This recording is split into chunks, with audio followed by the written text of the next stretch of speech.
Hey, good evening. Alright, because this is a live show, I'm going to presume until our lovely producer says so that we're loading. But hello, welcome to the beauty of live shows. The You're beauty of live. live shows. Oh, great. Hi. Welcome home, everybody. Good evening. Welcome home to uh, Read Poetry. I am your usual host, Miss Indigo by Miss. And tonight we are coming to you live from the Philippines again. I mean, where else would we be live from? I'm sorry. This is your Saturday night habit, 7 p.m. The We Poetry YouTube channel. And tonight we have a really, really cool show. I'm super excited because when we started this open mic, we really wanted to be able to tell stories from all walks of life and like from all disciplines, all practices, all all levels of you know all levels of prison. And then that's what we've got tonight. Tonight we are talking about be brave to love. Um and tonight we're talking about being brave to love. And that doesn't just mean romantic love. That can also mean love within the family, love within friends, especially in the Philippines we have a very family oriented setting and sometimes even your friends become your chosen family. So tonight we're talking about all sorts of courage and all sorts of love, respect in all forms. And I'm actually really excited because that's a lot of what Green Poetry stands for. I mean, hashtag be brave. So our first artist, I'm actually, mm, my, my heart is so full of this child. Wait, it's not exactly a child, I'm sorry. But I'm really, really thrilled to be able to bring you a boy who is actually taking up BS Medtech. Yes, the next artist, the first artist, is a medical student. I know, right?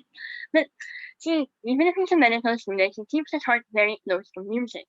And as a singer-songwriter, he writes based both on ideas that he gets from other people and real life events that happen to him.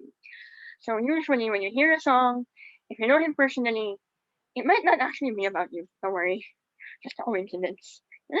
Although he is often occupied by studying, because medical school and stuff, he finds time to express his feelings through performing on various stages and places, like on the streets, as a busker sometimes, and during school events. He's also performed in notable places like Jasan Park in Maginhawa and Manila Central Food Hall in Manila, in Quezon City. So from the Philippines, I give you Martin Ponzal. Hi. For my Hi first piece, Martin, good evening. hi, good evening. The stage is yours. Okay. For my first piece, I have one poem for you guys. I wrote this just this morning, so please bear with me. I'll just read it for you guys. This is entitled "The Heart of War." They say that love is war, that it leaves permanent damage, scars, and I learned that the wrong way.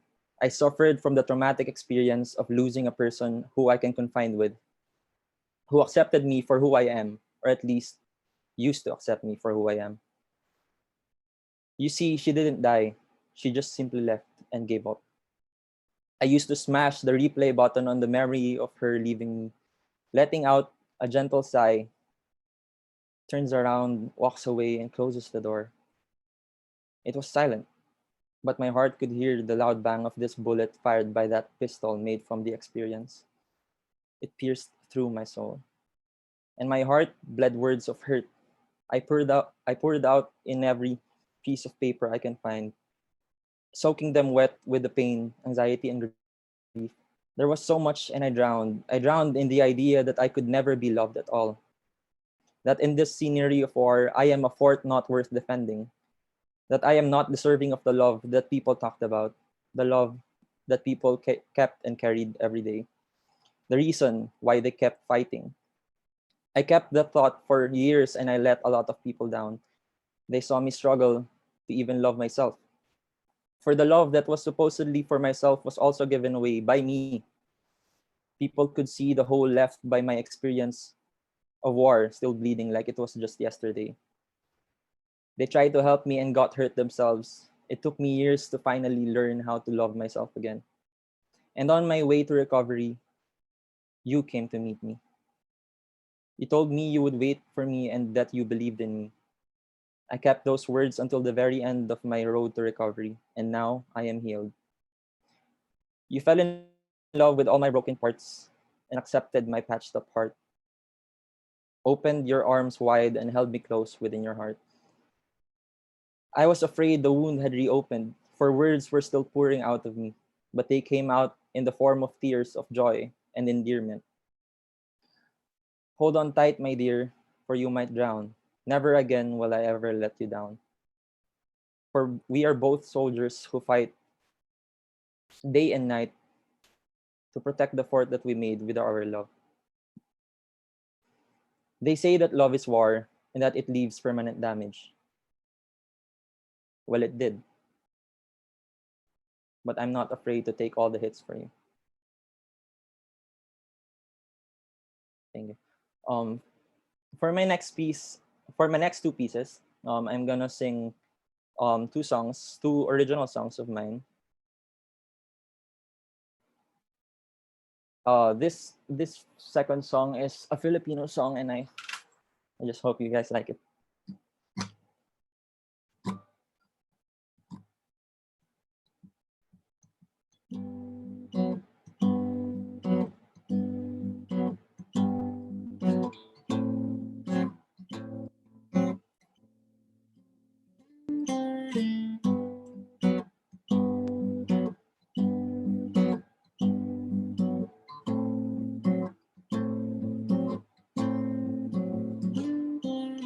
Minsan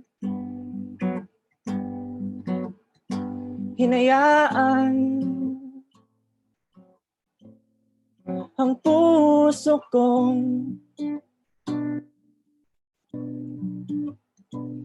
magmahal.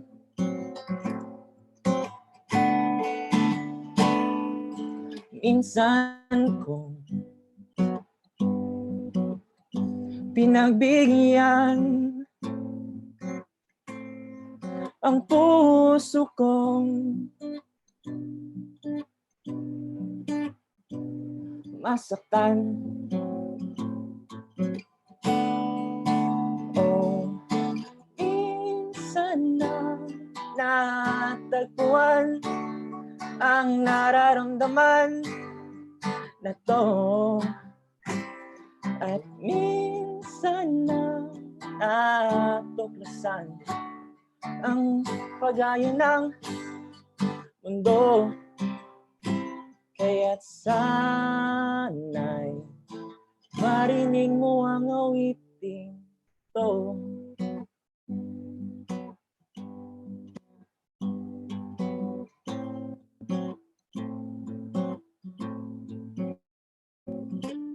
Ngayon, hindi pa masabi, handa na bang magmahal?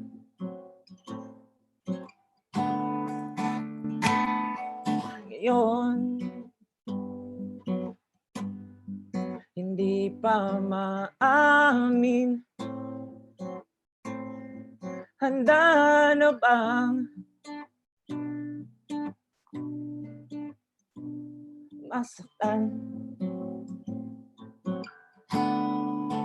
Oh, minsan lang matagpuan ang nararamdaman na to, at nais lang na makamtan ang pagayo ng mundo. Kaya't sana'y marinig mo ang awiting ito, ang tadhana. Sadyang mapagbiro na ika'y ibigin ko, at hindi pa yata pagbibigyan. Oh, oh, oh, oh. Hindi pa maamin sa hangin ang damdamin. Hindi pa maamin sa hangin ang damdamin. Hindi pa maamin sa hangin ang damdamin. Hindi pa maamin sa hangin ang damdamin.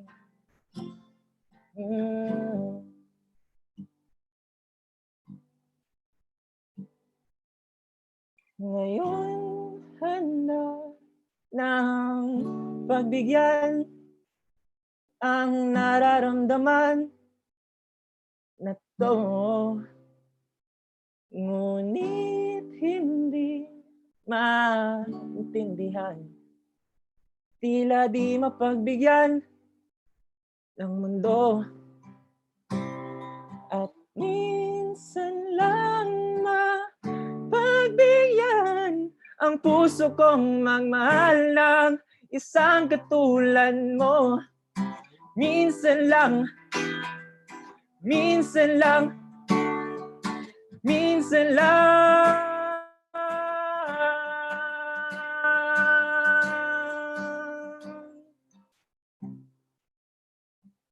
Kaya't sana'y marinig mo ang awitin sa'yo.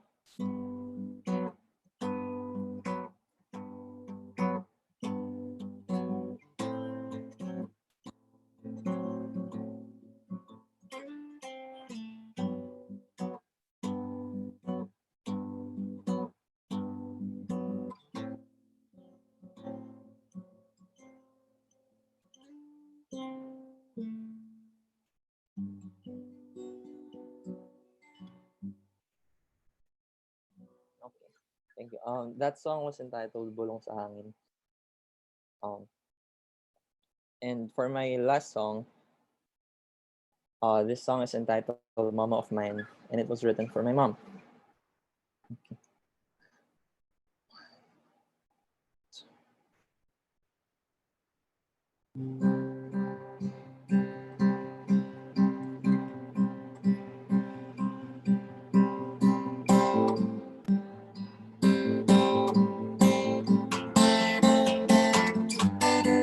Oh, I've been living all these days like what my mama say.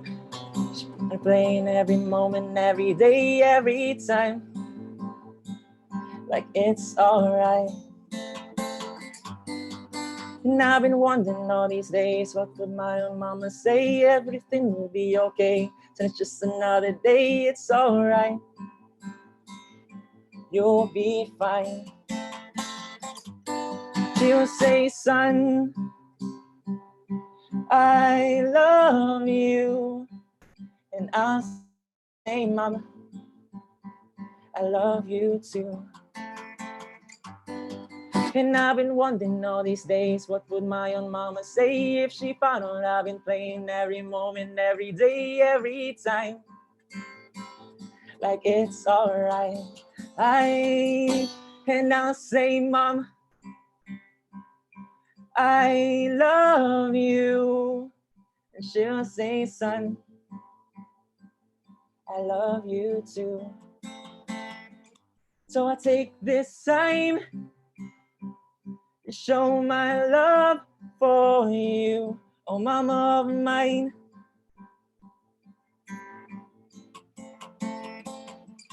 Please bear in mind, I love you to the end of time. I love you.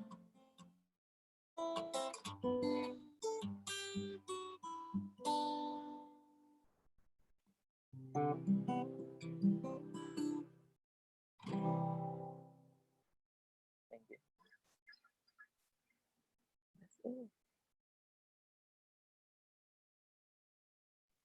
Wow. Martin. Hi. Hello, that was so nice. How are you? I'm feeling fine. Feeling great, actually. You're doing good? Yeah. How's the quarantine been treating you? Um, I don't know. It's kind of pressuring in a way because we all have so much time, and I know that there's a problem right now. But for students like me, I mean, not just students like me, like for everyone, we all kind of feel this pressure na parang dapat meron tayong going something productive. You know, something productive. Ah, yeah, parang I've gotten that, yeah. I've gotten wind of that a couple of times.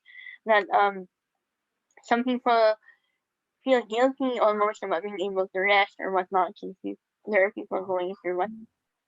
Do you still have online classes? Yeah, up until now it's still ongoing, but I don't know what's going on with the policy Oh, because okay. they told us that all tests won't be recorded, but we kept on studying for other tests. Hmm. Um, So aside from being a medical student, you are clearly a singer, songwriter, and as of tonight, apparently a poet.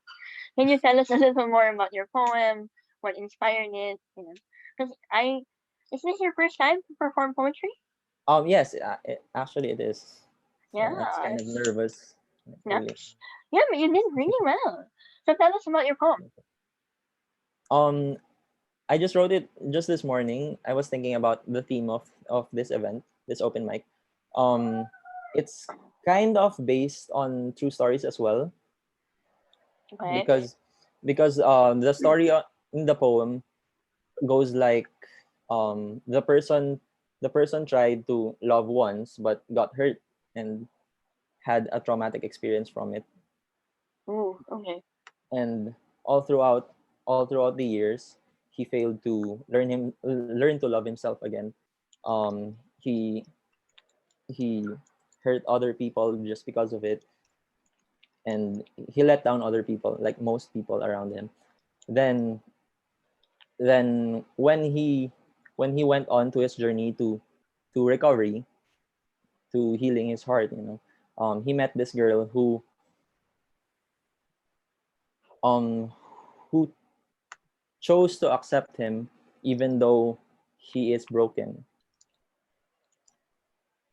Oh, is that based on personal experience? I guess so, yeah. uh Right, right, right, right. Okay. So now tell me about your songs.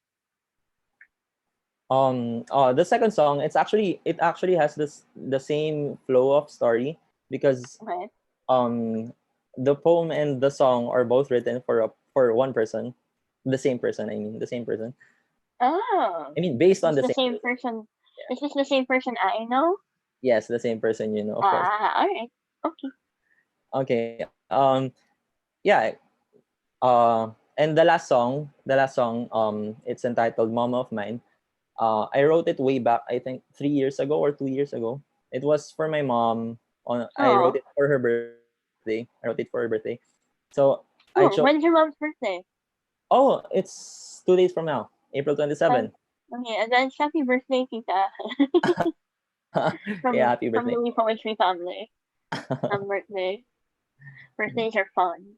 Yeah, I'll be sure to Yeah, it say was thank really you for it. heartfelt. It's interesting. I'm gonna go back. You said you wrote your poem before the show, Yes, yes. and that's your first poem. It's not. Does not sound like your first poem. Then Um, again, then again, I guess song lyrics count, right? yeah. And I think it's really fascinating that you're so because you're thinking of medicine and that you're finding the time to what's the word make music while you're mending mind. Ah. Yeah. Well, actually, uh, I consider this as my output for everything, for the stress, for everything. Even though I feel so tired studying or like just going to school, you know how school can be. I just I keep on going. I kept on going up until now. I just kept on trying because even though I feel tired, whenever I sing or perform outside, I just feel this refreshing feeling, if that's the term. Yeah. Uh, it's evident in your work. It's Sorry? really evident in your work and the way that you are so bravely putting your heart out there in your music and in the work that you used to write. Yeah. I'm really, really, really happy for you because that's it. Your music sounds freeing and brave, and that's exactly what tonight is about. Thank you. Well, on that note, thank you so much for joining us, Martin. I hope this is not the last time. Okay. We'll see. I hope we see you again on We Poetry. Happy birthday to your mom in advance. I'll be sure to tell her. Yes, we send her love from all of us in We Poetry. Okay. Wait. Sorry, wow. Of course you write music, so do you have SoundCloud? Do you have Instagram? Do you have anything? Yeah, I actually post some of my songs on SoundCloud. It's under the same name, Martin Punzal. Everyone can still look for it. Yeah. Yeah, and then we're gonna share it then on the We Poetry socials also. But I Okay. wanted to make sure. Do you have any upcoming online gigs? Since So wala far, no. naman, there are no real life gigs right now. Oh, no, so far. Alright. Thank you for joining us. Have a good evening, Martin. Thank you for having me. Bye. So that was darling boy Martin Punzal from the Philippines. I met Martin at an open mic, I think. I'm pretty sure. And he sang a song, and then he came up to me after my poetry because I performed that night. And I distinctly remember this boy just revived right away. And the beauty of the spoken word scene is that um you know or the art scene in general is that we are able to mesh with each other and we're able to connect on several levels. Like I can't play the guitar, but I can relate to like certain songs and certain music. And then on the other hand, this is Martin's first time to write poetry, and I didn't know that, even if I'm just quote unquote what is it called for seeing mom, like mom in the arts. I don't know what it's called. But see, everybody is called, I think, to share. And it's up to us always how we share and the medium in which we share. It's really exciting. It's really exciting. It's really exciting because there's so many good things about what's going on. And I, I don't know, that's bravery. See, again, that's being brave to love when you love something so much. You love your art, you love being able to play with words or instruments, and you're just putting your heart out there for the world. So of course, I cannot continue the show. I cannot continue the show without thanking our sponsors. Z Hostel in Makati, Tambayan Gastro Bar in Malate, Dream Wide Awake Coffee, and Expat Choice Asia. Expatchoice.asia. If you haven't joined them yet, I suggest you do because it's super helpful. Um, and then also, our next artist is actually, oh, hey, our next artist is a personal favorite and another one of my kids, apparently. This is a, this is a mom show. No, I'm joking. Our next artist is actually another person who took up something that does not have anything to do with music at first. Our next artist actually already has a degree from a top university in the country in, she will correct me if I'm wrong, psychology. Somehow, that turned into a sheer love for the arts, and she couldn't escape it. So her sheer love for the arts led to her currently pursuing a second college degree, this time related to music. She has been singing and playing her original pop rock songs in the local music scene for 3 years now. She performed in the 2019 International Women's Day Summit in Samsung Hall SM Aura. I think that was for Spark with Vice President Alfredo and Swedish ambassador for US. And then she is also a Phil Pop fellow from their Batangas bootcamp, if I'm not mistaken.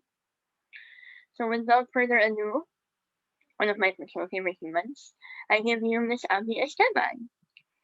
Hi, Abby. Are you there? Yeah, hi. Hi, everyone. The stage is yours. It's mine? Okay. Hello, good evening, everyone. I'm Abby. Abby Esteban. I'm a singer-songwriter from Quezon City, as Indy said, but currently I'm in LU. I'm staying here during the ECQ. So I think I'm gonna perform my poem first. Well, not really a poem. This is a song of mine that I want to share with you.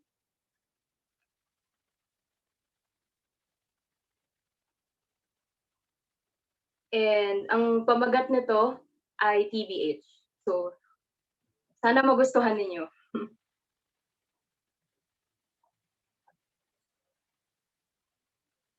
Sa katunayan, sanay ako sa hintayan. Nakadiin sa paningin, kay sarap mong pangarapin. Nakabinbin na damdamin, di pa pwede na aminin. Ako ay nabibitin, merong pangitain na ika'y magigising, tayo'y babalutin ng katotohanan, tapos ang alinlangan. Sa katunayan, sanay ako sa hintayan. Sa katunayan, sanay akong maranasan. Maranasan na di namamalayan ang lihim na kalagayan ng damdaming talunan. Ngunit sanay pa rin sa hintayan. Akin namang tatanggapin, sarili mo'y nais ayusin. At dahil kailangang hilumin, hindi ka handa para sa akin. Sa katunayan, sanay ako sa hintayan. Sa katunayan, sanay akong maranasan. Sanay akong maranasan na di namamalayan ang lihim na kalagayan ng damdaming talunan. Ngunit sanay pa rin sa hintayan. Aking hangarin sa atin dumating ang panahon na wala nang balakid sa pagtugon sa tawag ng bawat pagpuyos, ng damdaming hindi na nga papakulong. Sa nakaraang kumandado sa iyo. Ako ay nabibitin, merong pangitain na ika'y magigising, tayo'y babalutin ng katotohanan, matatapos ang alinlangan. Pero sa katunayan, ayoko na pala sa hintayan. Sa katunayan, ayoko na palang maranasan. Sa katunayan, ayoko na sa hintayan. Sa katunayan, ayoko nang maranasan na hindi namamalayan ang lihim na kalagayan ng damdaming talunan. Kaya ayoko na sa hintayan. Ayoko na. Ayoko na. Hello. Ang init. Sorry. So, yun ang pinamagatang TBH. It's a song of mine na usually kasi when I write songs, they're like poems, but yeah, with melodies. So I hope you like that. And if you want to hear the real melody, it's in my SoundCloud, soundcloud.com @Esteban, along with my other songs. So for my next piece, I'm gonna be singing for you guys.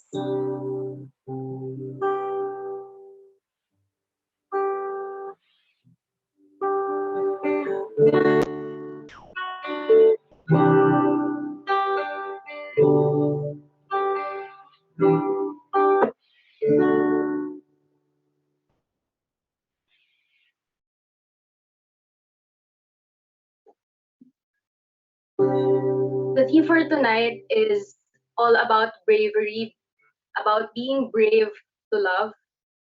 And ironically, the title of this song is Scared. But I think that's important also, the part when you feel scared, because it kind of pushes you, it kind of drives you to do something about that feeling. And at some point in my life, I also felt very, very scared. There was a point when I didn't know what to do after graduation. I didn't know what path I would choose, or what will I pursue eventually as a career. Like Indy said, I'm a psych graduate, but currently I'm taking up um, my second degree in music, because finally I I became brave. I think I became brave for myself. I became brave in choosing what I want, and in choosing what I want, um, I think I also chose myself. So yeah, I hope you like this song. Ito naman tungkol sa pagiging scared about love. So scared of liking someone too much again, only to be let down over again. It seems when I feel this connection, nothing's meant for reciprocation. I keep telling myself it's not my fault. I know in myself it's not my fault. You know I'm scared of wanting to hold your hand when it's all that I want to do. I'm scared of wanting to stare at your eyes when it's all that I want. I don't normally admit to having feelings, but with you, I feel like I really want to.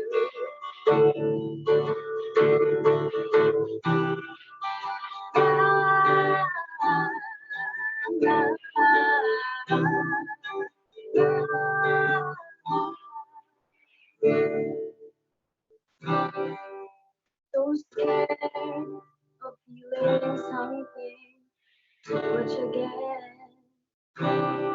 Because the last time I did, nothing ended well. It seems when I feel there's connection, nothing's meant for reciprocation.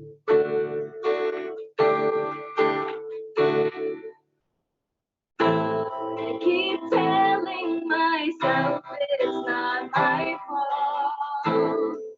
I know in myself it's not my fault.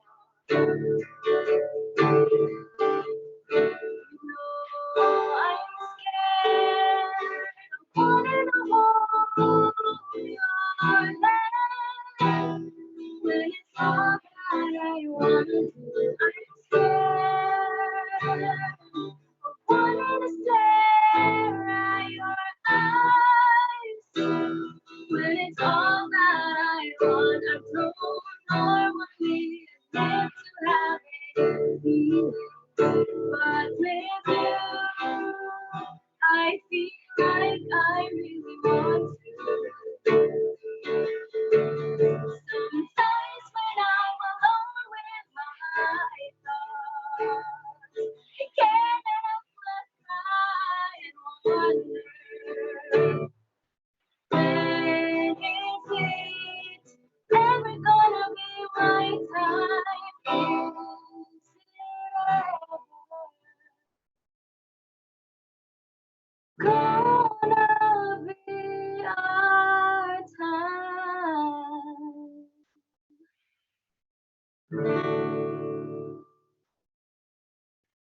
I'm scared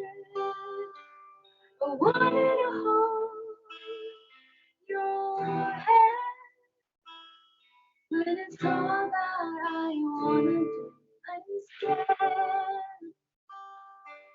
I wanted to stare at your eyes. When it's all that I wanna do, I'm scared. Don't wanna hold your hand. When it's all that I wanna do, I'm scared. Wanted to stare at your eyes.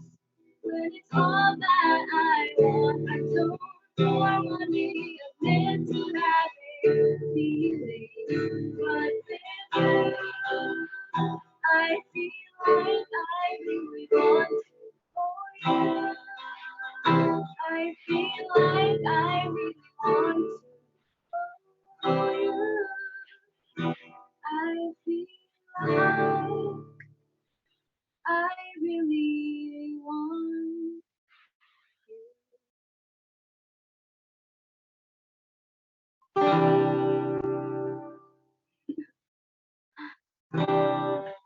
Yun ang scared para sa mga taong natatakot lumukso, to take the leap of faith. Pero I'm sure worth it naman yan. Kasi either way, positive man yung mangyari, at least positive man yung negative man yung mangyari, edi meron kang learning experience. Kung positive, edi okay, happy.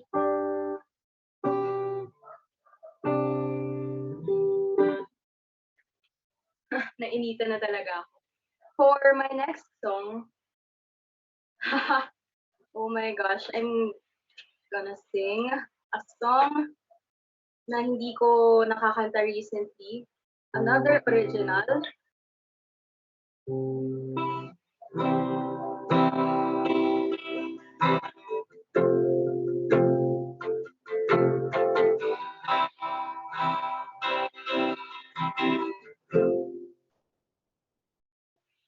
Alam mo yung feeling na kapag meron kayong naririnig na isang song from your childhood, or kunyari, no, elementary ka or high school, tapos biglang mababalik sa'yo lahat nung alaala na na-associate mo with that song. Of course, for sure, meron kayong mga ganyang song.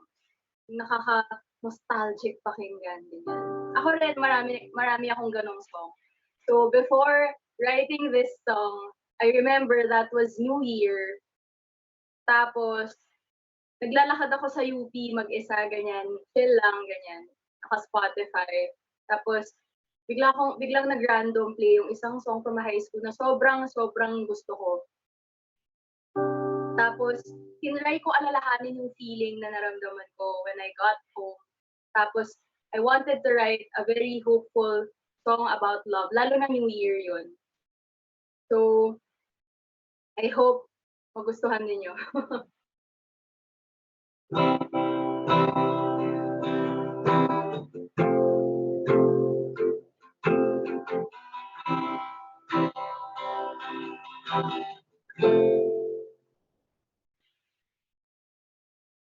Naaalala ko nung kinukwento mo yung paborito mong kanta.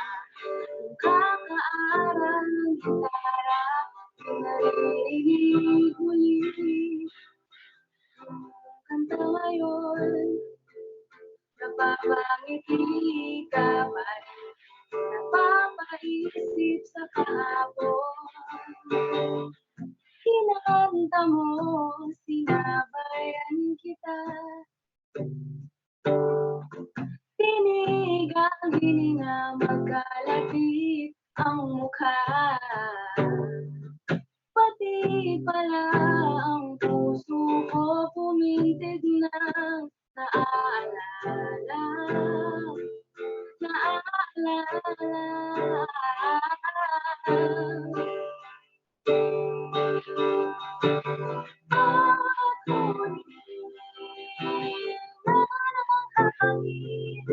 Madala ko sa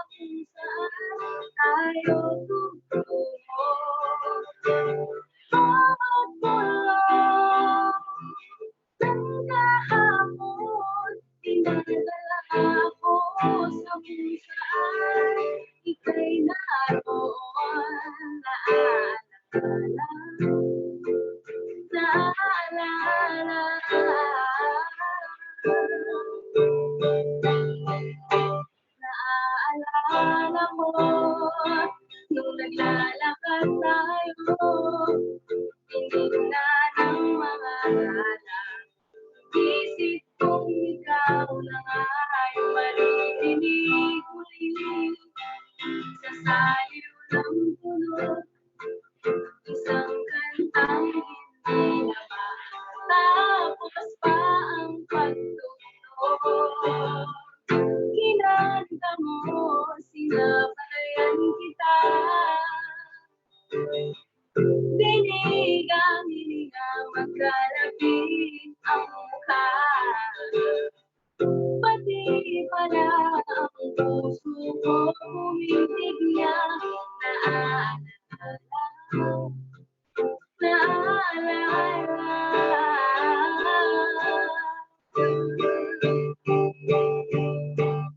Bawat huli na ng hangin, dinadala ko sa kung saan tayo tutungo.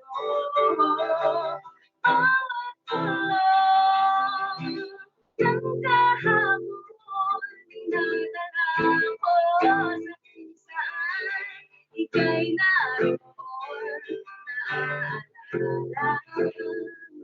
Naaalala.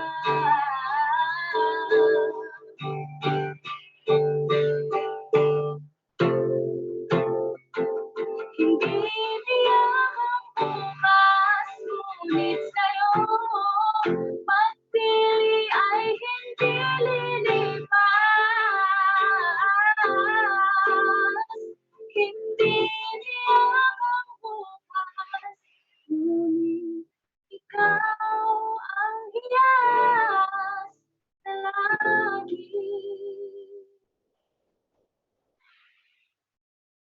maaalala, maaalala.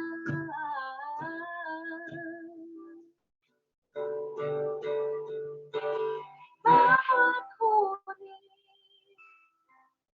na ng hangin, dinadala ako sa kung saan tayo tutungo. Bawat tulong ng kahapon, dinadala ko sa kung saan ika'y naroon. Bawat huni na ng hangin, dinadala ko sa kung saan tayo tutungo. Bawat tulong ng kahapon, dinadala ako sa kung saan ika'y naroon.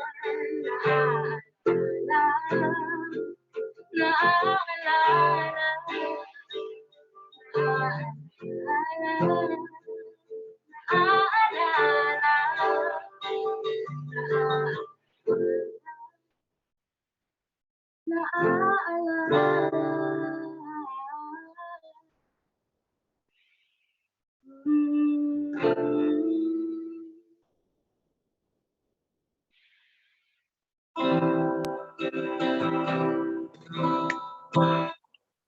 Wow, Abby. Hi, Abby. Hey! Welcome to the Wave Poetry Family. Yeah, Welcome home. thank you. So, first of all, how are you? How's La Union? I'm good, pero hindi rin naman ako makalabas ng bahay. So, hindi man lang ako nakapag-swimming bago mag-quarantine, ganun. So, parang wala. Stay So, at how's home. it's La Union, for our international viewers, La Union is not within Metro Manila. It's north, right? Yeah. Super north. Dito nung Yeah. So, is there much of a difference between the lockdown there and the lockdown here? How's that working out for you? I think there are just a few cases right now, and I think we're not included in the extended ECQ. I think it's just GCQ for us already. So I'm looking forward to that. But I think the measures are the same with NCR. Yeah, just about, right? If we're still living it. That's great. So, thank you for coming on the show. Also, can we talk about PBH? Because Yes, I've why? heard that song several times, as a song, and tonight is the first time I heard it as a poem, and that song is different as a poem, no? Yeah. I just realized that. Yeah, and then you sang, I like that you sang scared, and I like that you talk about that story because, see, that's what I was talking about earlier. There are different kinds of bravery, and in your case, it was to finally pursue, what's been in your heart the whole time. Yeah. How is that for you? Because, I mean, technically, you've done the college thing, you're done. So, how is college the second time around? Is it any less daunting? Is it more stressful? Is it less stressful? Or is it just about the same? At first, I had a hard time adjusting because I was in the corporate world for 3 years already. So I already set my lifestyle. I was financially stable and everything. And then when I became a student again, ah, it Uh, was difficult at first, but I figured that this is really what I want to do. And every day when I go to school, I just feel happy being surrounded by very musically inclined people, musically gifted people, and they inspire me so much that even though it's kind of difficult sometimes because this we're talking about music theory and stuff that I didn't really know before as a musician. So even though that part is kind of difficult, I'm still driven every day. I'm still driven to learn and to learn because this is really what I want. So even if it's difficult for me, sometimes I'm sure that I will keep on pushing through. yeah. And it's really, really, I know, it's so nice. I'm glad you shared that song and that story because, again, I've heard it before, but it's wonderful. But, there's a song of yours that I like that you didn't sing, and I was hoping that you would do us the favor of singing that song. Oh Because my I think you know what my favorite Abby Esteban song is. oh my gosh. Is No this your pressure. theme song? It's just a fun little tune. And I mean it literally means brave in English, so I'm just saying it's still within theme.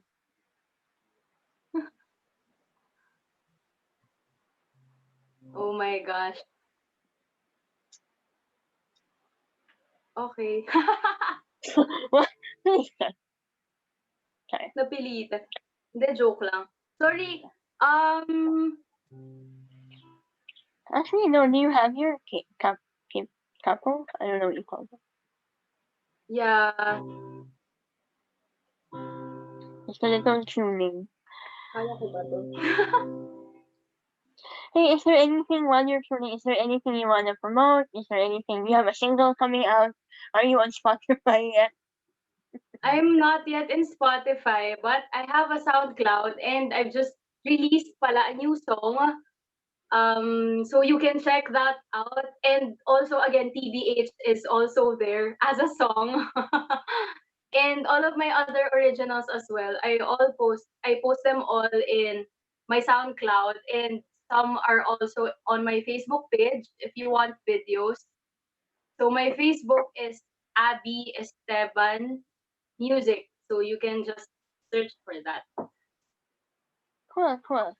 We'll check Indeed, it do out. you want me to If sing Bida? I mean, if you can, because I know I just realized we don't have your what's the thingy the The capo, the but yeah. I can. I will for you. Oh, okay. Okay. For the audience, For for you the and world, everyone. for the globe. Yeah. Yeah. So I dedicate this song to everyone and especially to Mama Indy and to Lakali.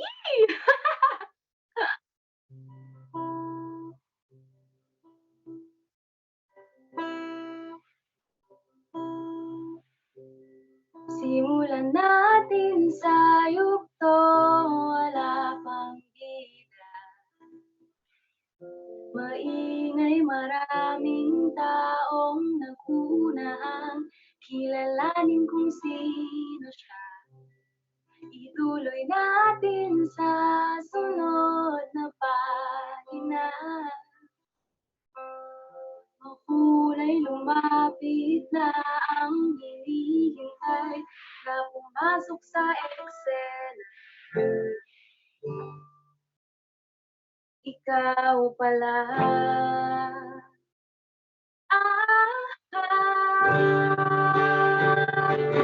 Ang bidang maglalaro sa isipan kong puno ng paano at ng bakit di ko mawari kung ano na ang mangyayari dahil ikaw ang kwentong kahit sarapan na hanapin at basahin. Di akalain nariyan ka, ngunit di ko pa rin maamin.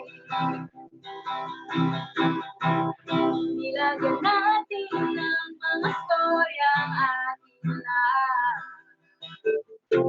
Bagal ka handang sinusulat, tikas ng mga mata. Ikaw pala.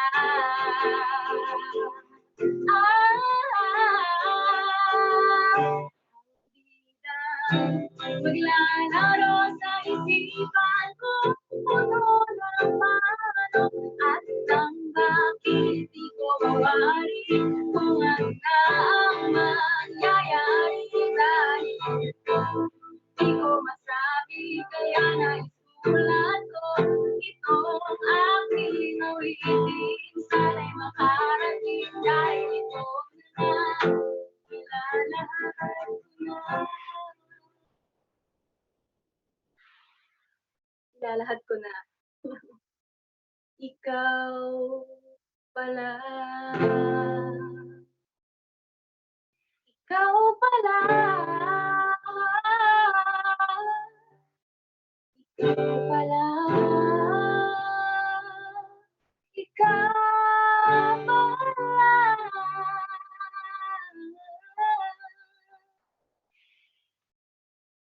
Ang bida maglalaro sa isipan kong puno ng paano at ng bakit di ko mawari kung ano na ang mangyayari dahil naglalaro sa isipan ang sagot sa paano at sa bakit aking nawari kung ano na ang mangyayari dahil ikaw ang kwentong kahit sarapan lang hanapin at basahin. Di akalain nariyan ka nakikinig ngayon sa akin.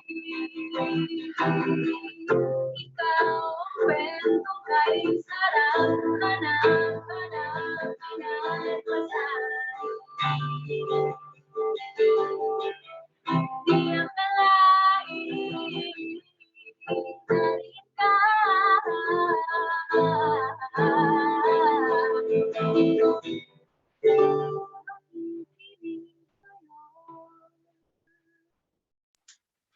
Sa akin.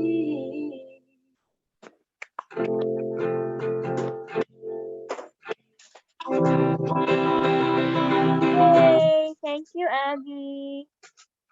Thank That you, was Angel. so nice. Thank you, So- Vivo Global. You're welcome. So it's ABY Beautiful everywhere? Yes, a beautiful. I mean, you are. So Thank you. have a nice rest of your night. La Union, Philippines. That was Abby Esteban. Thank you. You're welcome. Man, so far tonight's show has been going really swimmingly, and I'm really happy. But I just realized that there are several people in the in the chat box. Okay, for those that are tuning in for the first time, we poetry streams live 7 p.m. every Saturday night Philippine time on our official YouTube channel, and there are a bunch of people in the chat box. Let's see. Let's do some shout outs. We have, oh wow, there's a lot of people on tonight. Christian Chu, Yajaira, Lil Deshawn de Leon. I hope I pronounced that correctly. Oh, Joshua Valenzuela. Hello, dear. Hello. Francine Barroso, Jean Soler, Rainiel, Rainiel Contapay, Seika Ishi, Carl Punjal. Hello. Timothy Lim. A lot of Martin Punjal fans earlier. Sam, Aisha, Nigel Richardson, um, Juela Bautista,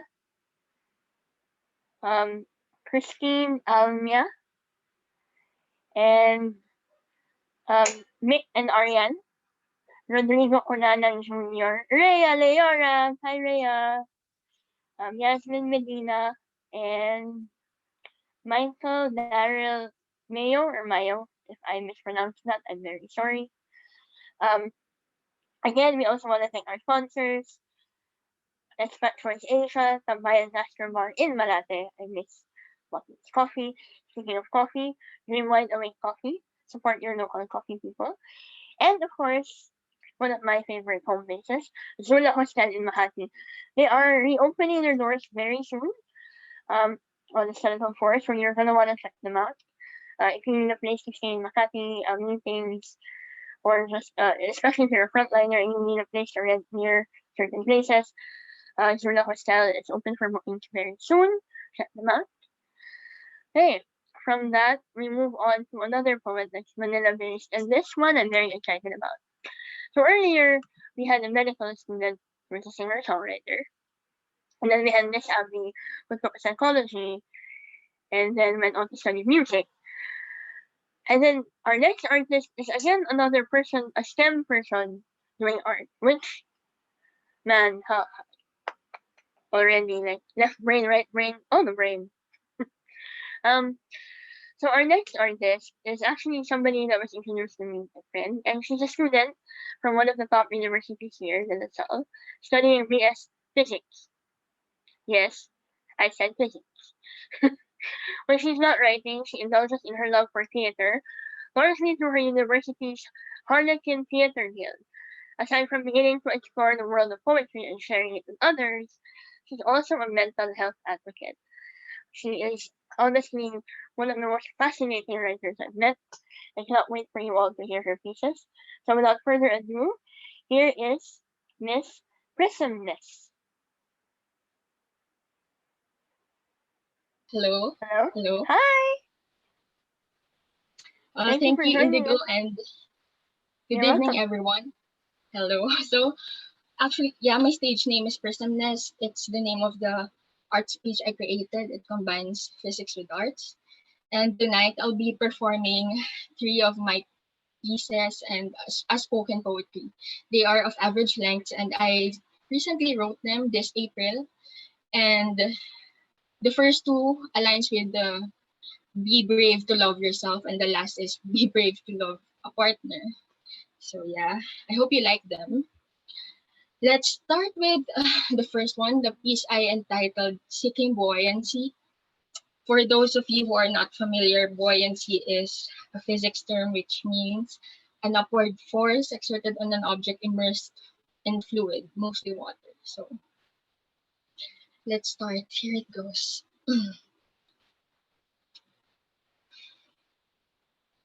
An empty chest, a numb body, and a hollow soul. The walls of this vacant space are alive and in control, a vast universe abruptly closing in, collapsing, like how your world has always been. Akin to sand flowing out of your grasp, it vanishes with each clench and every clasp. Skull is throbbing, no words arising. Your mind is slipping, you wish you're dreaming. But the more you dream, the more you face that with every balloon you start to chase, there is a chilling clown holding you down, wearing a smile at the cost of your frown, lurking, digging, giggling inside your mind, gifting me shame for what it can find. And now, sanity begins to doubt. Faith is at an all-time drought.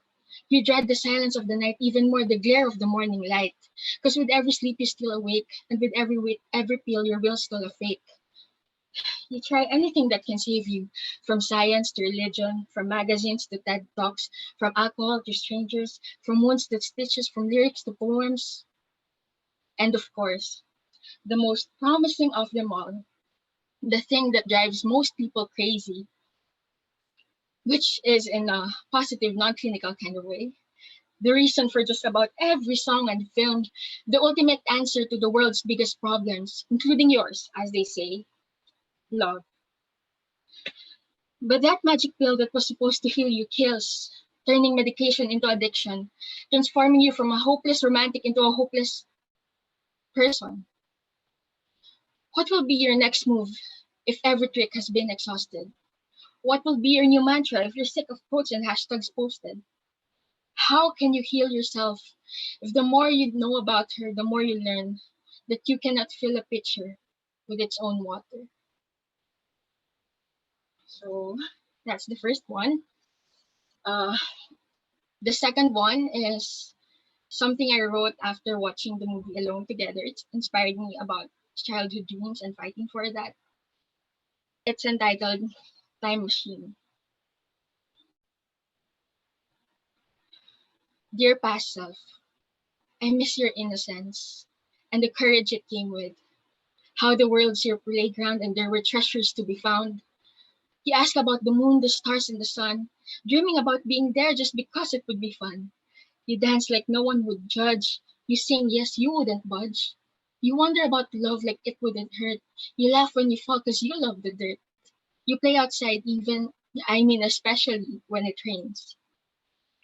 Your imagination has no boundaries. Hesitation is not in your vocabulary. These are the times when a blunder is something you can undo with an eraser. You can color outside the lines and there are ribbons for everyone. Your stickos, your cigarettes, and iced teas, your beer. Your biggest obstacles were games, yet you hear them cheer. Your wounds are scrapes on the knees and not cuts on your thighs. There's no monsters under your bed can stop you from reaching the sky. Whatever happened to us? Whatever happened to the dreams inside? Sorry for not living up to your potential. You were a brave kid, but I've gotten tangential.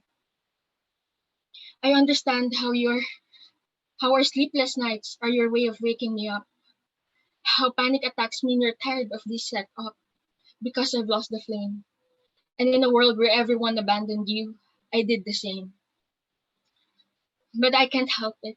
I learned that bears bite instead of hug. Parents don't always deserve a mug. A prince you like lies so he can charm, and an adult you look up to suddenly harm.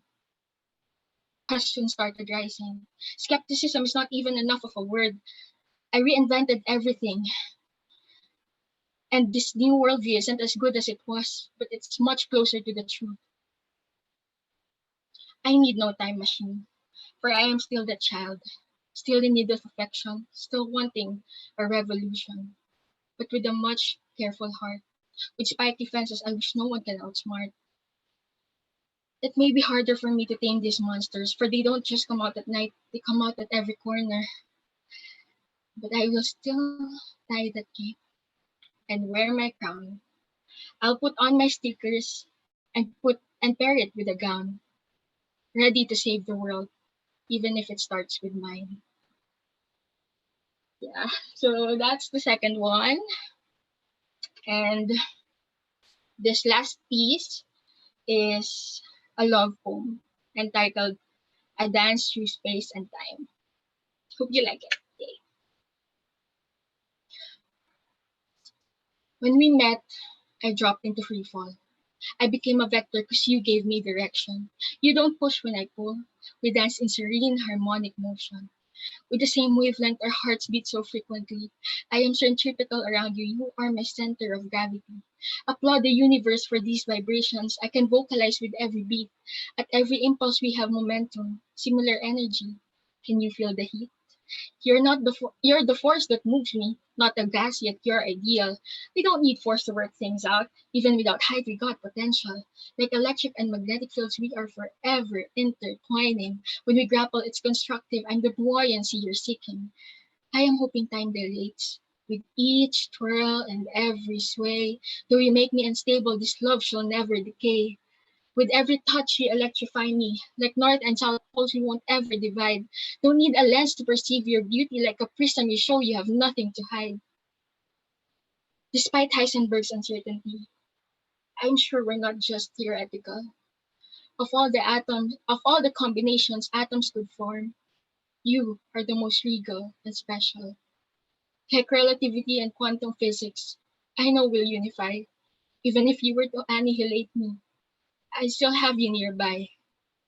In a universe full of dark matter, you made me feel I matter. No potential barrier can ever stop us. Like two particles, we are entangled. I choose you over and over, each time and every dimension. You're the switch that turns me on. You entice me more than a proton. And finally, of all the digits I'd like to solve, having you, having yours, made me triumphant. So many numbers to retain, yet you are my favorite constant. Thank you. Wow, that was incredible. See? Thank you. So, would you prefer if I refer to you as prismness or just Stephanie? Either way, Well, all right, Miss Prismness. That was fun. When did you start writing? Sounds like you've been writing for a while. uh, well, since I was a child, I've written occasionally, well, mostly for school works and scripts for school. But as a hobby, I started this April lang po. Oh, It's in April 5. And then I started wow, the page. that's incredible. And you write about, I like how you write about difficult topics like love and whatnot, but you've infused physics into your writing. Was that a conscious decision when you started that everything will somehow connect to physics, or it just happened naturally? I think it's a conscious decision, but the first poem I wrote, Seeking Buoyancy, I wrote it without physics in mind. Then when I was thinking of a title, that's when an idea came to mind to entitle my poems according to physics, and some of them are really mixed with physics. Yes. And it's actually really fascinating because to begin with, you're a physics major, you write poetry, and you do theater. Yeah, How did you end next up in question. physics if you're how did you end up taking up physics? Oh, well, I came from a science high school, and you know, back then I also was doubting my talent, and this typical stigma that practicality over arts, something like Mm, that. But I also love concepts of physics. so you were able to find an outlet that marries both through your page. Yes. It's great. So other than your page, Prismness, is there anywhere else yeah, people can find you online? I better keep that private. I don't really need Oh no, I that mean, much followers. For does your Prism page? Nest, Yeah. okay, for Prism Nest, it's on Facebook at Prism Nest and on Twitter at Prism Nest. You can follow and like. That would be a big help. Okay, thank you so much for being on. Thank you for joining us. Is this your first time to perform poetry? Spoken poetry, yes. Wow, thank you for welcome home. Thank you for joining the We Poetry family. We hope Thank you'll you. join us again. Oh, As I would someone, before I go, I also yeah, would go. like to thank those people whom I consult for some comments, and those people who don't fail in continuously supporting me, especially Yeah, go ahead. Cabs, my friends. You know who you are. Thank you so much. Be brave to love yourself, everyone. Bye bye. Thank you, Stephanie. Good night. Good night. Okay, that was this prismness. I was pleasantly surprised. I mean, physics and poet. Like the first time I saw her page, I was like, "Oh, this is nice," and then I realized, wait a minute, there's a pattern here. Oh, okay. And it's so cool. So if you guys can check out facebook.com/prismness and twitter.com/prismness, you will find a lot of very interesting poems like that piece, Seeking Buoyancy, the first one. That was a really nice one. I actually really, really enjoyed that one. That's the beauty of free poetry, is that we always find ways. I don't know, ever since we started the show, the people that have come on have never failed to surprise me. And it's not even, it wasn't even deliberate. That's like, so many artists tonight are STEM oriented or STEM, what's it called? STEM, I guess, STEM vein. They do other things also, which I honestly think is absolutely fascinating. So I actually also want to go back to talking about being brave to love, because that's where we're at tonight. And I don't know, it's also, I think that's also a form of bravery, because Prisoners was talking about how, there's your parents will always want you to take something practical, and she came from a science high school. Um, and it was just very, very, that's bravery in itself. It is bravery in itself. It's being able to take up, something practical to find an outlet for what you love anyway, which is absolutely fascinating. And I guess, given that everybody's being brave so far, I thought I'd be brave myself and give you guys a little poetry myself. Like I said, I am Indigo Pie, and I am a spoken word artist. And I decided that I might as well be brave tonight too and share my own poetry. I usually write about. Okay, first of all, I'm not a science major. I'm a marketing major. When I started poetry in 2018, what year is it? Yeah, 2018. And then I ended up, I ended up falling in love with it because I joined the workshop. So I thought I would be brave and jump in and talk about this poem. Uh, this poem is something I wrote during my first few months in the scene. For a long time, I called myself a spoken word enthusiast, not an artist. I didn't think I had the right. And I know now that's not true. Everybody has a right for everything. But you know how when you're starting out and you really want to be good at it, and you have idols per se, and you don't want to disappoint, and you feel like a tiny fish in a big ocean. So I kind of wrote this more for myself, but some people have said to me that it encourages them, so I perform it sometimes. So this is Lion. The funniest thing about me probably is that I was born at around 4 in the morning, which most people would consider as a dawn baby, but I have never seen myself as the sun. What's even more ironic is that if you follow Western zodiac signs, they will tell you that I am a Leo, the brave, the courageous, the spotlight-oriented one. But I am not, or I was not for quite some time. Especially in this brave new world where everybody is so good at putting together a rhyme. I am a tiny fish in a small ocean. I am not the lion I was born to be. Not yet. Every time I watch all of these wonderful people on the stage, I wonder if this is something I will regret. And then I realize it is not.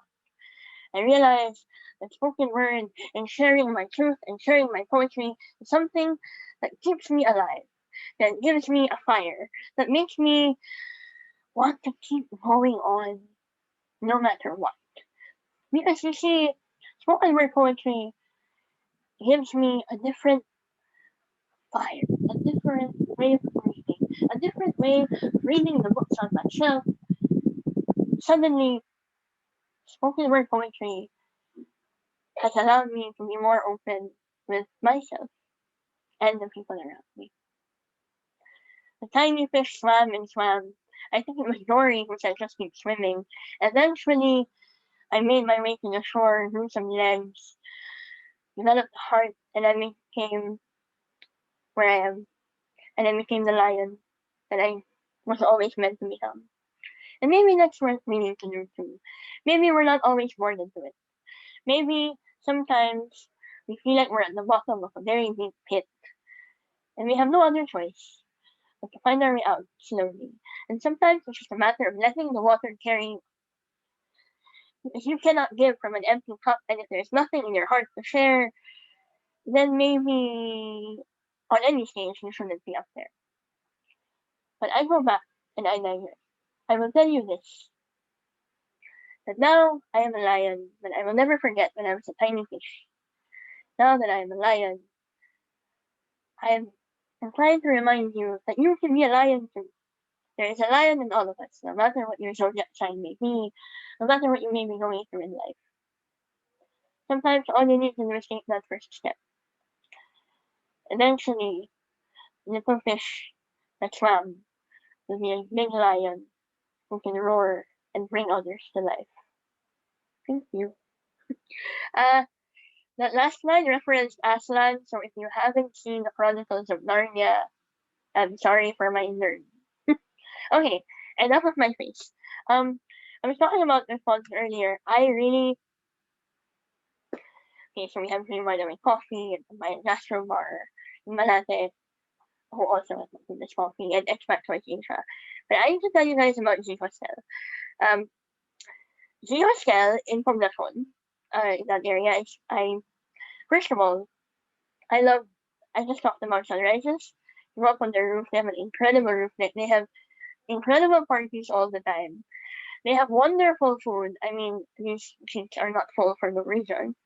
And actually, I think, if I'm not mistaken, I can be wrong, they offer incredible tours around Poblacion, and I think they're the first or one of the few who really do that intensively, on a very personal level.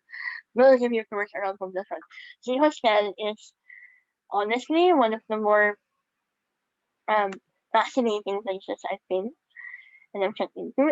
You can see the entire prettiest view of the Makati skyline, and it's accessible, but like it's not super loud. It's just in the perfect position of when you kind of want to get away from the city, or when you have work to do, or when you need to party. If you need personal space with easy access to go anywhere else, you go to Z Hostel. Also, if you go to facebook.com/ZHostelPH, they actually have Z Hostel Radio going on right now, and they have something that they call the Quarantine Set live online. So you're gonna wanna check that out. Very much like us, they go live, and it's various artists. It's usually a party vibe. So thank you so much to Z Hostel for being with us since the beginning. We love you guys very much. We appreciate you. And we cannot wait to go back there when things are, the lockdown lifts and things are better and safer for everyone in Manila. It's a lot of air. I'm actually really, really, really, really glad for everyone that's on the show, and I'm floored. I'm constantly floored. We've also had like a lot of interesting interactions on the live chat. I'm so happy. There's so many people. So I'm gonna greet some more folks over on the YouTube stream. Again, please like our video, subscribe to our channel if you haven't yet. There will be more to come other than the open mic.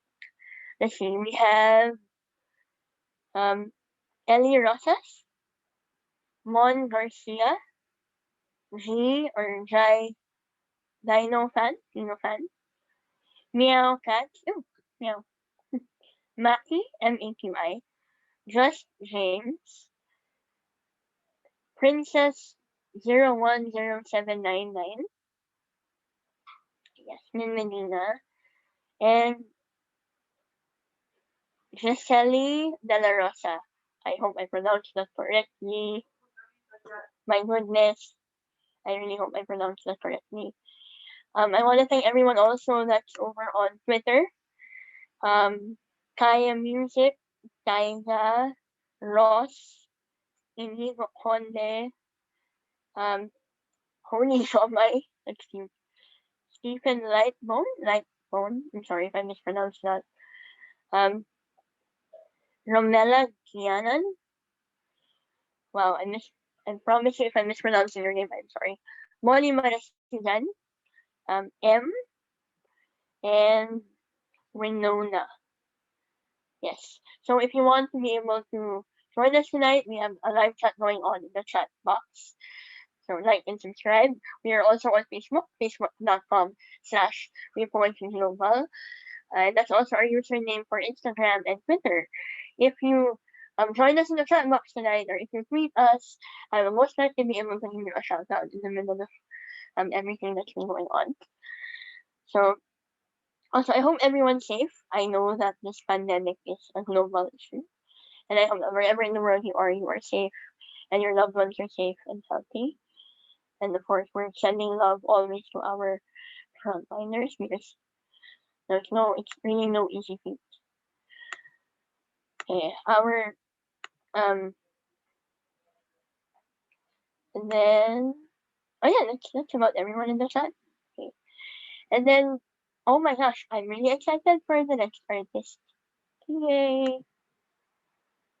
The next artist is actually, ooh, okay. Sorry, your host is inside the world, people. So our next artist is a 21-year-old creative writing student from the University of She started performing spoken word poetry in 2014 and belongs to Collective Echoes. Aside from writing, she also finds purpose in life by being a mental health advocate. She tries as much as possible to work to available open mics and slam poetry events within Metro Manila. She also managed to self-publish a book of prose and fiction entitled Blood Evacuation in 2016. Aside from all of that, she's a wonderful human being, and she has contributed to several publications. Did I mention she's a wonderful human being? Okay, read poetry. I'm here to give you Miss Alia and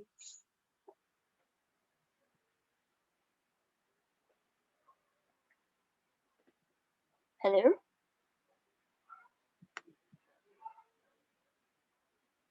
Oops. Hang on, this is a live show. Everyone. Oh, There there. you go. There. Okay. Hello, everyone. Good evening. So I'm just gonna get down to my poems. So storytelling always has a beginning, a middle, and an end. And I want to tell a story tonight. This first piece is a piece I wrote for my poetry class last semester, and it's entitled Daddy Issues. And it's about daddy issues. Okay. A cigarette is a time bomb, reminding me of Dad. Eyes glazed over as crystals trickled down his chin, shattering on the carpet, his fists leaving a hole through our front door. I remember the ice pack pressed against his knuckles, cubes colliding in a ziplock. I remember the snapping of wood making room for the outline of his crumpled up fingers, the lines on his palms resembling wild vines that creep up his arms, crawl their way onto his neck, constrict and rip the sounds he makes when he swallows a cigarette.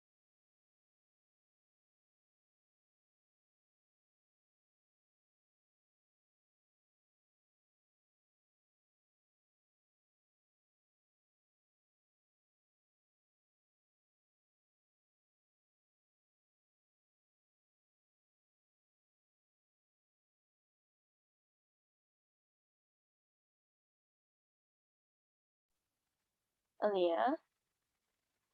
Oops. Oh, okay. Alia?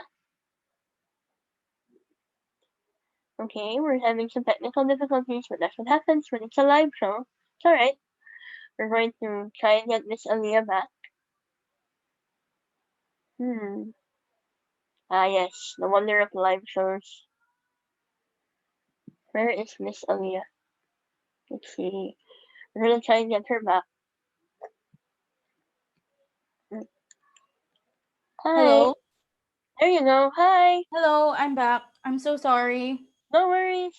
That's what happens when it's a live show. Okay. Okay.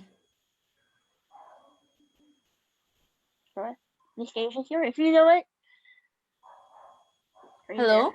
Yeah, I'm Alright. here. Alright. Again, Alia Alias.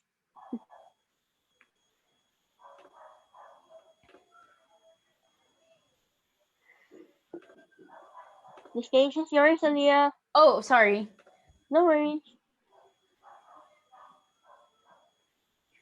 A cigarette is a time bomb, reminding me of Dad. Ah, Eyes glazed. I think I'm not yet shown on the screen. you are. Oh, I am. Sorry. Sorry. Really. Alright. A cigarette is a time bomb, reminding me of Dad. Eyes glazed over as crystals trickle down his chin, shattering on the carpet, his fist leaving a hole through our front door. I remember the ice pack pressed against his knuckles, cubes colliding in a ziplock. I remember the snapping of wood making room for the outline of his crumpled up fingers, the lines on his palms resembling wild vines that creep up his arms, crawl their way onto his neck, constrict and rip the sounds out of his throat. Kasalanan mo kung ba't tayo nagkakaganto.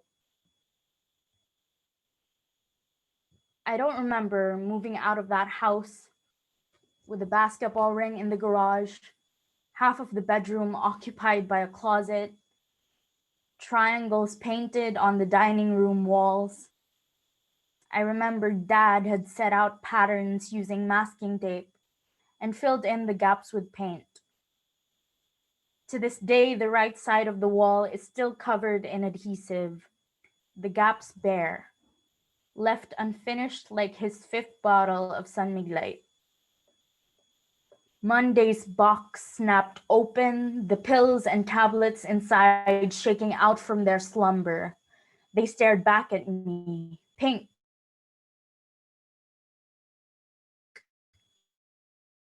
my grandfather's funeral, green and white, buko pandan during the holidays. I swallowed 24, looking forward to stardust explosions in my stomach, but I was awoken by shrapnel shoved into my gut, disappointment staining the hospital sheets. A week later, I went through a pack of time bombs, 20 detonating in my lungs like stray gunshots on New Year's Eve. Cigarettes provide clarity, like a pair of glasses. Some impurities can make water clearer, someone once said. Perhaps my father's transgressions had turned the water into crystal. Remembering Laguna trips, piggyback rides in the swimming pool, throwing tantrums when Dad was away because he couldn't take me to preschool. I stopped crying after a while, got used to the distance.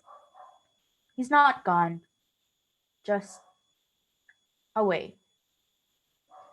15 years after he came back home, I still remind myself, he's not gone, just away. So that was my first piece. Hopefully the technical difficulties didn't make it too fragmented. My second piece is about the middle part of the story. And this piece is entitled Forever, a Dissertation. And it's about I wrote it right after I was diagnosed with bipolar 2 disorder. So it's very near and dear to my heart. This is Forever, a Dissertation. If you think, even for a second, that there is no forever, then you have not heard the sound of a doctor's voice, diagnosis spilling out of her pen, and her glasses and her undecipherable handwriting etched permanently underneath my skin. Mentally ill, a memoir. Or a mother's tears. Yes, I hear her tears. I hear it in her voice when she asks me to eat. I hear it in her voice when she comes home from work. I hear it in her voice when she gives me the pills, when she gives me the pills, when she gives me the pills. I hear her muffled sobs in the middle of the night. When she says, "Take care." When she says, "I love you." When she says, "I'm proud of you." Mom, I'm more proud of you. I hear forever. I hear it in my father's shaking hands and ragged breathing. I hear it when he walks, trudging along, more cautious now, well aware of the thin line we were all set upon. I hear it when he pulls out a joke, when he asks me if he has been a good father. Dad, good is all you have been. Forever is defined as for always. Always is defined as at all times or on all occasions. I will live with this monster forever. That is a fact. I will be haunted at all times, on all occasions, with varying degrees but ever present. By the highest of highs, I will get used to holding my breath when I reach the very top, because by then I will become accustomed to the lowest of lows. And I will live with extremities that cannot be helped. But monsters can be managed, and I will take its clasped hands from around my throat, and I will sing the lullabies my mother used to sing to me. I will grip its hands in mine and tell it stories of what used to be, of a man with wide shoulders and firm feet, happy to raise me. And like every other story, someday I'm sure we will reach the end.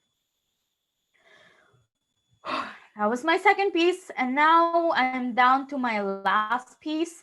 This is this is the piece I wrote for myself, and it's about being brave enough to love yourself.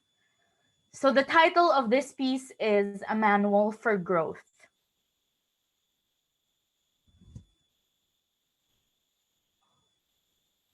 Start with the parts that they don't see. Begin with your greatest enemy. Don't give it a name, not a he or a she, for identifying it as a being gives it far too much power. Start lower, from the pit of your gut. Feel your heart sink towards the very bottom of your torso. Feel your insides churn. This is where we begin. From the bottom, from underneath our skin, this is where we begin. We build ourselves from the ground up, from the soles of our feet to our scalp. Feel the warmth of our words spread out, every letter taking root at the end of our limbs. Watch it spread into the ground beneath us. Watch it grow upwards and further into the soil, both directions flourishing. Watch the ground cracking, opening, making way for you still trying. Watch yourself fall apart. Watch yourself tear up your heart. Watch yourself withering. Watch yourself decomposing. Remember, we build ourselves from the inside out. Stutter on your words until you feel your tongue hurting. They say it's whatever. Apparently, practice and muscle memory is all it takes. Going through the motions, pining after normalcy. Is this what we were meant to be? Slaves with no epiphanies? Sunflowers bending towards light? Trying to conform with all our might? Complacent, comfortable, controllable? We build ourselves our own caskets, steadily ready to hoist us 6 feet above the ground. underground. We lurch into the abyss. The eternal sleep seems like utter bliss. Every day a new contraption that will open up old and new wounds slowly. Every day a brand new caption that will springboard a reaction from corpses you barely know. Walking dead with nothing but hate to show. But still we build ourselves from the ground up. We make mistakes, and I've made enough for me to finally grow up. Remember, we grow from that feeling of wanting to die, from that atrocious feeling of wanting to hurl yourself into the sky.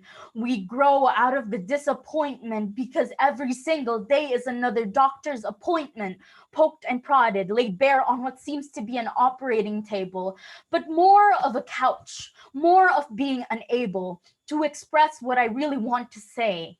Nothing seems to go my way. I am always the butt of the joke. I wanted to throw up as you spoke. When he touched me, I felt like a part of me broke. Remember, we grow from that feeling of wanting to die, but remember as well the joy of being alive. Remember the strength it takes for one to survive. Remember the tears you've shed, the blood you've bled, the poems you wrote, the promises you've made to yourself that you inevitably broke. Remember the sweet heat of the summer sun, the grains of sand in between your toes. The ocean has never seemed more appealing than right now. Right now, as you are listening to this. Feel the warmth of your imaginary lover's skin, the kind that makes your toes curl and the world spin. Never mind the fact that you'll eventually die alone. At least every night you'll be sure where to come home. You've written too many letters for the undeserving. It's about time you stop from continuously hurting, for wearing your heart on your sleeve. It's time we leave behind the skin we've shed and re-emerge donning new colors because our past is now finally dead. That was my last piece. Thank you, everyone. Alia, give me a minute. Child. I'm sorry. No, I'm very no, anxious. do not apologize. That was, yes, exactly. Wait, let's wipe the tears.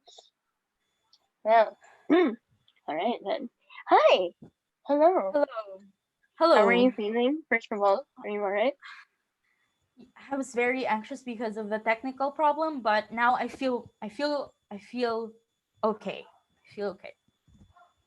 Yes, you can that was beautiful. I'm familiar with that set of poems, but every time I hear them, they hit differently. Especially tonight when we're talking about being brave for love, you know? I've always wanted to keep on writing because I want other people to resonate with the words and for them to feel like they're not alone. So that's my Well, intention for all my pieces. I just want other people to feel like they're not alone. you certainly achieved that tonight. That was incredible. I like how you went into it with the story. 'Cause they were all different pieces of the story, and together they make sense, and apart they make sense on their own. You're able to pick out the parts of certain situations and give them their own life, give them the attention they need. Thank you. So why? I guess the next question is why wasn't in that order? Like what made you choose to start with that and end with that? It's actually in chronological order because in the beginning my poem was about daddy issues, and it was a very turbulent past. I have a very turbulent past. Well, I guess everyone has a turbulent past, but like I did I when I was growing up, um before I was diagnosed with my mental illness, we were having a really difficult time trying to figure out what was going on with me. And as a person who used to hurt herself, I used to self harm in various ways. That infuriated my parents because I feel like they felt like they, and I wanted to begin with that piece because that is entirely my past. That was my past. I'm a different person with who I am now. So the middle piece was when after I was diagnosed with bipolar 2 disorder, and I feel Okay. like that piece of mine is the start of the road to recovery. And the last piece I ended with is a manual for growth because now I feel like I'm finally realizing how important it is to give importance to yourself and your mental health and Yes. your overall health and well-being. I think that's so important, and it's not being selfish. It's how can you give to other people if you can't give to yourself? Like, as you said a while ago, you can't pour. Yes. What was that you said a while ago? Cannot pour from an empty cup. Yeah, you cannot pour from an empty cup. And so I ended with a manual for growth because the last line says, it's kind of like shedding my previous skin, my past, and now my past is dead. And I feel like it's important to remember your past, but in my life, I feel like my past is better off dead. So Mm. Yes. I, yeah. I, I absolutely understand that. Mm. I mean, that's what we bonded over when we met. The middle poem, right? Yeah, the middle poem.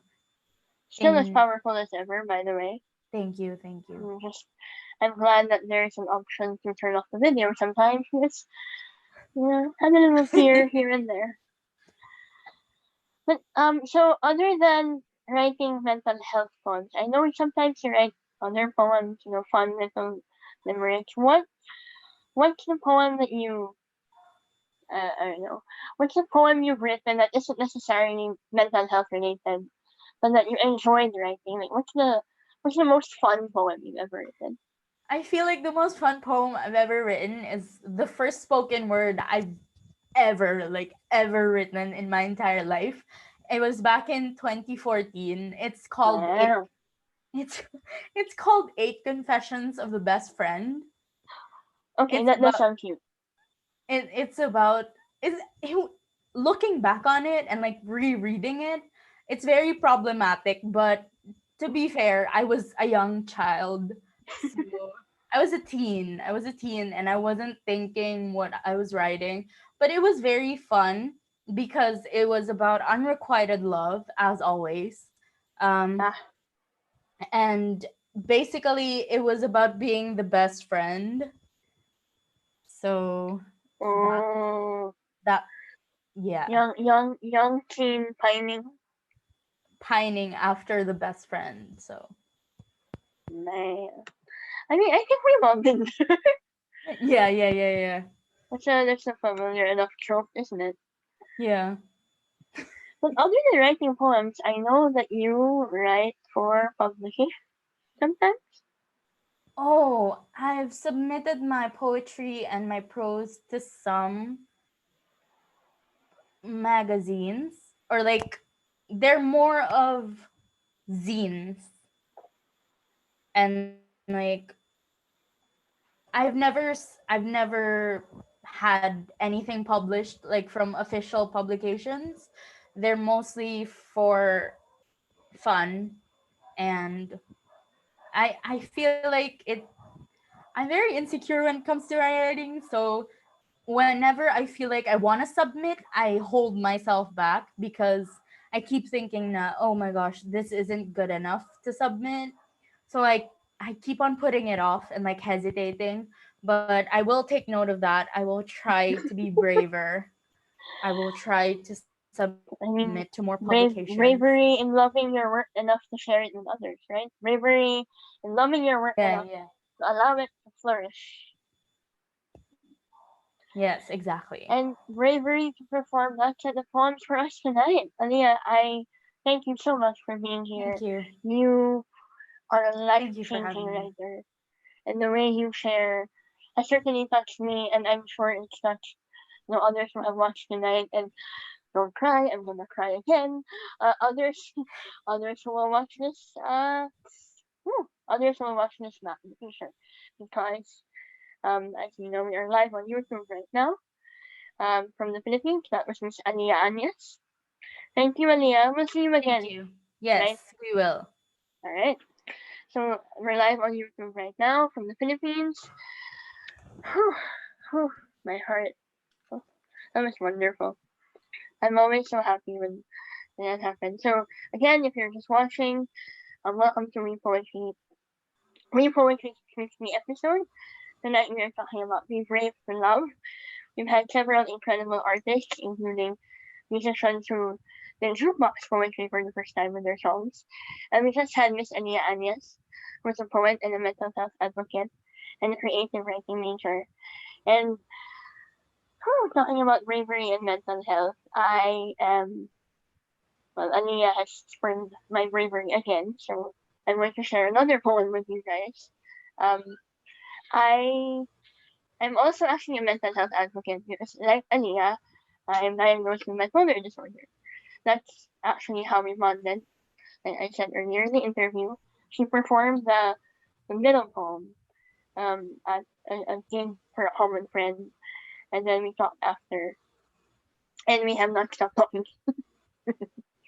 um, so earlier I performed a poem about bravery that I wrote when I was new in the scene, and now I'm going to give you a poem. It's actually, I guess, about bravery and love because I'm also a self-harm suicide survivor, and I wrote this poem for myself, and then I realized that it can help others, and apparently it has. The irony is that my first language is English, not foreign. Just I grew up speaking English, and Tagalog I learned starting in grade school. Um, and this poem just kind of came out, and I only meant to perform it once, and somehow it's become the poem that people ask from me often. And it's the poem people associate with me, even if it's in Tagalog and then largely in English poet. So I decided that I would, in the spirit of Alia and her wonderful set of poems about mental health, I would share with you a poem. In English, the title literally means "You are not allowed to die yet," but this is in Tagalog. So, um, this is in Tagalog. So, I'm going to give you. Yeah, I'll just give it to you in Tagalog. This is my poem called "Bawal Ka Pang Mamatay."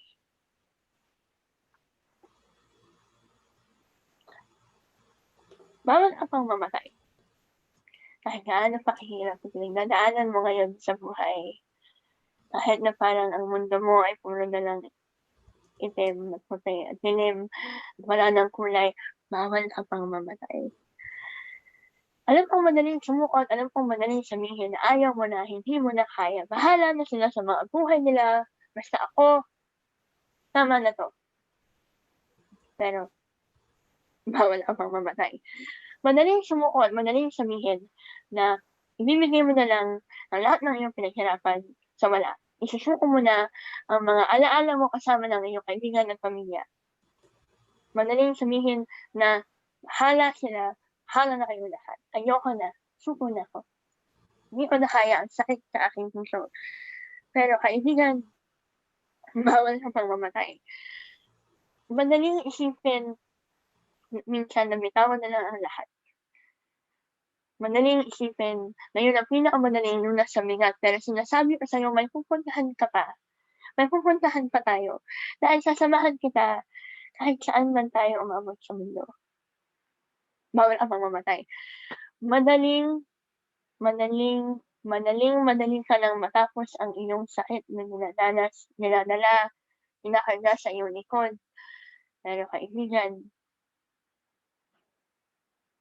talaga nga bang yun na yun?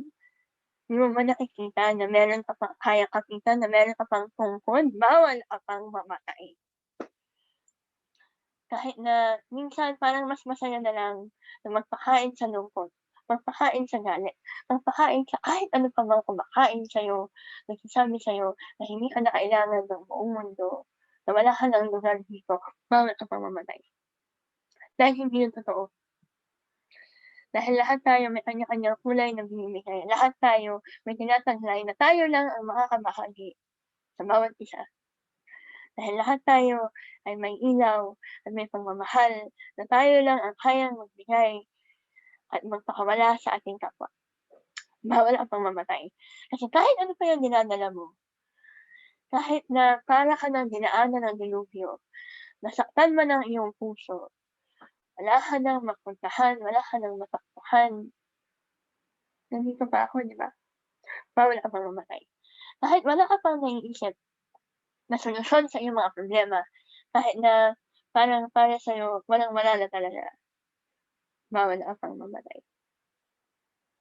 Alam mo kung paano ko alam? Bawal pa akong mamatay. Akala mo ikaw lang. Hindi, hindi. Bawal pa akong mamatay. Kasi alam ko na kahit ano pang hirap na pinagdadaanan ko, kahit papaano may dahilan kung bakit nandito pa ako sa mundo. Bawal pa akong mamatay. Marami na kasing nangyari, marami na rin akong pinagdaanan, ilang beses ko na rin sinubukan. Pero bawal pa akong mamatay. Ang matagal bago ko yung pinaniwalaan, matagal bago ko nakita na ang aking ilaw at ang aking mga kulay ay sa akin lang manggagaling. At pag nawala ako, wala na rin yun. Kailangan pala ito ng mundo. Kaibigan, bawal pa tayong mamatay. Dahil may kanya-kanya tayong dinadala at ibibigay sa bawat taong nagmamahal sa atin. Bawal pa tayong mamatay dahil kaya-kaya nating mahalin ang mga sarili natin. Bawal pa tayong mamatay dahil kailangan pa tayo sanlibutan. Bawal pa tayong mamatay dahil kailangan tayo ng isa't isa, ng ating mga sarili. Bawal pa tayong mamatay dahil meron tayong susumingalilan.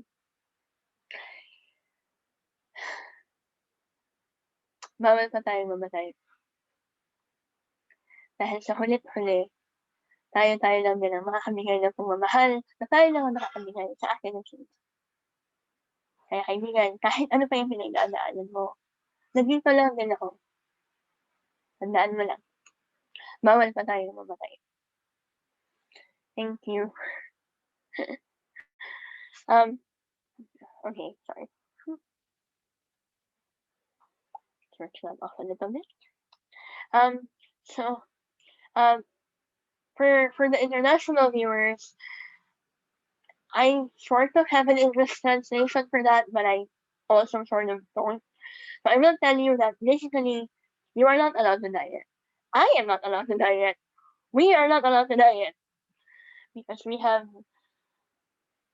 love and color to give this world that only we can provide.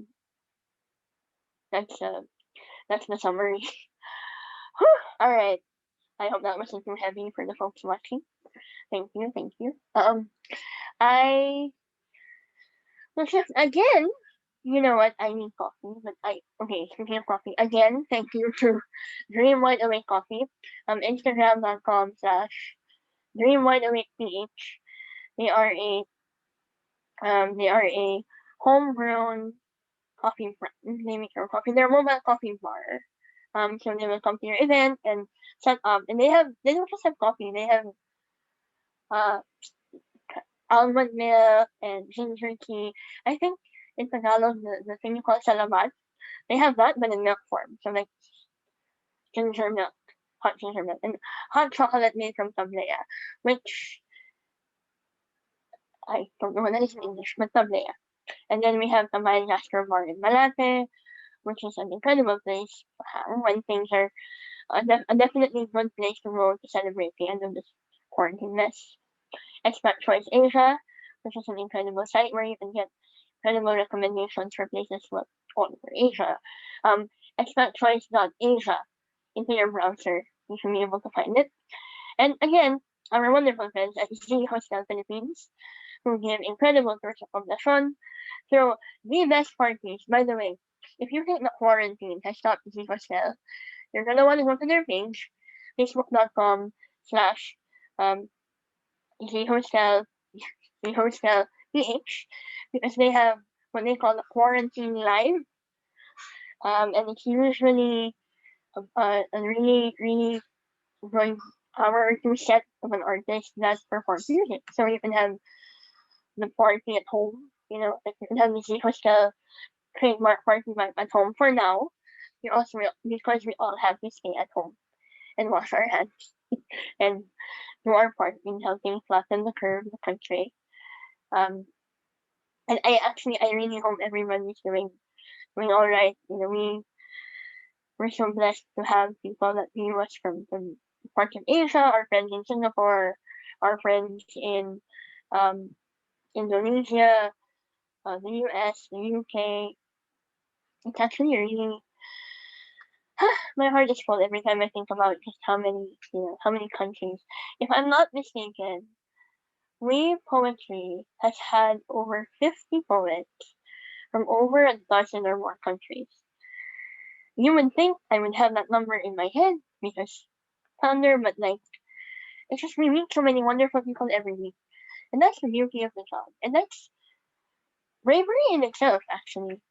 When you go out there, you put yourself out there, you put your heart out there, and you're able to express your art, you're able to let yourself be vulnerable, and care or not care what other people think.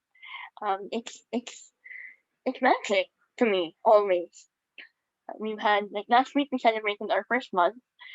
If you were here last week, we went on for 6 hours, and that wasn't really 6 hours because we had artists from all over the world. We still do it tonight, and we do it every night, and it's just so fascinating to me that that's bravery too. A 6 hour show is bravery. It's a long time because there is a marked difference when you're outside, partying or anything, and when you're at home.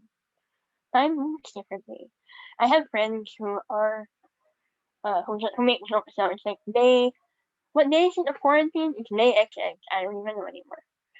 And for those that might not know, those of us in the Philippines were just told that our the selected parts still under enhanced community quarantine, including Metro Manila. We were supposed to end it April 30. Now it's been extended to May 15. So everybody sit tight and stay home, wash your hands, practice social distancing. They've now enacted the law where you have to go out. If you are the one with a quarantine pass in your house, again, this is from NCR for the Philippines, you have to have a face mask or a covering for your face. There are tutorials online, if I'm not mistaken, because there's a shortage, I think, in some places where you can take a handkerchief and put, I think, ponytails as a holder. Okay, this is not a science show. I'm sorry, this is a poetry show. But yeah, I'm actually really excited. Let's get back to the show. I'm sorry that was a tangent. I cannot tell you how excited I am for our next guest. I could, but then we'd be here all night, and you're not here for me to talk about people all night. It's actually really, really, really, really, really fascinating to me because in 2013 I took a poetry workshop in the college I was in at the time. And the workshop was held by the literary org I was in. And it was, I think it was a weekend. I could be wrong. And in walks this lady who's just this like floating.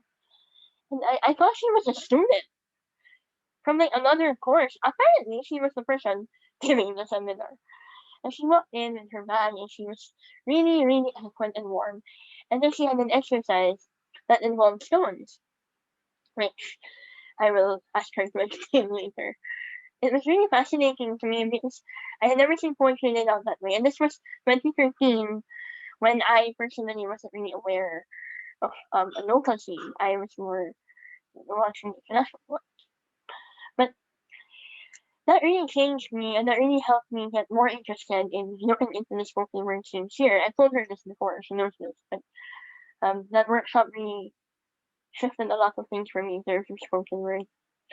So anyway, our next guest writes and creates poetry, installations, and performance pieces.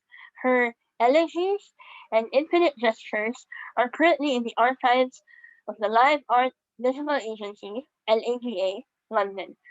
She's a published writer who loves going to slam poetry spaces where she travels. She has done performance art pieces for Grace Exhibition Space in Brooklyn, New York, the Lapsody International Festival 2019, and the Theatre Academy of the University of the Arts in Helsinki, and most recently at the Biennial Georgia the 15th Equator, the Georgia National Museum. I probably mispronounced that. I'm fairly sure she will correct me. And she's also won a Palanca Award for poetry. But by the way, just small addition. By the way, she's won a Palanca. We Poetry Global, I give you Miss Nelly San and Carmen Guevara. Hey, Good evening. The stage is yours. good evening. It's really wonderful to be here, not just because I'm reading for the first time in probably 10 years, but more like I'm actually seeing uh, Indigo and several of my former students doing their spoken word, and I'm so proud, and I'm really grateful for being invited to this scene just to read. So hi everybody. Hello.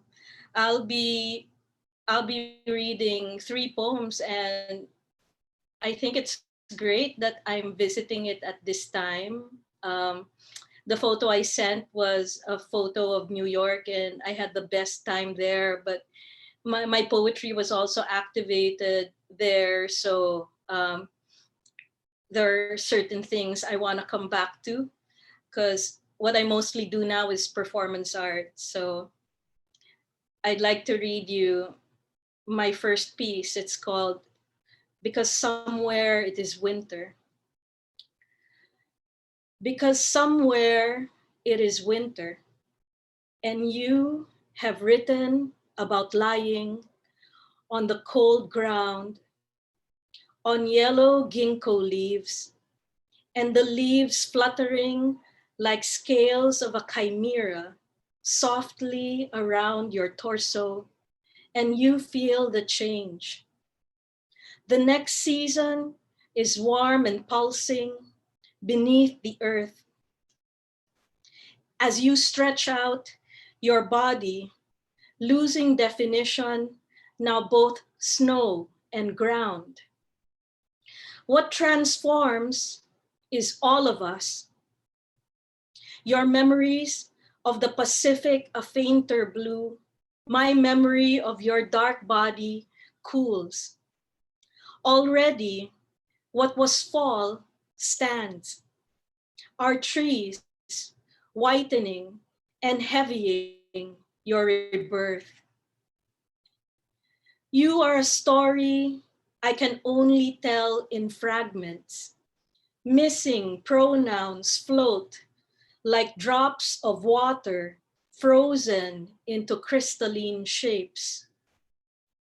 Will I recognize you when I see you coming towards me from the cold?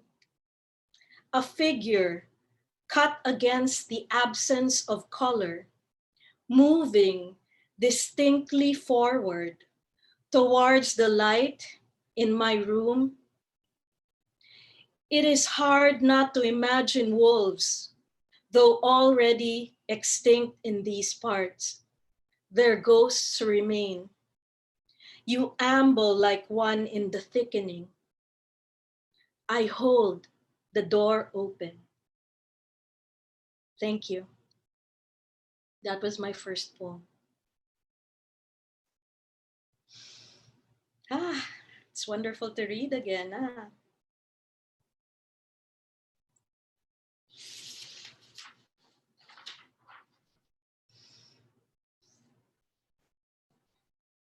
I have lived in a generation where it was a generation moving into bravery, but coming from a previous generation that had to fight to love. And my generation is very grateful to your generation for all the bravery that you guys have shown in loving, and I remember a time, and actually, the things that I'm reading you are considered dangerous in more conservative um, places. So I'm really grateful for this time to actually read them. So I want to read a love poem. It's called Short Songs.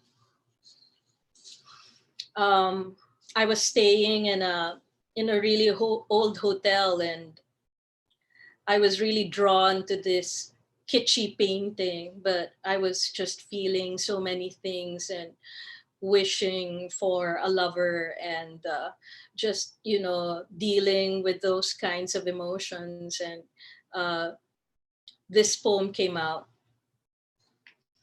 Short Songs. In my mouth, you are a soft tuft of grass, the edge of the shore at midnight, stumbling over sand dunes, falling face first into the froth. My face is wet with your sadness. My tongue tastes cold, small waves, in each one the heart of noon. O love, let me speak to you, take me on, float against my longing, let me murmur, let me tell you a long story with my hands. In my hotel room, a river winds away in a painting over the old TV. I wake up and I try not to fall in. The river moves away over stones, over roots of trees, has fish squirming in the cold, green and greening dark gills flapping open, closing like prayers in the eddying shock. Lie there open. Two girls come with their baskets, they catch fish with both hands. Their bodies disturb the cold with their warm delight. Dresses flowing in the currents over their thighs with their short songs. I close my arms around your waist and think of swimming, push myself into you, gliding, fingers first, rippling through, breaking the surface. Let me press myself into your understanding that girls swim in rivers together for heat, and fish are fresh when slippery. Hold me with both hands. Thank you. Um, the last poem I'm going to read is actually a queering of a very popular poem by our national artist for literature, Edith Tiempo, and it was her birthday, I think yesterday or a few days back. And the poem is called Bonsai. Um, Maybe I should read that poem first. My poem is actually an expansion and queering of this poem, and it's called Psi XY. But I'll read Bonsai first. I think you guys are familiar with it. You guys have um, have studied it in class, and I just wanted to give you a different take of it. Bonsai first. Bonsai. All that I love, I fold over once and once again and keep in a box or a slit in a hollow post or in my shoe. All that I love, why, yes, for the moment and for all time, both. Something that folds and keeps easy. Son's note or dad's one gaudy tie. A roto picture of a young queen. A blue Indian shawl even. A money bill. It is utter sublimation. A feat, this heart's control, moment to moment, to scale all love down to a cupped hand size, till seashells are broken pieces from God's own bright teeth. All life and love are real, things you can run and breathless hand over to the merest child. So this is my take on it. It's expanded. Psi XY. All that I love, the candle, the table, the chair where I sit, the lover in front of me saying she is not what she is as she looks through the window where the sidewalk flits beside, cat-like. I sit, cat-like, still in her perception, something other than myself in this dress.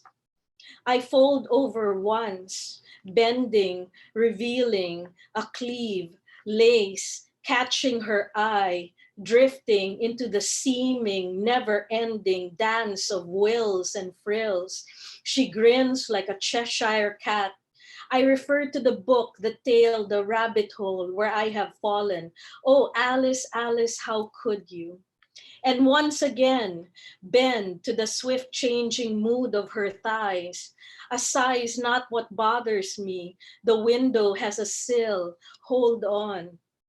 And keep in a box the cotton smell of her, the lost way, the touch of her hands, the words taken from me, my place, or a sit in a hollow post, iridescent wings, or in my shoe, my escape.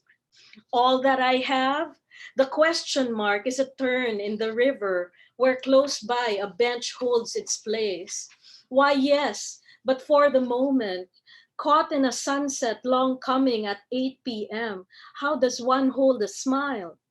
And for all time both, the shimmer of a city will be left on our skin, the colors dictated by time, of day or night, the season.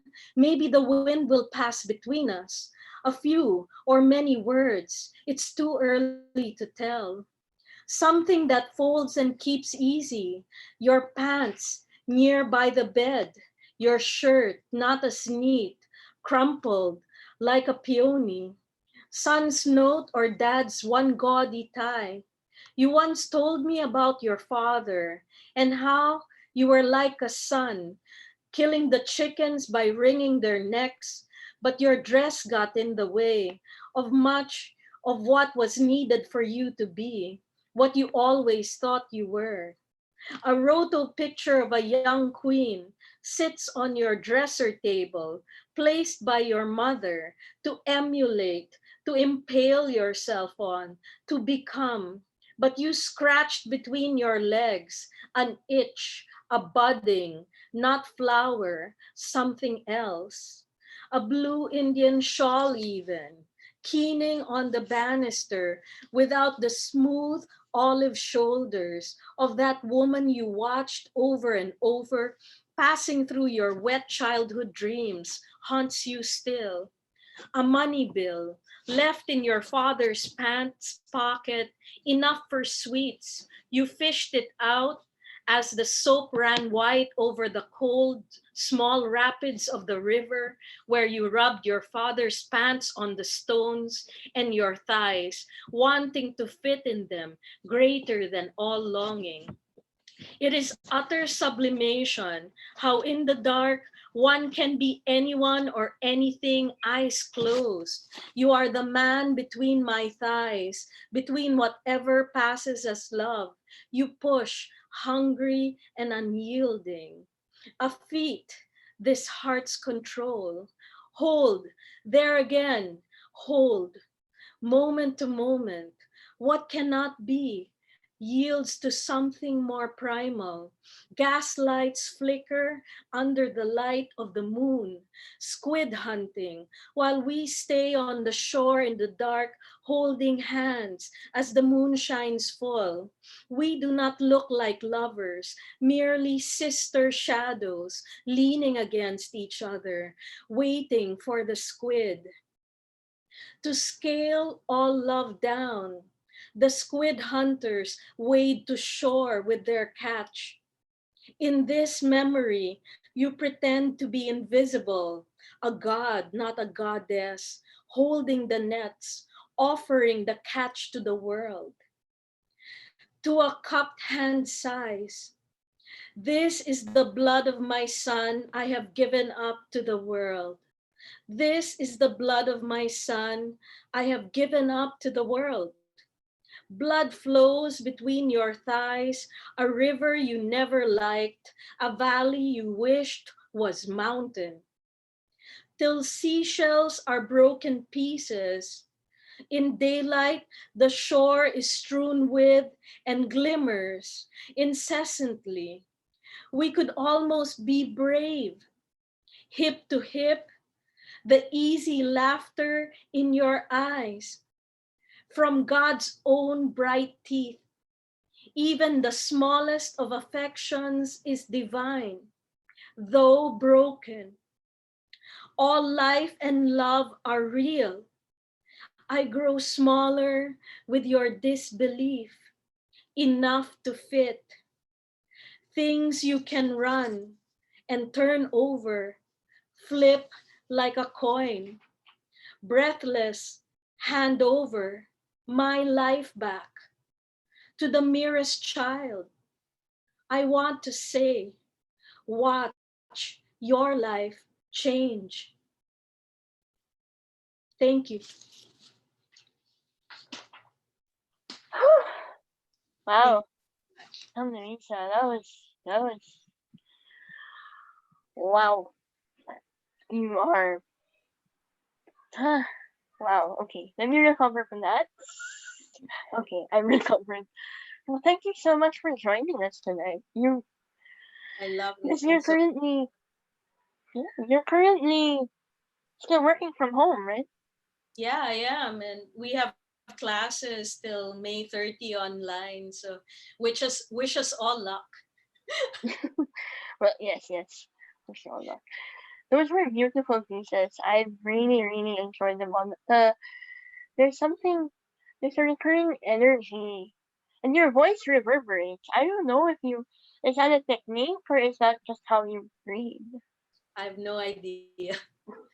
I just feel like I go into a trance, and every moment that I read and I write, it's a dying moment, and so I can so relate to that line of yours, diba? About dying and then like Yeah. take off from there. I think that's amazing, Indigo. Yeah, Oh, thank you. Yes, nobody is allowed to die yet. I mean, we're yeah, all gonna die at some point, but not not with our own hands at least. because But mm, the trance like quality of spoken word and poetry actually brings us so close to it, and yeah, then the magic is it's creation and it's also life, exactly, you know. exactly. There's Yeah, there's a there's a line there, and I'm really glad that you were able to share those pieces. I enjoyed the second one very much. There thank was you. there was so much in that, and to think that it came from a kitschy poet, a kitschy painting. Whoa. Yeah, You've seen those, right? On hotel Yes, rooms, you have yeah, I those. know exactly what that is. Oh my god, yes. Yeah, But to get that out wonderful of cheap hotels. to get that out of kitschy hotel paintings is hello industry, how are you today? But you were talking earlier about how you haven't really read poetry in a while. Yeah, I mean, I do slam poetry, which is, diba, you go into the scene and then you're given a theme and then you Yes, just slam, right? But I yes. haven't really read my formal written work. So I really thank you for this time. Oh Truly, no, thank you for raising us. I mean, 'cause I remember you were saying you've actually, it's not for a lack of invitation to read yeah. your work. Yeah, I've been spending the last 5 years doing performance art, which is presented as poetry but doesn't involve speaking. So, Yes. yeah. Thank you for breaking your 5 year focus. Because I'm sure you've been invited, hey, we're not the only ones who invited you, but I'm glad that you said yes to us. But I'm curious actually, if because you've been doing this for quite some time. You won your palanca several years ago. Yeah, really, way back. Yeah, Did 99. you? Oh, Yeah, oh, wow. yeah, yeah. But so did you ever? You've been doing this for since quite some time now. Did you Mhm. ever think of just stopping? Right? Like, You know, parts of me want to stop and just be normal if I could, but actually this is what I am. I can't be anything else but myself. And I really love the friendships that I form with other people and my students, right? This intense connection. yes. And the connection is just, not all like happy poster, insta happy, but it's like, oh yeah, Yeah. here we are, right? And we're feeling things and we're raw and we're flawed. And I really respect those connections and friendships, and I keep them within me like for a long time. Diba? It's like till my death, these are the powerful people in my life. And the powerful people in my life are not necessarily older than me, they're younger than me, like the next person who's coming up, person Ah, before me, both really just powerful people, you know. So yeah. I just yeah, realized you're right. That you're the person before you and the person after you are both your students. yeah, they were, yes. Yeah, Uh, so what? Great That's respect. actually, is it safe to say that that's your view on the poets of today, the poems that come out today, the scene today? Is that your general view? I mean, I really love that the scene is so vibrant, you Mm, know, and I really wish that I could go out and actually see the scene. You're right. I have been receiving like face to face invitations, at least just to sit. It's just that, work, I mean, I'm like yes, an adult and I've been an adult a while. And then, like, um, and we were talking about this, about the fact that I only see snippets online of these yes. performances.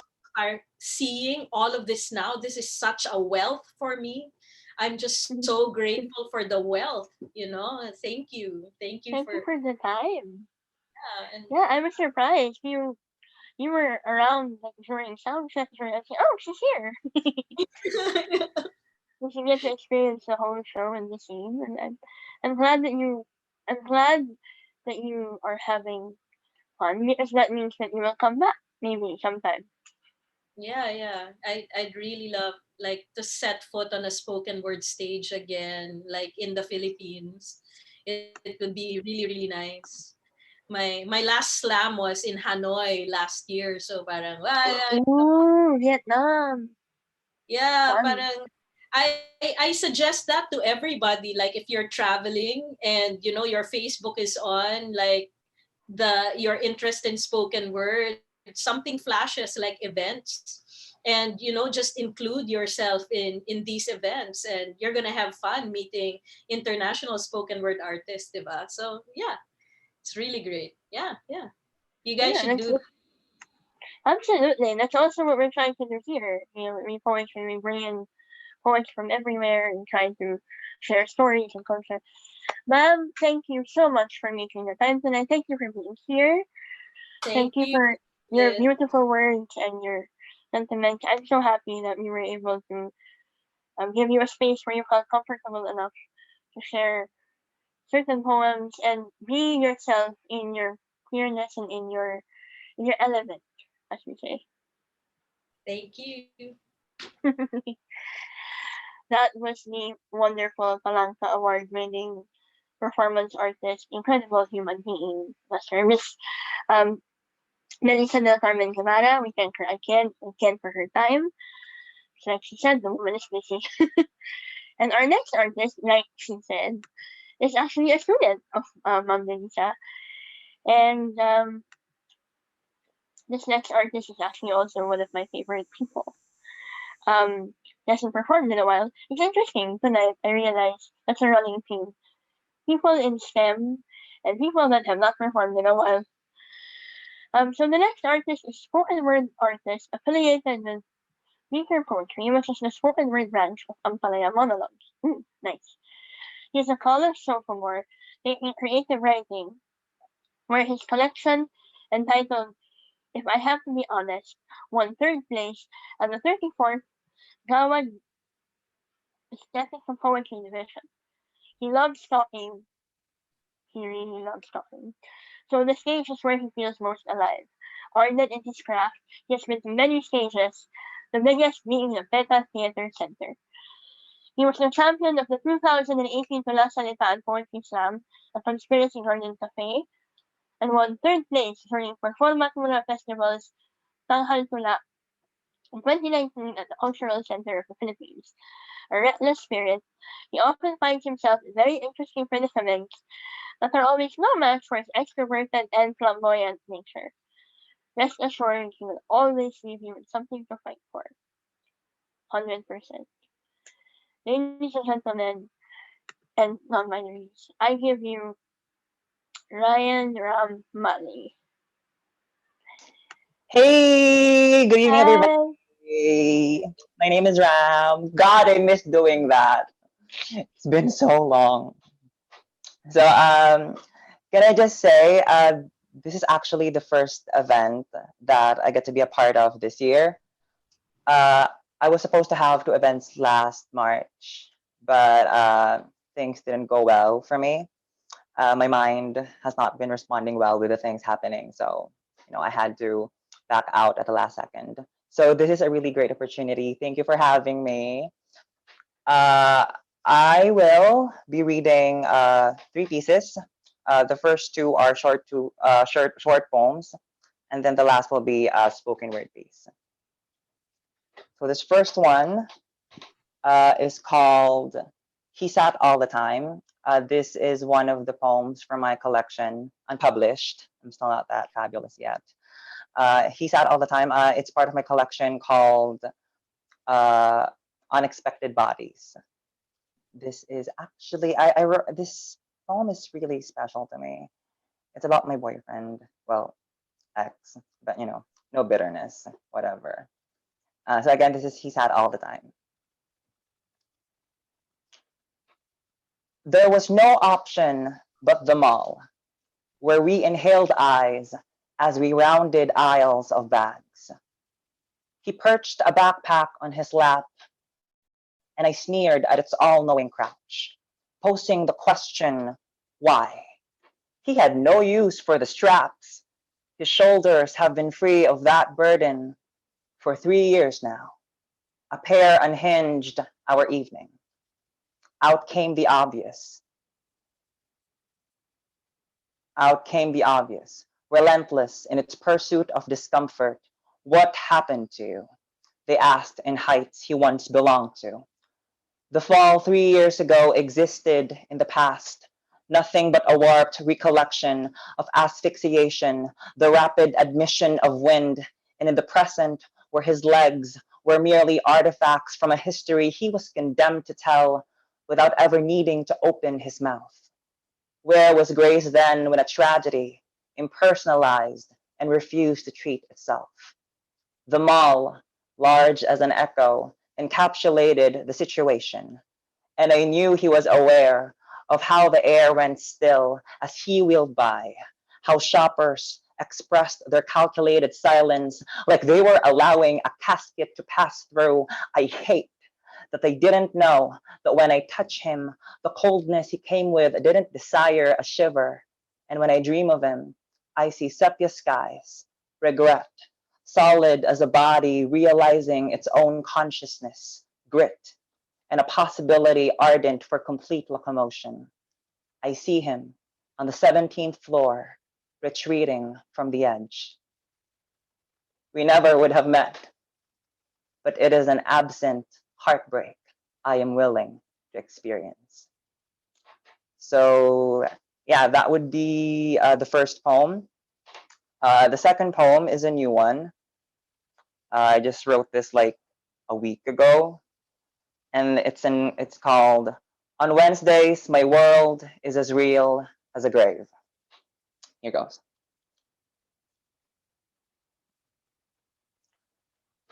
On Wednesdays, my world is as real as a grave.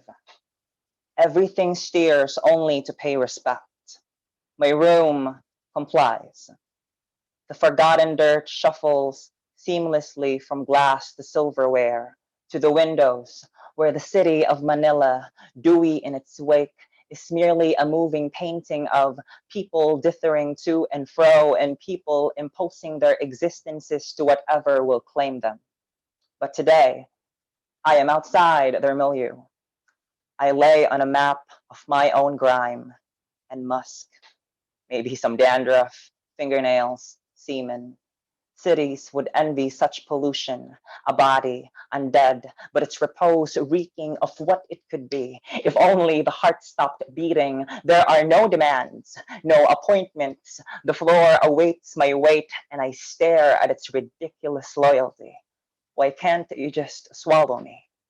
When a hand blooms, the popular idea is to close it again when it has found something to conquer. I once held a man who held another, and that was how I came to know how to lose, even with my fists clenched shut. My palms are as open as the ocean, never again to own, only to ravage and separate. Here, on my bed, time is no more than shadows bending languidly over obstacles, an anarchy surpassing the stubbornness of solid things. All melts into ink under the smooth bars of the sun until there's nothing left but a puddle the size of a room. You don't need water to drown. You just have to chase the light away. I receive no visitors, nor flowers. All I get is the romantic sound of lives, the sirens that remind me of the time in their numerical form, a dog's abandon, the arresting force of metal doors, coming from all directions, but mine. So that was my second poem. And for the last, this is the spoken word piece called Soft Boy Dilemmas. And it's not what you think. Hang on, let me just collect myself.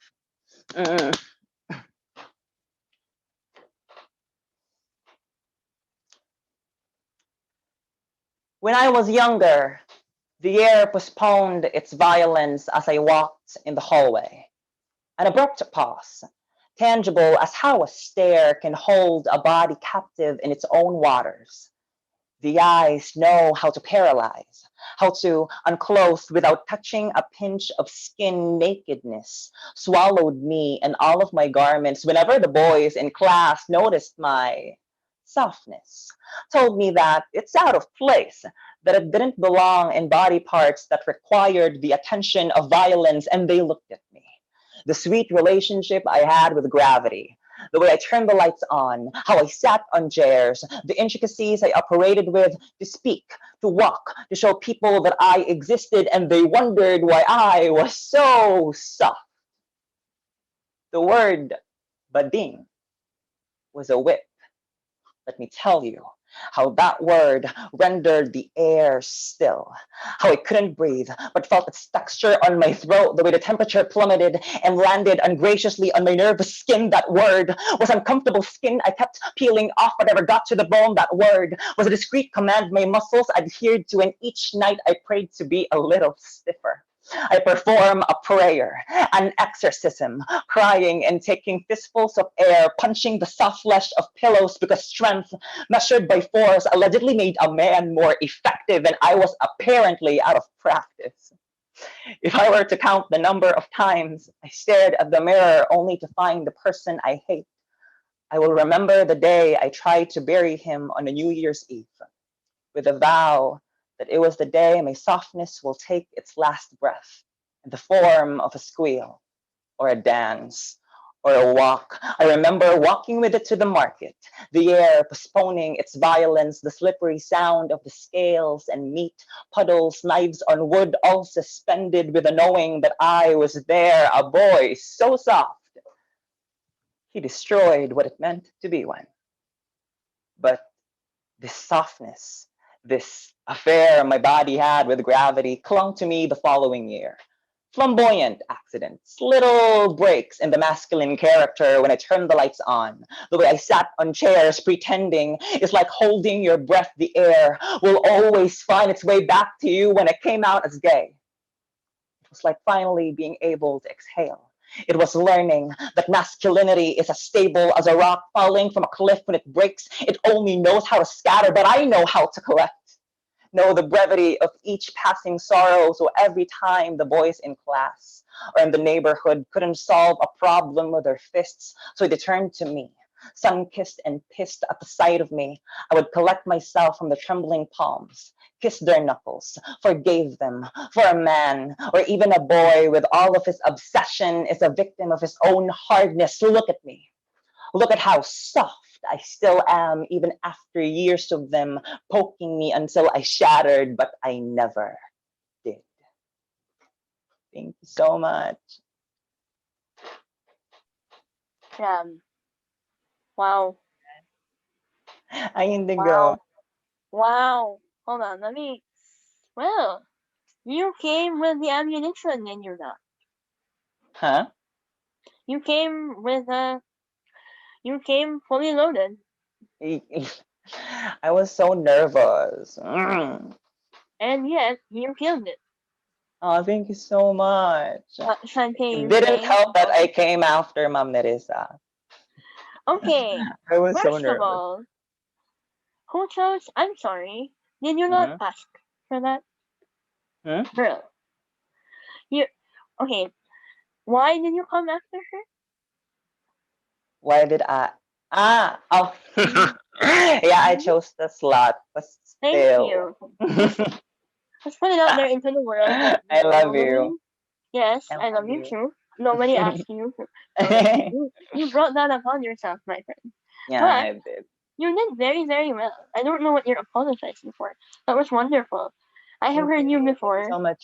and I have I have favorites from your works.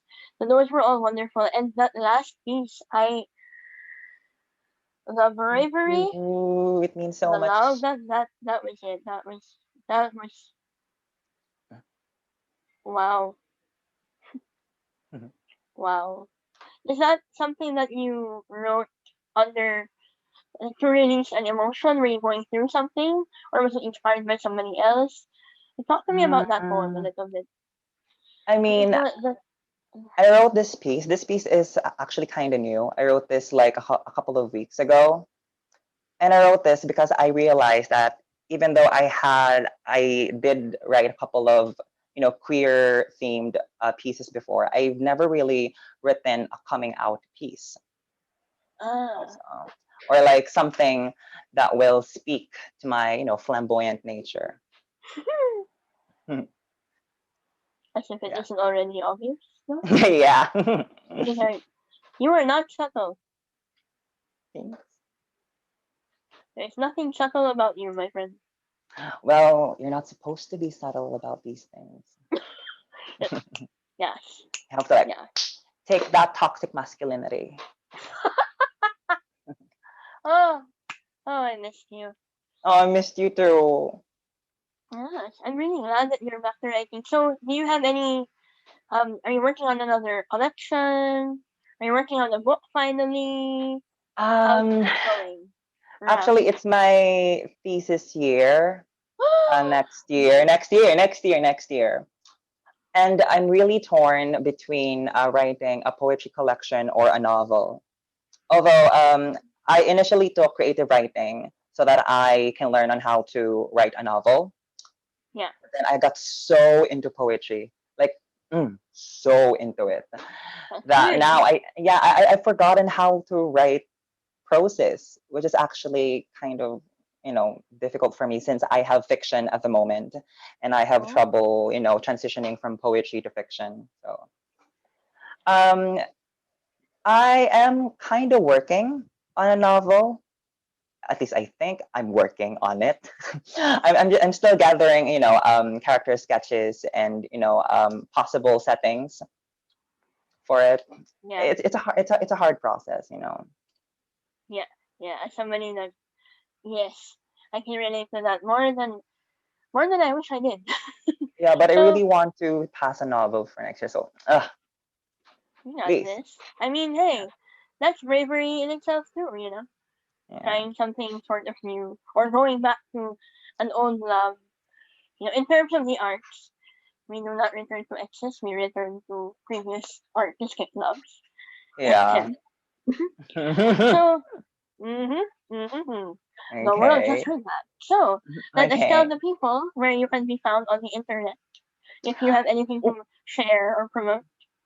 Well, my Yes. Facebook is useless. Do not ever add me there because I don't ever use it. Yes, It's I know useless. this. And you can't find me on Instagram. But you can find me on Twitter. I live there.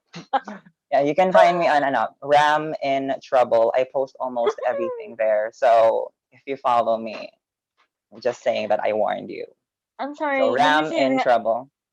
not Ram is trouble, Ram in No, trouble. it's although Ram is Trouble does have a nice ring to it. Somehow I I'm might not change my feeling it. username now. Oops, But my man. Ram is Well, Trouble. I sound sexy. Wow.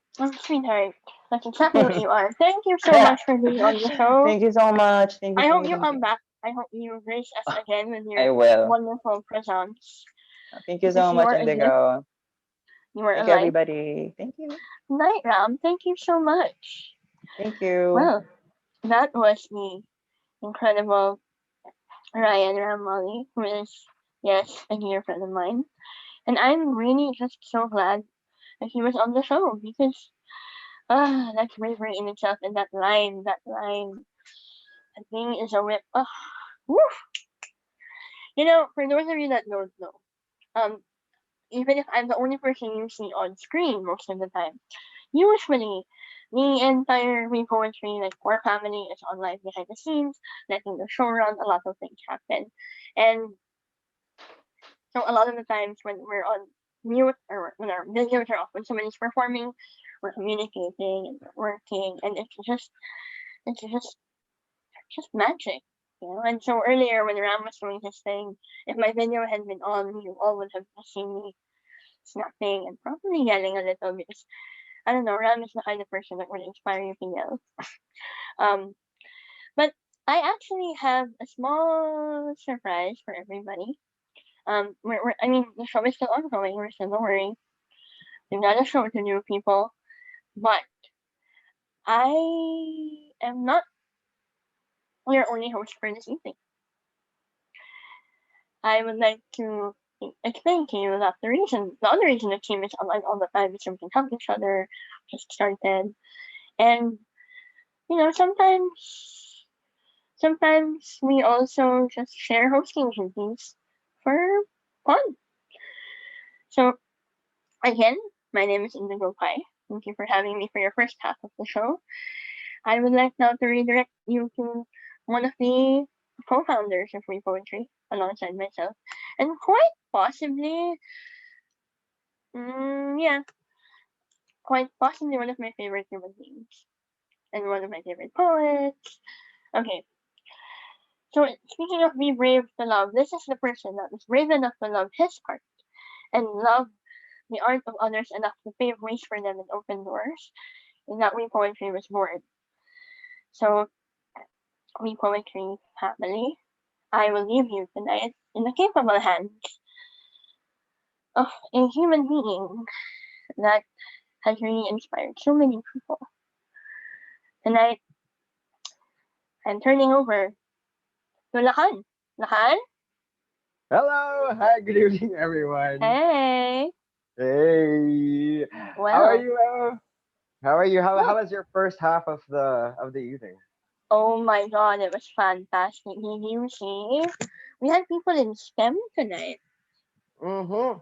And actually, if Like, you look at the live chat, it's like on fire, and yeah, it's I noticed. Like, I was reading names earlier and whatnot. Everybody's just.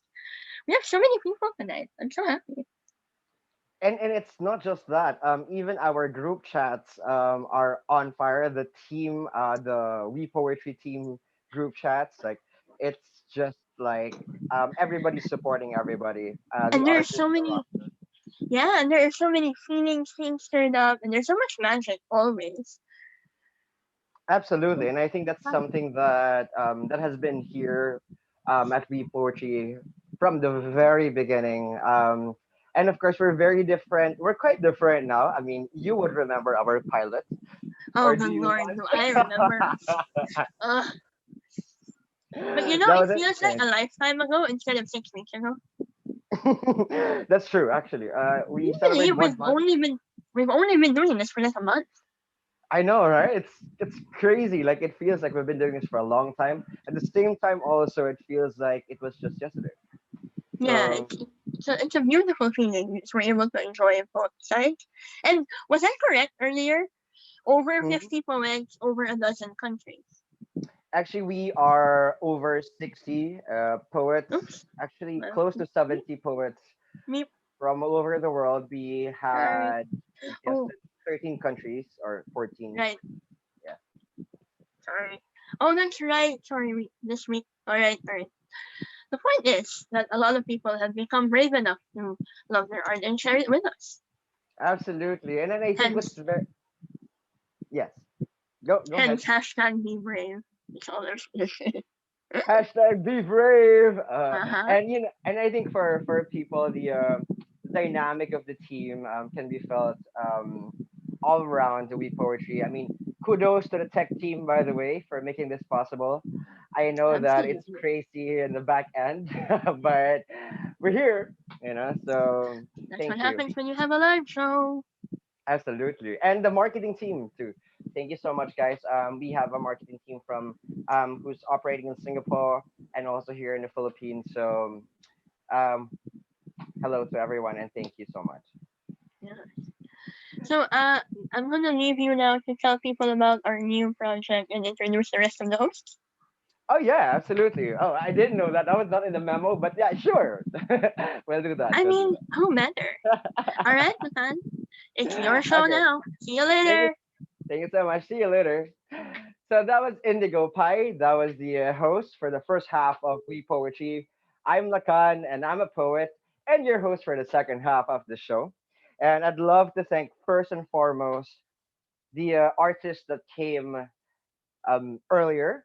Martin Punzal, we have Abby Esteban, Prismness, Alia, Agnes, and of course, Nerissa del Carmen Guevara, Ryan Ram Mali, and of course, Indigo Pie. So thank you so much for being so brave to share your soul in front of, well, technically a screen, but still, much love and bravery you have shown tonight. And of course, this wouldn't be possible without our sponsors. We have Expat Choice Asia, based in Singapore, but present all over Southeast Asia. Thank you so much, Z Hostel Philippines, for believing in us. And I miss partying and going there at Z Hostel Roof Deck. And I would love to thank also, of course, Tambayan Gastro Bar and their amazing sisig. Love, love, love. And finally, the Dream Wide Awake, because I love coffee. And I think everybody knows that. So thank you so much, our poetry partners, and everyone who is watching tonight. Hello, everyone, and do tell us what you want to see also in our future shows. If you want us to have another theme that you would love us to do comment down below, and don't forget to like, subscribe, and share on social media. So and share the love, guys. Share the love. And speaking of love, of course, that is our theme for tonight. Be brave to love.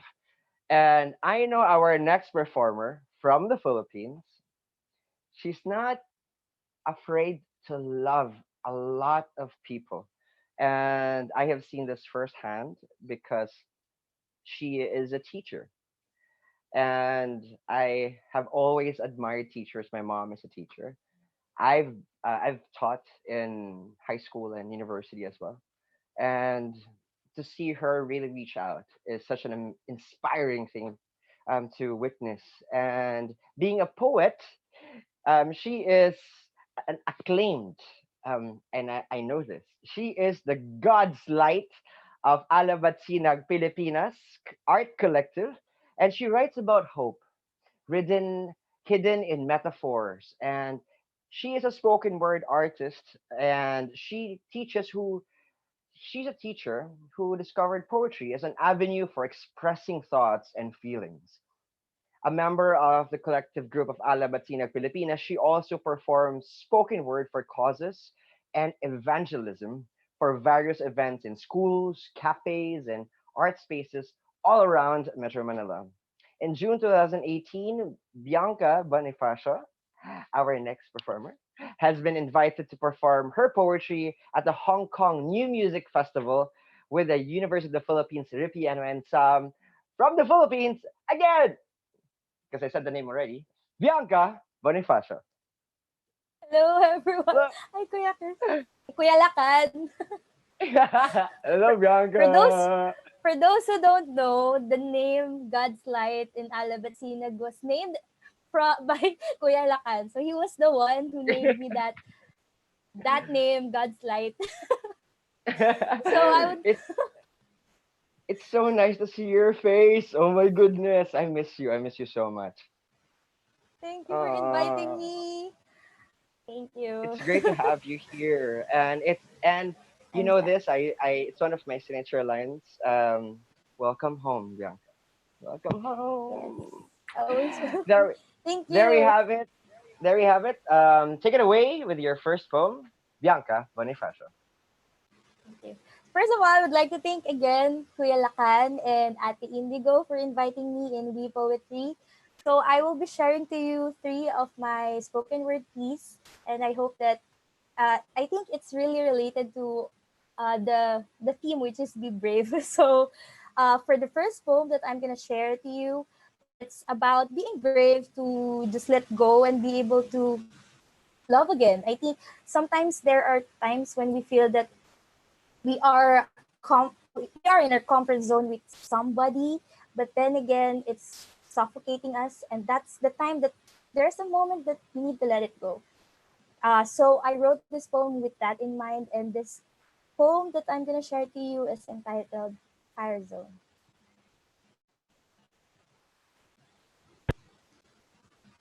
That is the moment I knew I need to get out of the fire zone, not the entrance of the new, but to escape to the nearest available exit door as soon as possible, or else I would get hurt. In this place, I knew there's no rescuer to rescue me. I knew I needed to get out. I demand myself to keep breathing, contain those air in my lungs. They said smoke would always go up, so I need to get down, stay low and crawl, bend my knees like I'm begging for my life, and keep breathing.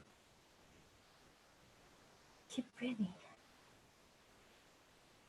I need to keep away from the fire I started as you try to ruthlessly extinguish it, as you try to quench it with a smile not for me. That smile. That smile was a mist, a fine spray that somehow illusioned me. It can save me from the choke of this smoke. You had me again. Don't try to make me stay. You know I will.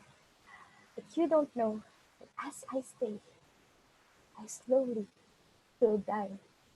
The smoke inhalation made me lose my consciousness. There's no you and me. How I keep going. I walk slowly. Breathe hard. Try not to panic. Keep calm. At last, I found an escape route, a window. I need to break out.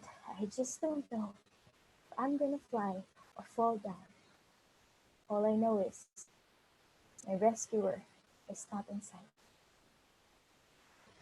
Thank you so much. And that is Fire Zone. That's the first poem that I wanted to share to you. And now for my next piece that I'm going to share to you, it's in Filipino. And this one is, I dedicate this to all the frontliners.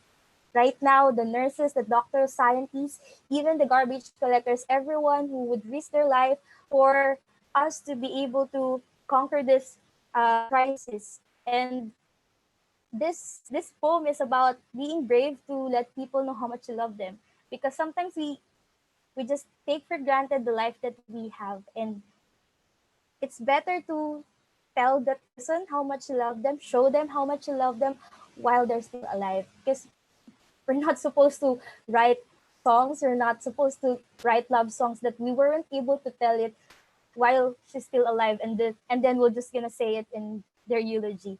And so this next poem is entitled Aray na Bulaklak.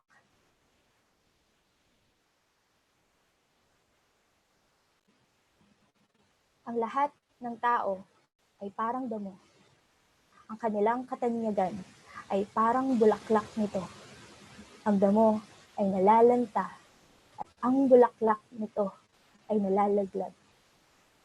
Patuloy na tumatakbo sa isipan ko ito.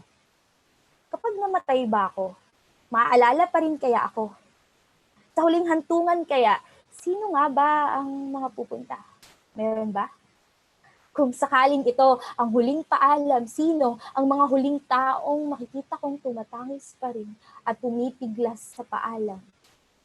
Sa pagsaraba ng aking kabaong, kasabay ang paglimot sa akin.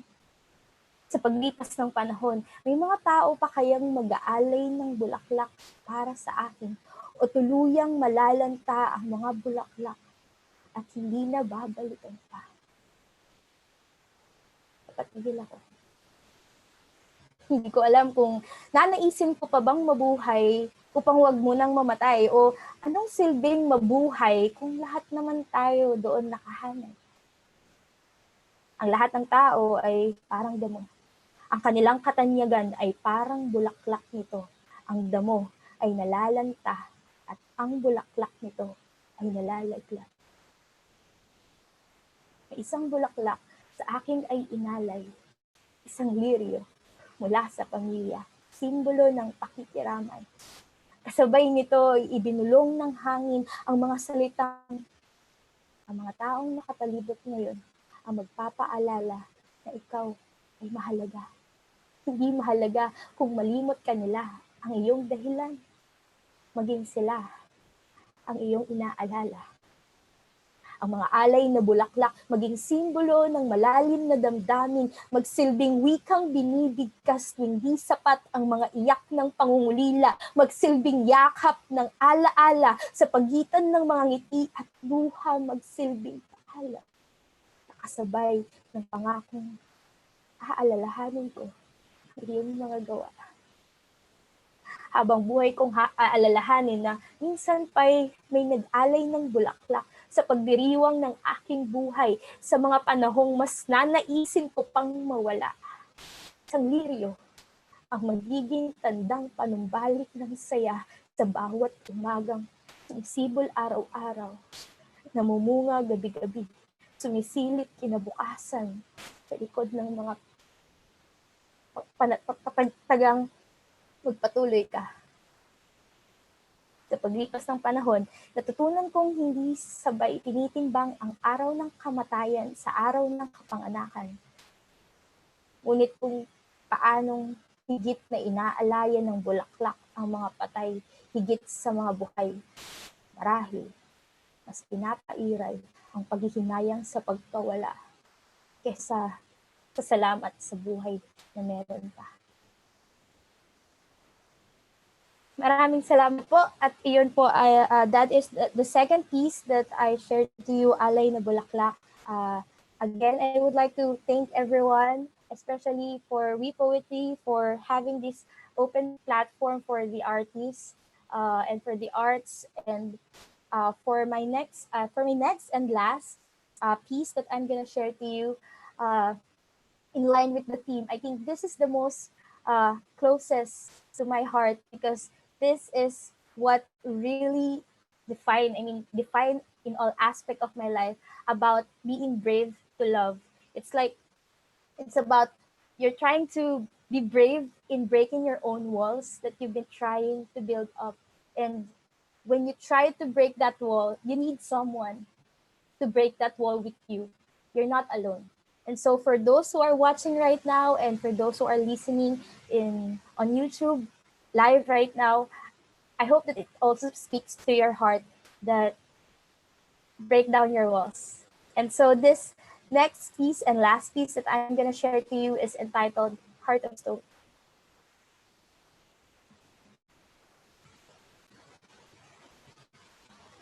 Pebbles of discouragement, stones of fear, walls of rebellion. These were pebbles thrown at me in my sleep. These were stones stuck in my heart. These were walls I've been trying to build up. I tried to build it up 1,000 feet tall so no one can break it. I tried to build it up 1,000 feet tall so no one can see what's inside.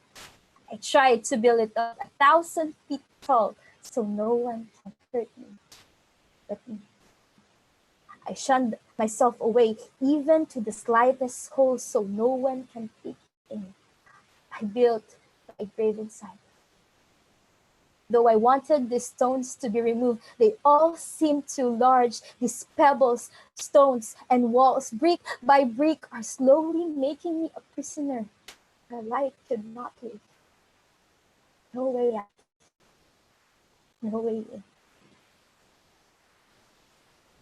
But I tried to pray. I tried to pray as if it were my last breath, my last hope. As eyes closing, I tried to look up and I saw a light. I saw you.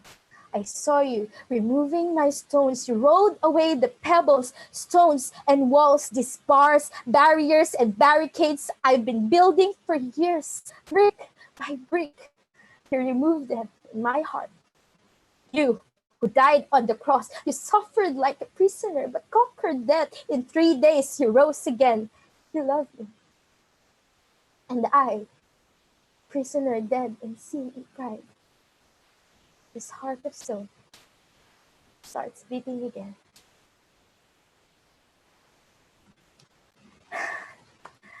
Thank you so much again. Thank you so much, We Poetry, for this very uplifting and enlightening open mic. Thank you so much. Again, I'm Bianca Bonifacio. Bianca, okay. I've always been ready to have your light. Um, and I've not seen you perform for a while. And thank you. Thank you so much. I mean, Thank you. you've always had that warmth, that sense of like embrace that people would love to go home to. And that that last piece, um, for me, I mean, it's always tough to do that, what you said in the poem. Yes. But um, I would love to know, like, how did you write that last piece? What made you write that last piece? What made me write that last piece? I think that I can remember that I wrote that piece during Holy Week. I think that was 2 years ago or last year. So during that time, I was really, sometimes as a person, you just don't want to open yourself. I mean, I am like that. I am not someone who would open up to people. But then again, I am reminded every time that my God who loved me would always go his way. And even other people, I mean my friends would always let me feel that.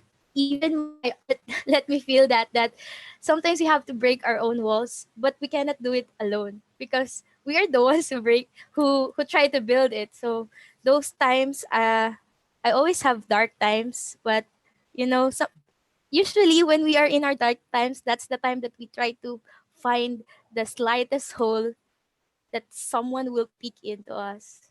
So that's how I wrote Yeah. it. And like, I think it's a very beautiful message, because people always think that darkness is such a negative thing. Agree. But I don't know if I had shared this with you before, this poem.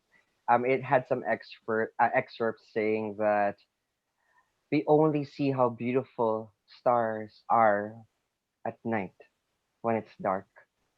I agree. Totally agree. And like you were saying earlier, like the walls you have to break, the darkness that you have to, not necessarily defeat, but more of like befriend, or have and converse with, pretty much.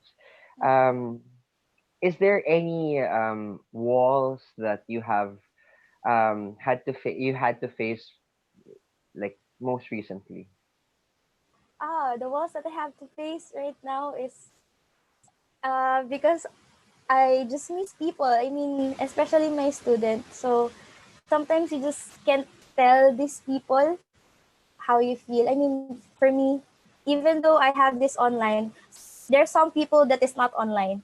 So these are I mean, sometimes this time in the crisis like this in quarantine, you just close the door and then you just let yourself in. So I think my way out is my poetry. So I just close the door and then write my poetry, even though I'm somehow like a wall, but then again, my poetry will become the hole in my wall. Yeah. Um, Speaking about that hole in poetry, kilala mo ko. Kilala mo ko, Bianca Bonifacio. So Nervous. yeah, of course you are. Um, I love, love, love, love your poetry. You know that. Ever since the Thank first you. time I saw you share your heart on stage, and I miss a poem from you. You know this poem.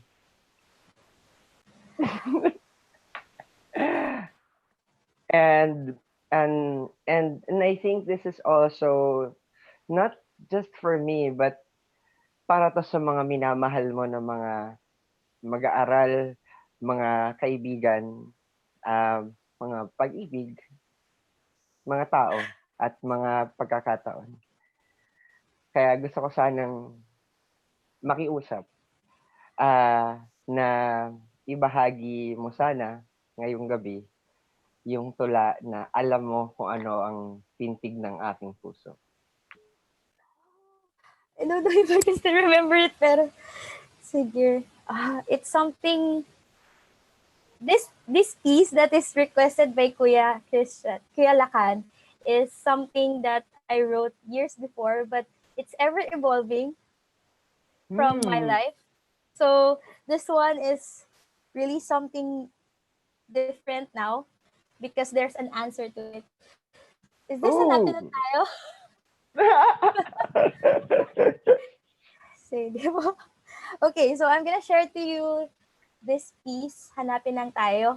For those who are listening right now, it's a love poem, but it depends on how you interpret it. But it's a love poem about finding yourself, and actually you're trying to find it to other people, but you just realize that you have to find it yourself.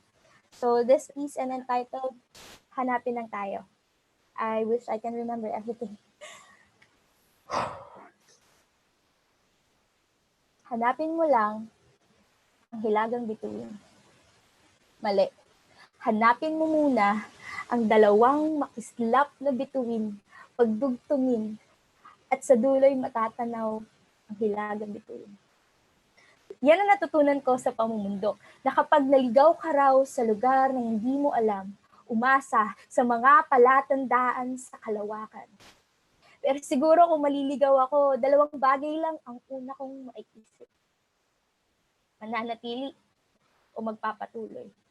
Mananatili. Ang sarap siguro panoorin ang pagsikat at paglubog ng araw, yung tumingala sa buwan na kanina lamang ay araw, yung maghintay na may magliligtas sa akin. Maghihintay at aasang may magliligtas sa akin. Mananatili ako. O magpapatuloy sa paglakad habang pinapanood ang pagsikat at paglubog ng araw, yung tumingala sa buwan na kanina lamang ay araw, yung ipapanalangin ng hindi pag-alaw, iusan, at taasang matatagpuan ng hinahanap. Magpapatuloy ako. Ako. Ikaw, alam mo, parang isang bituin na mahirap abutin na parang 1,000,000 milya ang nasa pagitan natin. Minsan, titigan lamang kita, damang-dama ang kilig na kusang tumutugtog. Ang ikaw na nga, si Kuya Willie, na pamumula sa aking pisngi, hindi maikubli. At oo, isama mo na ang pagiging maginoo mo at ang paminsan-minsan mong, hi, na may kasamang kumpas ng kamay. Pero higit sa lahat, pinaibig mo ako sa iyong liwanag. Pinaibig mo ako sa liwanag. Pinakita mo sa akin kung ano ang pag-ibig. Samantalang ako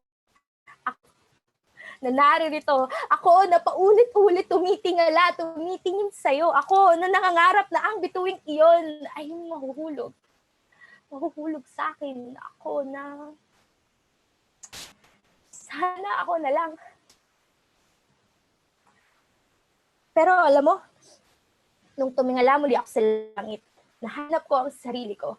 Nandoon din pala ako, may sariling kislap, may sariling kinang, masaya sa kung anong meron siya, masaya kasama ka, kasamang iba pang mga bituing nagniningning siguro nga. Masyado kasi akong nasanay na tumitingala, hindi ko naman pala kailangan, dahil hindi pala kita dapat maging mundo, dahil maliligaw lang ako, hindi dapat kita naging mundo, dahil isa rin pala akong bituin, hindi dapat kita naging mundo, dahil mismong lumikha, ngalay ang buhay para sa akin at paulit-ulit pinapaalalang mahalaga rin ako. Mahal rin ako. Pinili rin ako. Nahanap rin ako. At isa rin ako sa mga bituing kaibig-ibig. Hanapin tayo? Mali. Hanapin ang ikaw at ako. Pagdugtungin at sa dulo'y matatanaw ang tayo. Pero kung hindi ko man matanaw at hindi na matanaw ang tayo sa dulo, kaibigan, panalangin ko sa'yo ay mahanap mo ang tayo mo. Maraming salamat po. Thank you so much. Yun po ay hanapin lang tayo. Sorry. Bianca. Wasn't prepared. Bianca. Wait. I need a towel. I don't know. Whenever I don't say that you perform that piece. You share that piece. because like for me, poetry, it's about the heart. If I cannot feel your poem, for me, it's just wonderfully or excellently crafted piece. But if it strikes me and just captures me and just makes me feel how you feel, that's incredible. And that's what I felt. And thank you so much for Thank being you. so brave. Thank you. Really, that's bravery. Woo! Brave to love. Yeah. Thank you. Yes, be brave to love. Oh my goodness. Before we go to the next artist, where can they catch your art and where to see you also like on do you have any shows coming up online? Ah, thank you. So, you can follow or check my accounts. It's Girl Bianca, GirlBeanca. I'm on Instagram. I'm on Twitter. I have also a Facebook page where I write short poems. And recently, I had my YouTube channel, and the last piece that I shared, which is Heart of Stone, I uploaded it there, so you can check it out. It's Girl Bianca, GirlByeanca, and other online gigs. I think some of it are private, but you can see me in other pages. Thank you. Thank you so much, Bianca. Thank you Thank for you. giving us your raw self tonight. Yeah, Thank you so much. thank And we'll you. see you. I hope we see you again here at We Poetry. Definitely. Thank you, Ate Indigo and Kuya Lakan. Thank you so much. Thank you so much too. That was Bianca Bonifacio from the Philippines, and whenever she shares her poetry on stage or off stage now online, she just takes me to a different place, a very very private space. It's her space, and she shares it every single time. And those are the artists that we would love to have here in our show because it's about being real. It's about being brave. It's about having that courage to say, "This is me, and I am love." So, for everyone who is watching tonight, please, please, please be brave to love. And, since you're brave to love, please, please also like and subscribe this channel. Thank you so much for everyone who has been a constant partner of We Poetry, and of course we have our poetry partners. Thank you so much, Diostel Philippines, for always trusting us to carry your brand. Thank you so much also to the super amazing coffee of Dream Wide Awake Coffee PH. And thank you so much also to, oh, yes, of course, the amazing food and amazing vibe of Tambayan Gastro Bar in Manila, the Philippines. And of course, thank you so much also to Expat Choice Asia, providing homes to every expat in the region. Thank you so much, guys. And of course, we have a couple more of poets who will be sharing their heart tonight and their love and their bravery. So please stay with us. And I am so excited because our next poet is from the Philippines again. So we're gonna stay right here. And she is 21 and she is from Tarlac.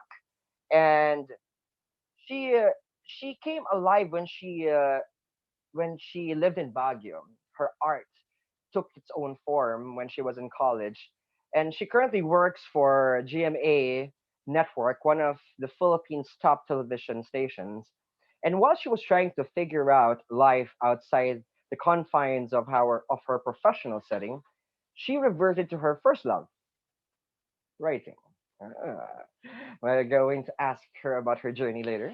But definitely, aside from poetry, which she usually posts on her social media, such as Instagram, she also started her own blog.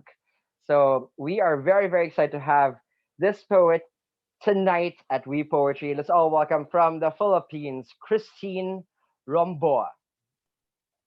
Christine? Hello. Christine Romboa. Hi, Christine. Hey. Hi. I can't seem to start my video. Okay. Hello. So this is live, by the way, tech team. There we go. Hi.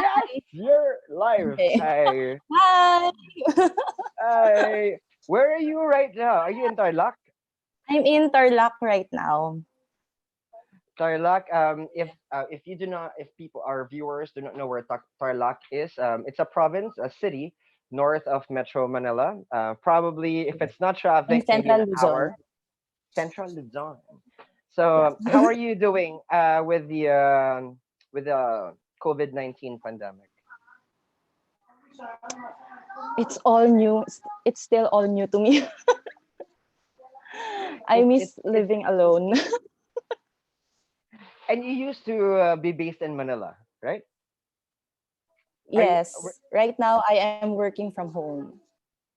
Working from home is the new Normal. is the new normal. Yeah.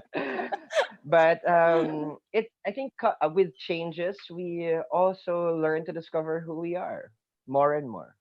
Yeah. Yes. And Of course. we're very excited to actually know more about you through your poetry.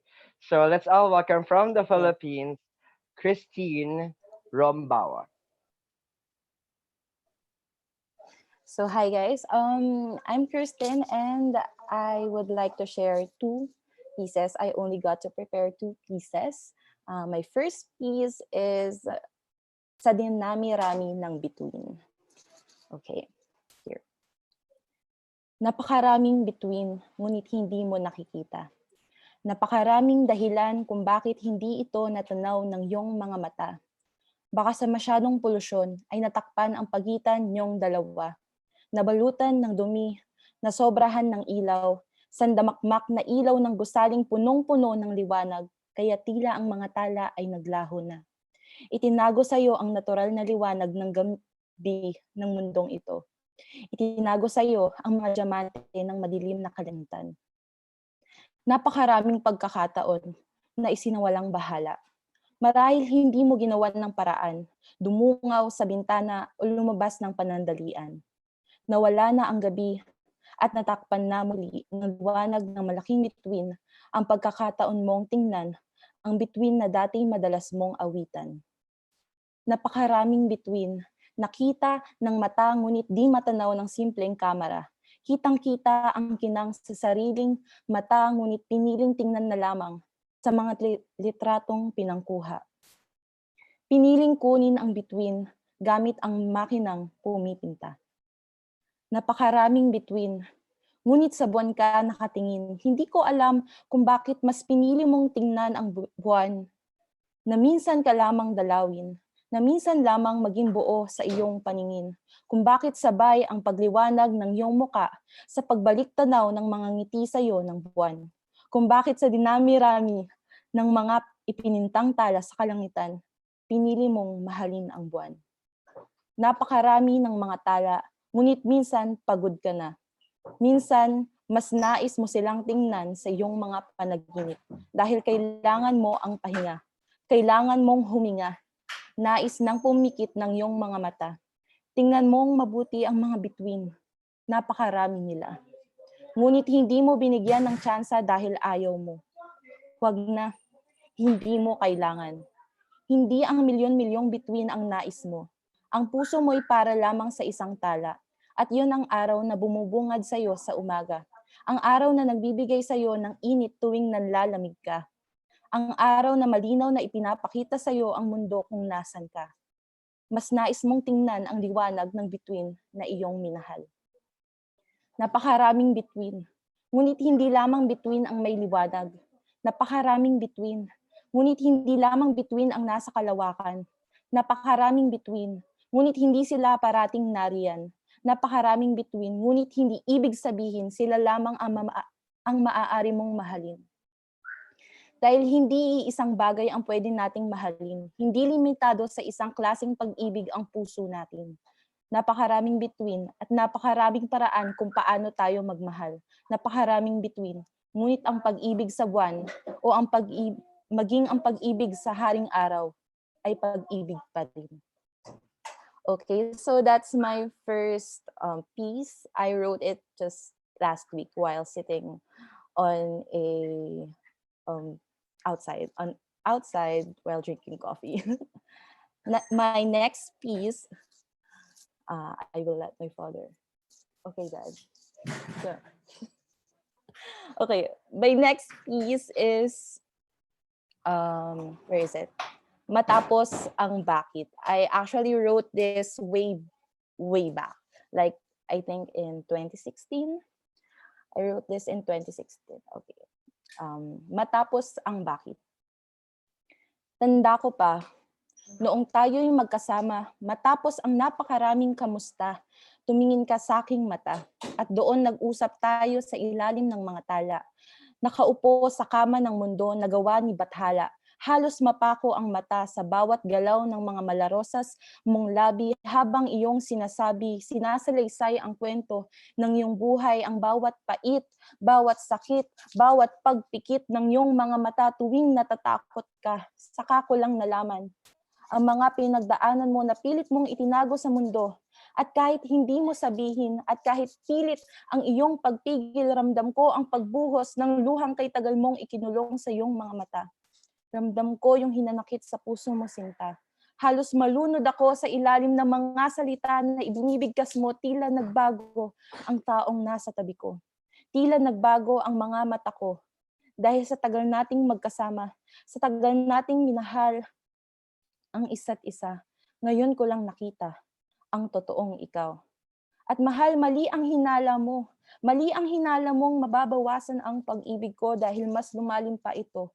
At wala akong mahanap na tamang salita nang matapos kang magsalita. Hindi ko alam kung paano mawawala lahat ng sakit sa puso mo, sinta. Hindi ko alam kung ano ang tamang gawin para maghilom ang sugat ng iyong pagkatao na matagal mong tinago. Kaya naman nung oras na iyon, wala akong ibang nagawa kundi ang yakapin ka. Wala akong ibang nagawa kundi ang yakapin ka. At nung oras na iyon, nung oras na yakap ka, mahal, sana nalaman mo na niyakap kita ng buong-buo. Niyakap ko ang bawat sugat na ibinunyag mo. Bawat pagsuko mo sa mundo at bawat paglaban mo sa iyong mga bagyo. Niyakap kita dahil gusto kong humingi ng pasensya. At sa mga oras na kailangan mong harapin ang lahat ng iyong mga problema ng mag-isa, nais kong humingi ng pasensya dahil hindi kita nasamahan sa laban. At pangako ko, mahal yun. Pangako ko, mahal, na yun na ang huling pagsubok na harapin mo ng mag-isa. Mahal, sasamahan na kita. Mahal, haharapin na natin yon ng tayong dalawa. At mahal, sa dami ng iyong mga paano, kaya sa gitna ng iyong mga pangamba, pinili mong magtiwala. Pinili mong magmahal kahit nasasaktan ka na. Pinili mong ipakita ang mga pirasong bumuo sa'yo, ang mga dahilan ng pagkawasak nito. Tumabi ako sa'yo na handang harapin ang laban. Napakatapang ng puso mo. Napakalakas magmahal nito. At nang piliin kong mahalin ka, ay naintindihan ko na ang pagiging matapang ay ang pagmamahal ng kahinaan mo. Yeah, that's it. That's all of them. I only got to prepare those two. That's amazing poetry because it's so real. Like it's a conversation between you Yes. and like me who listened to it. Naramdaman ko yung sakit. Yung parang ang layo ko sa'yo, di ba? 'Di ba parang merong NCR na nasa gitna nating dalawa pero bakit gano'n? Biglang Naramdaman ko gumanon. siya. Oo, and para sa akin kasi ang tula, walang pinipiling lugar, walang pinipiling panahon. 'Pag tinamaan ka, tinamaan ka. Yun na yun. Yun na yun, 'di ba? Para sa'yo, ano yung tumama Ayun. sa'yo Ah, para magsulat. Magsulat muli. Magsulat. Um, sa akin kasi, it always feels like there's something missing. Back in college, I really wanted to focus on my studies. And after college, I wanted to land the job. That's great. And with all that mess going on, I wanted to do my art, but it's not the pure art, that can the art, the kind of art that where you can meet the person behind it. It's it feels forced. And that moment when I was living in Manila, while living in Manila alone, I had moments of silence, solitude, where this is me. And when I started writing, I realized, it's been a long time since I wrote something like this. It's been a long time since I really wrote something. Hmm. That's Actually, and okay. yeah, go ahead. Go ahead. Go ahead. Go ahead. Go ahead. Sorry about that. When I realized that something was missing, I did not realize that it was my writing until I wrote again. Can you remember exactly what moment was that for you? I think it's a few random moments where you're just walking and something pops by your head, and it just keeps on popping and popping until you write it. And then it just feels like you're alive while writing that piece. I totally get you. I always tell this to people. Yeah. That's why I tell poets or even musicians who are songwriters. I tell them, please bring a notebook and a pen with you all the time. If I mean, there's your Mhm. phone, but there's something about Your phone, writing notepad. on a notebook. I don't know. It's just me, okay? Mhm. Because when the muses arrive, they just Mhm. have a way of like not letting you go. Yes, that is you know, so true. and for True. for you, of course, like you work in one of the largest TV networks in the country. Yes. Did it did it help you that you were in media entertainment?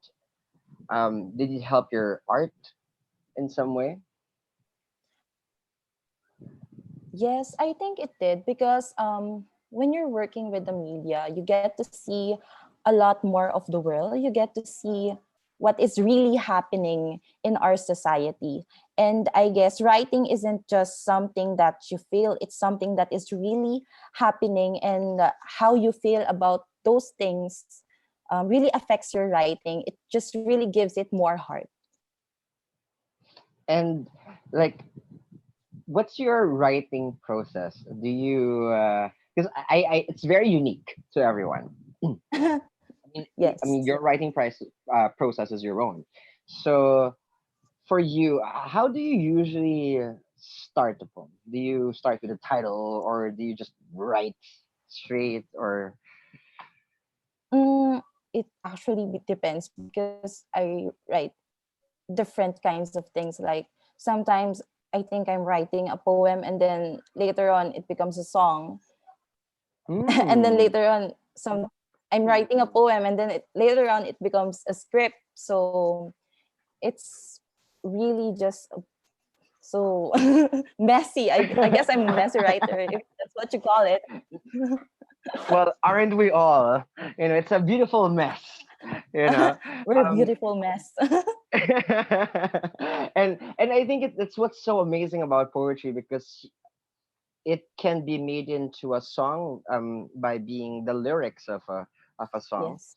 and it can Yes. be a script for a TV drama or a play. I mean, hello Mhm. Shakespeare, who just celebrated Shakespeare Day, 23rd. But like for you, how did you feel when you what what did you feel when you finished that first poem after the long The first um, long hiatus? mm, for me, it's just like I actually question a lot of things. And that was just like I've written that piece in, I guess, 15 minutes while I was outside. And do you know what a papag is? Yes, I do. So I was Papa. sitting on a papag. I guess it was like 10 p.m. already, and I was drinking coffee, and I was alone outside. And I was looking at the stars, and there are actually no stars. There are no stars out there. And I was like, I'm in the province. Why are there no stars here? So when I try to capture the stars, there are no stars. And then, why can't I see the stars? I love the stars. And then another question popped up. Does everybody love stars? And then Mm. another question. So it's just a bunch. Actually, if you really listen to it, it's really just a bunch of questioning. Why don't you like to see the stars? Why? And then coming to not everyone likes stars. That's the Hmm. whole summarization of that But you do. poem. I do love stars. It's just Hence the that poem. yeah. It's just that we have to understand that not everyone loves stars. That's why I think I picked this piece for the theme for tonight, because we are free to love whatever we want to love, whoever we want to love. That's the message I Mm. want to share. And you did deliver that full on with your two poems. So, and I know that a lot of people would love to follow your journey and your works. So, where can they catch you? A social media account or events, maybe? My Instagram account for writing, I write short poems there. It's She Says. Shh. So it's She Says and Shh. And my blog account is in WordPress. It's WordPress dot she says. It's three S's. She Says. And there you can read more lengthier writings. I don't know what to call them, so I call them writings. Hmm. It's, I mean, for any reader, we can make anything out of it, in a Yeah. sense. Yes. All right, you're such Okay. your poems were really striking me as it's like your own voice, and it was, as I said earlier, it was like a conversation, which is like so amazing Mm-hmm. for me, a very unique Thank you. conversation, and the conversation afterwards. Thank you so much for sharing your journey with us and being brave, Thank you for having me. and I hope that we Thank get you to for see having you me. again. I I hope we hope get to to. see you again. Yes, we are ever Okay. open. So just let us know, Yes. and we'll see you back home. So Okay. Thank thank you you for so inviting me. much. Awesome. Okay, so that was of course Christine Romboa from the Philippines, Starluck, and of course we the entire world is still gripping from the global pandemic of COVID-19. But despite of that, we artists are saying, you know what? No, that's not gonna stop us. That's not gonna stop us from sharing who we are in our heart. That's why we choose to be brave. And we are brave to say tonight that we love and we can share that love. That's why we love our poetry partners, Expat Choice Asia. Thank you so much for the super love that you've given us right from the very beginning. And of course, we also have the Hostel Philippines in Makati City, Philippines, and I super love their breakfast buffet there. Super good. And I love also the very strong coffee, the kick. And by the way, yes, I am drinking coffee right now. My nth coffee for the night. Thank you so much. Dream Wide Awake Coffee. And of course, we have Tambayan Gastro Bar in Manila, the Philippines. Thank you so much, guys, for always supporting us. And if you love what you see, what you hear, what you experience tonight, please like, subscribe, and share it. Share the love to everyone. And we're very, very excited to have you and your art. Just message us in any of our social media accounts on Facebook, Twitter, Instagram, and or you can email us as well.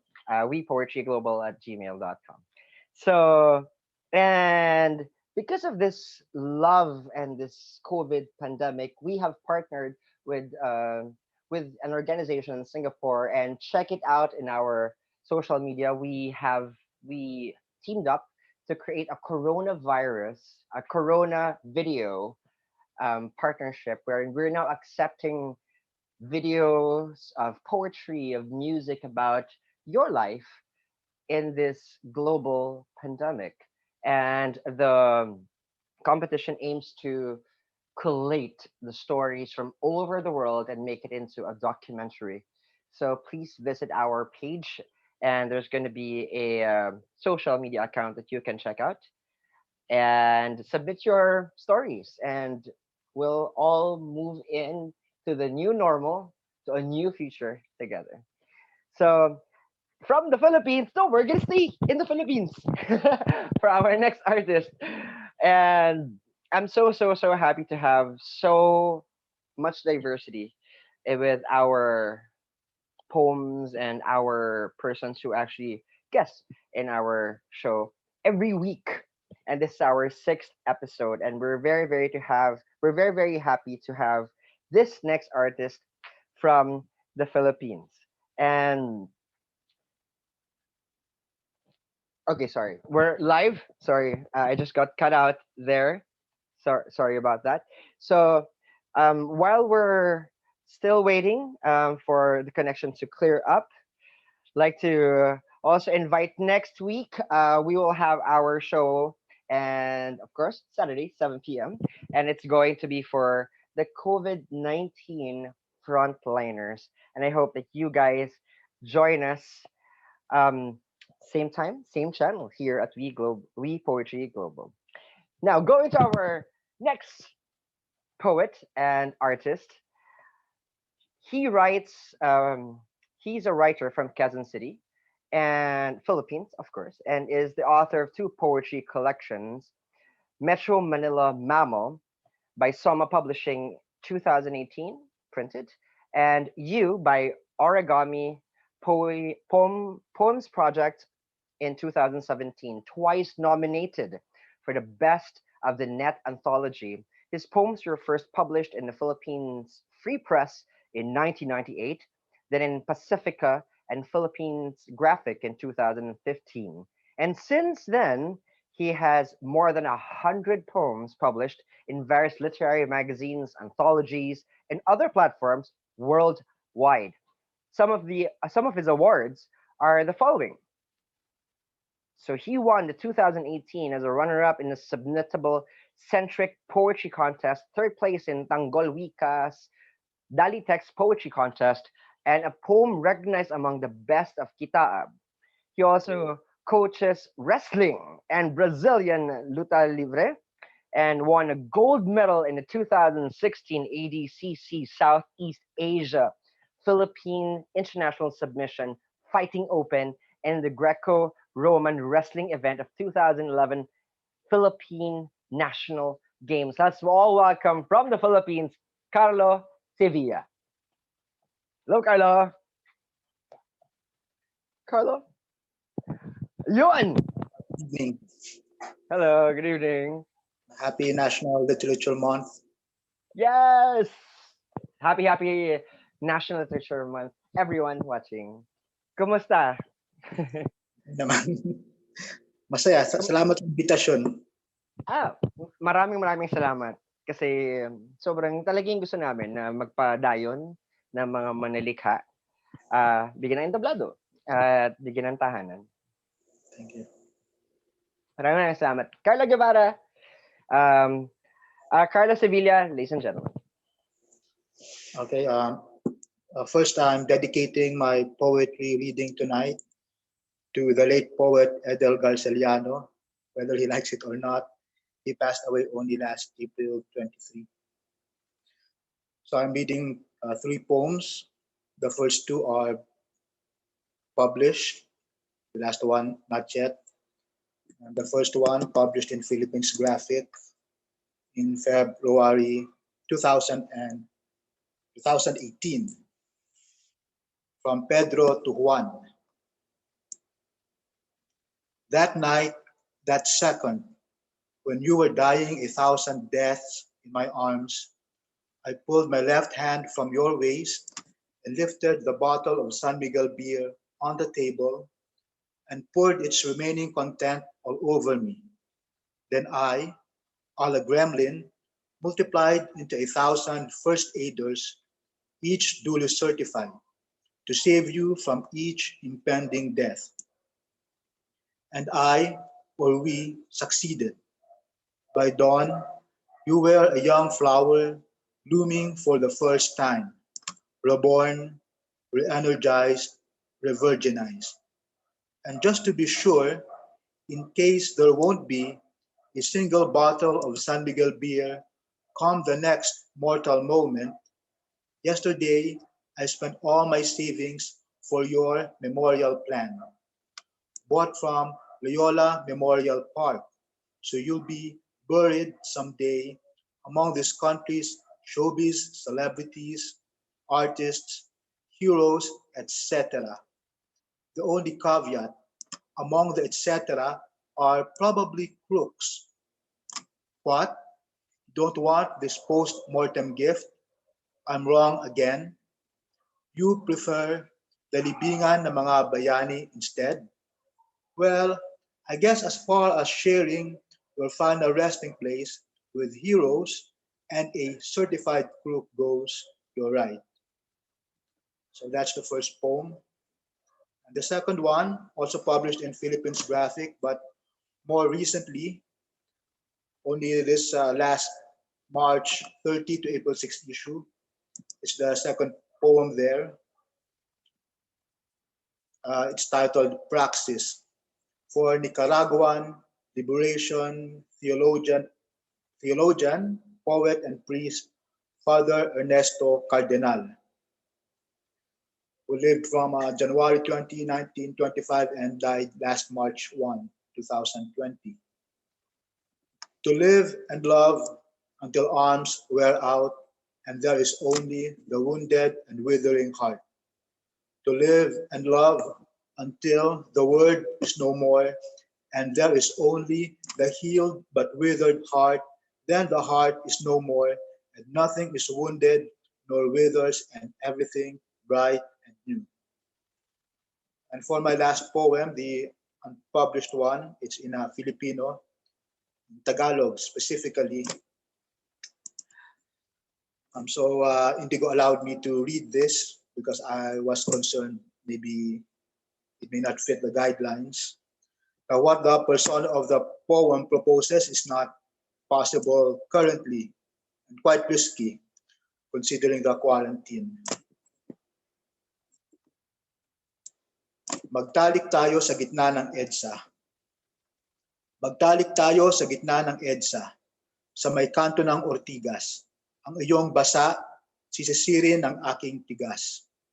Hayaan mo ang mga gusali ng Robinsons at POEA maiskandalo sa ating kiliti at takpan mga muka gila. Pati na rin estatwa ni Birheng Maria, doon sa tuktok ng dambana ay tayo'y itatwa. Hayaan silang lahat na tayo'y usumpat ikahiya dahil sa mundong pag-ibig ay salat, yun lamang ang meron sila. Subalit tayong dalaway, mga tunay na walang hiya, tanging yaman hanggang mamatay, pag-ibig sa isa't isa. And that's all. Those are my... Yun! Gusto ko yung huli. Teka lang. Gusto ko yung huli. I love the two poems, the two earlier poems. Pero yung huli, teka lang, nagising ang diwa ko ng ng bahagya lang. Maraming salamat. Maraming salamat. Marami ding salamat. Isa siyang uri ng katapangan ng sabihin kung gaano mo iniibig ang bayan. Um, Yes. at ang pag-ibig mismo, Yes. 'di ba? Kaya tanong ko lang para sa no. Meron bang pag-ibig na dati hindi mo hindi mo nabigyan ng tapang? Na gusto mong kung babalikan mo, papag-alayan mo siya ng tapang? Marami. Marami. Listahan ba 'to? Ibig. Ika nga, hindsight is 2020. Advocacy or kung anumang pag-ibig yan, sana nga pansin. Maliban na lang sa yung mga yun na hindi nga naman nararapat. And I don't want to Yes. Maraming uri ng pag-ibig at maraming uri ng tapang. Pero para sa ano yung pag-ibig na gusto mo pang isulat? Na hindi mo pa nasusulat dati? Siguro marami pa rin, lalo na ngayon, mas malakas yung aking sense of urgency sa bayan natin, lalo-lalo na sa mga mahihirap, in particular sa uring manggagawa. Tama. Kasi maraming hindi nakakaalam at marami ring bulag o nagbubulag-bulagan. Sabi nga nila. Bilang isang manilikha, meron rin tayong kakayanan na magmulat. Yes. Ikaw, tanong ko naman, dahil tayo nauwi sa pagmulat, ano unang-una mong ginagawa pag namulat ang iyong mata sa isang piyesa? I'm sorry, sa yung isang... parang piyesa, na parang may dumating sa'yo na piyesa, ano yung una mong ginagawa? Definitely, kung may papel at ballpen, susulat ko, or kahit cellphone, isusulat ko sa draft ng email o laptop. Although wala talaga akong access sa laptop, maliban na lang pag may nahihiram.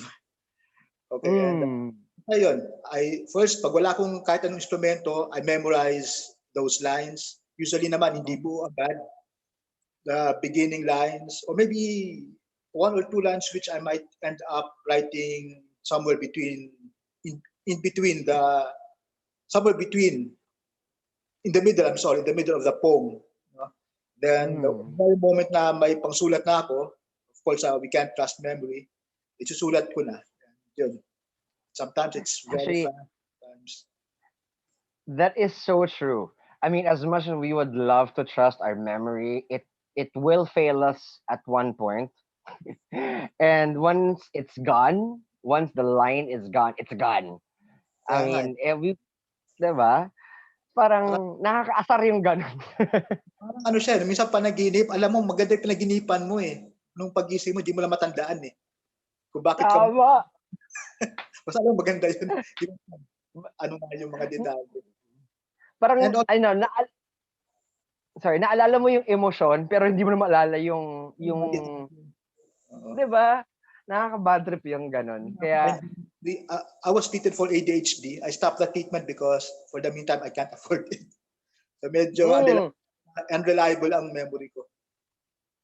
Actually, to everyone who has ADHD, because I have also, long live. And diba? Kasi like people ask me, how do you do that? Like I have like 10 windows in my head while I'm talking to someone. Like, isn't that disrespectful? Like, dude, I can't do anything about it, okay? You know, so you have to try extra hard. And it's extra. Teka lang. Alam mo, bilang isang makata, minsan talaga minsan naliligaw yung utak ko. Teka lang.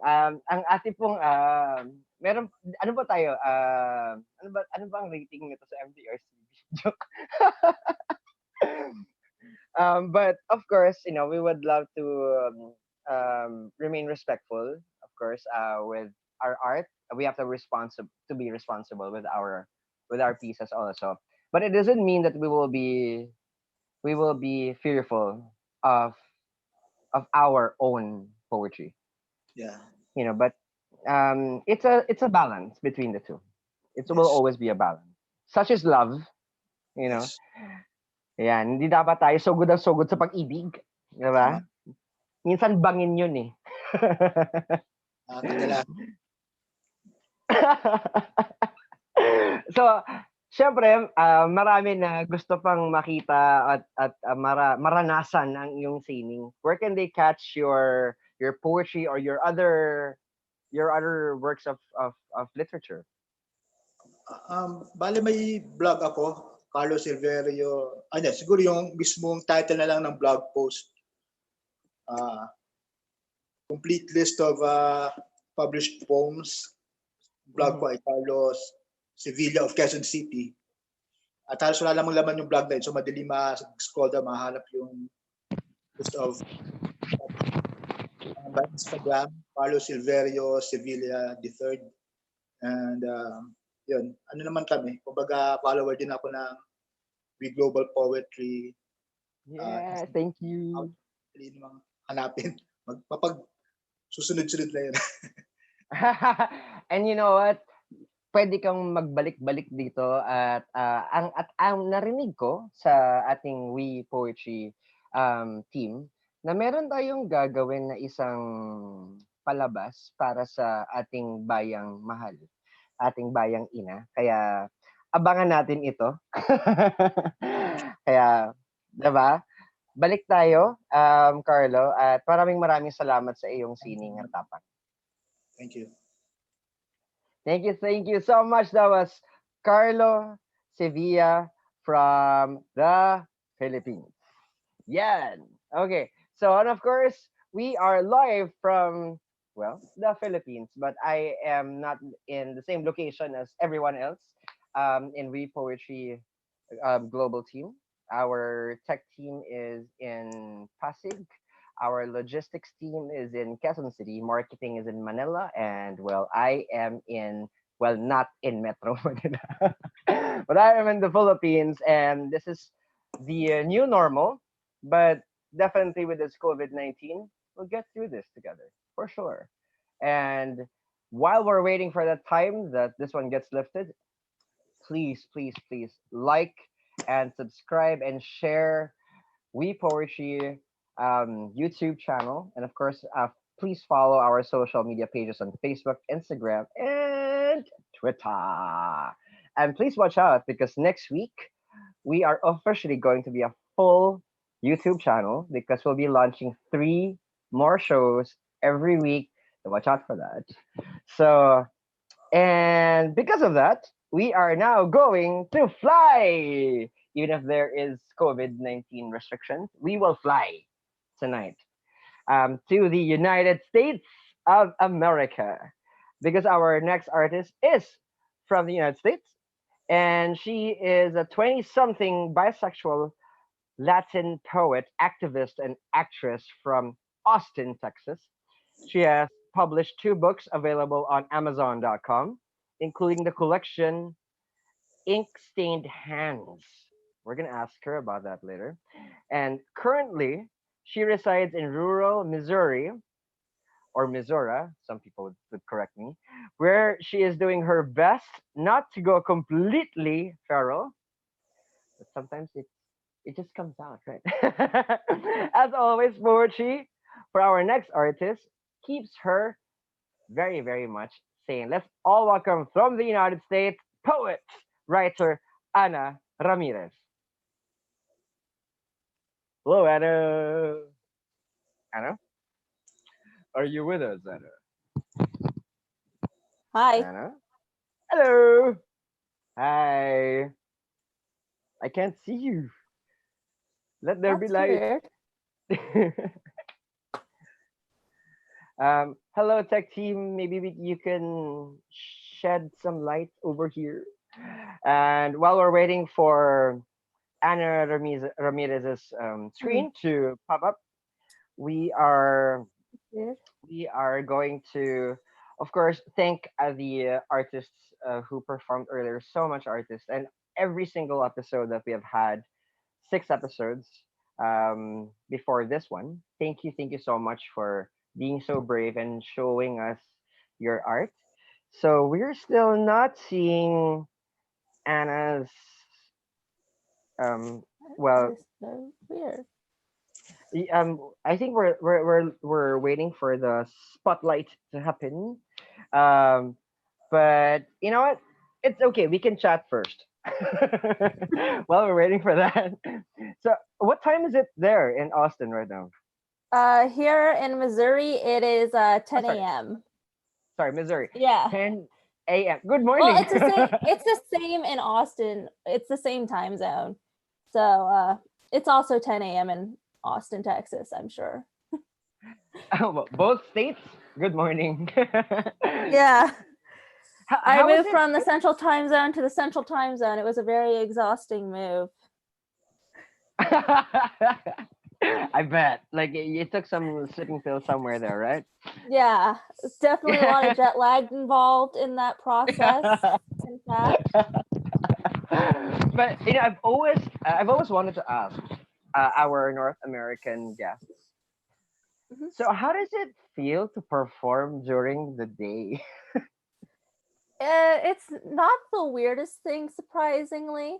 There's a lot of coffee bars here that they're open during the day hours. So this is actually a fairly normal time if you perform mostly in coffee bars. Oh, So coffee keeps us alive in the morning for yeah, sure. I actually have like some Navajo coffee here, which is coffee with Ooh. toasted flour. And that's what I've been sort of like munching on. I don't know if you had tasted Filipino coffee called Barako. It's No, I have not. it has it's usually very very very very strong.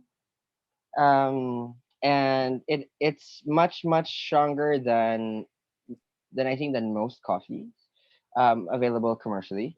There's a saying here in the Philippines.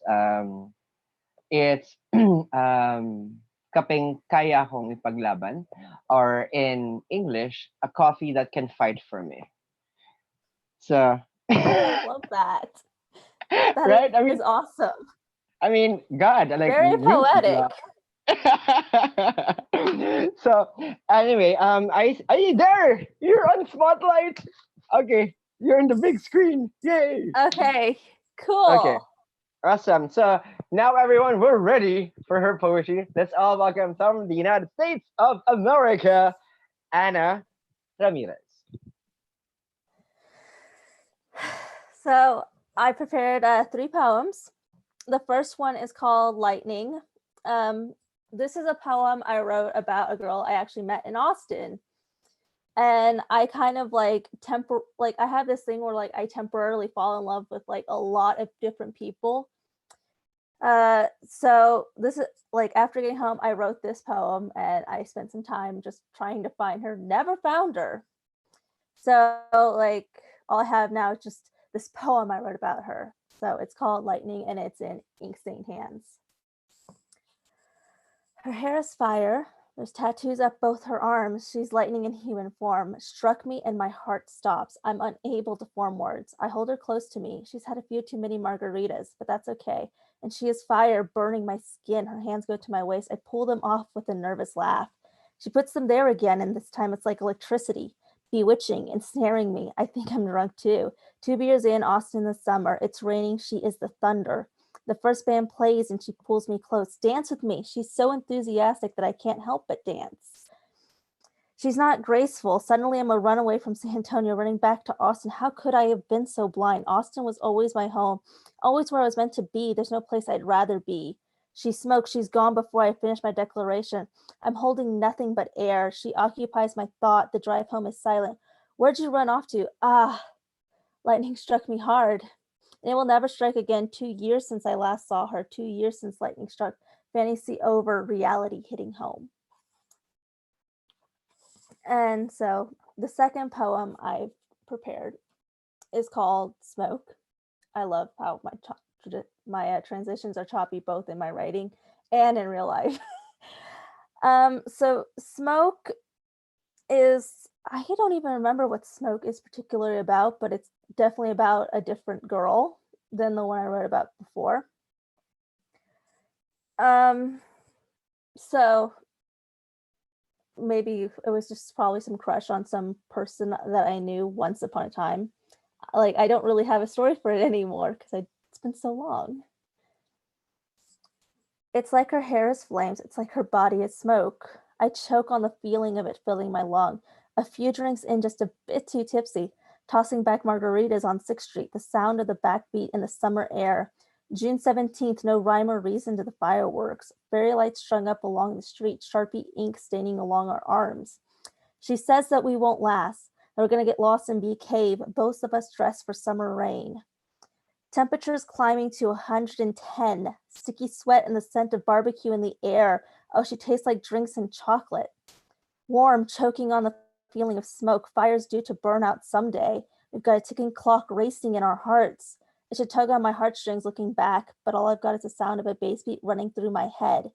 It's like trying to capture smoke between my hands, a memory that feels like a blazing fire.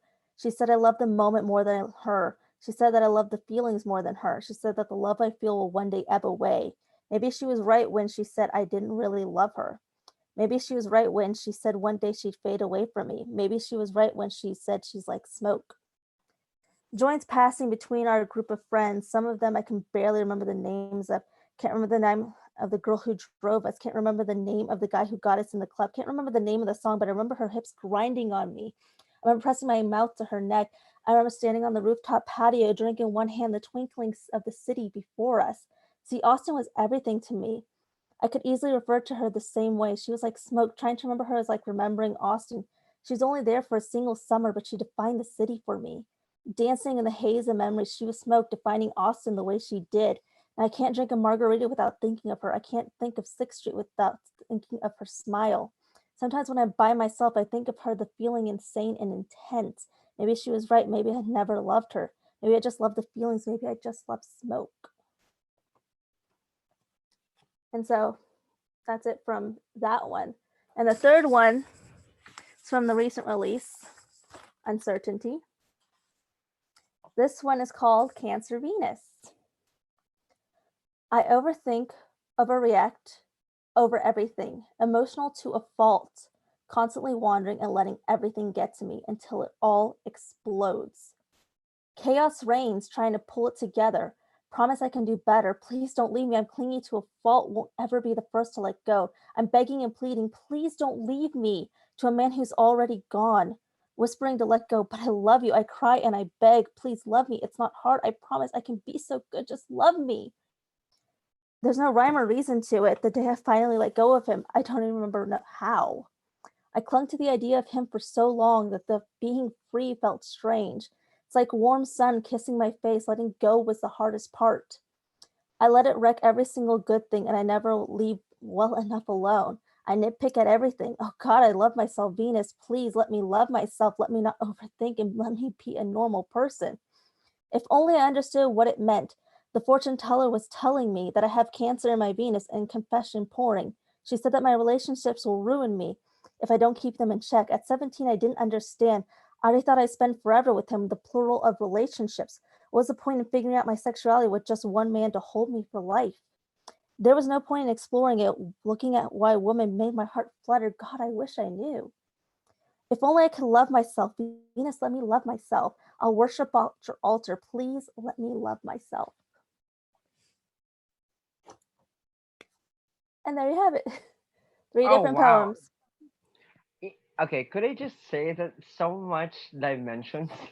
Oh, I mean, I'm not yet over on the first, and then I mean, I was like still with the 210 miles between Dallas and Austin, um, and then you brought me to margaritas, and then I wasn't over that. I wasn't over margaritas yet, and then here comes wait. And it's I love the last time you guessed it, I was watching and I was like, it's you know your poetry is very conversational, which I absolutely love. Yeah, I feel like that's kind of like what I always do because there's actually kind of a fun story in Insurgency that where I talk about like the process in which I write poems. Like I'll write a verse, then I'll like walk away from it, then I'll come back in a different headspace. I'll write the next one, and then I'll just keep writing and writing, and then eventually, sometimes I go back and edit it. Sometimes I'm just like, this is fine, and that's where it winds up at. So I it have always feels conversational because it's very ADHD. Oh, okay. You know what? Okay, so you heard me with Carlo earlier, right? Yeah. Yeah, ADHD people. Yes, the banners are up. You know, Oh yeah. and so I have to ask this. I mean, I've never asked this in any of our guests. Mhm. So what this is very important for us poets. What would you choose? Coffee or margarita? Depends on the time Ooh, of day. ooh, Like okay. in the Oh, and morning, you need a coffee, but like when it comes to like nighttime, it's definitely margaritas. but what would be? I mean, what could you say is like the closest lover to your poetry? I feel like margaritas just come up way more often. Ooh. Okay. You know what? This is very interesting because of course we've been inviting everyone to share their poems here at We Poetry. Mhm. And part of it, we would definitely love it if after this COVID thing, obviously, Mhm. if you can join us here in Manila, and maybe we could have like a reunion thing here.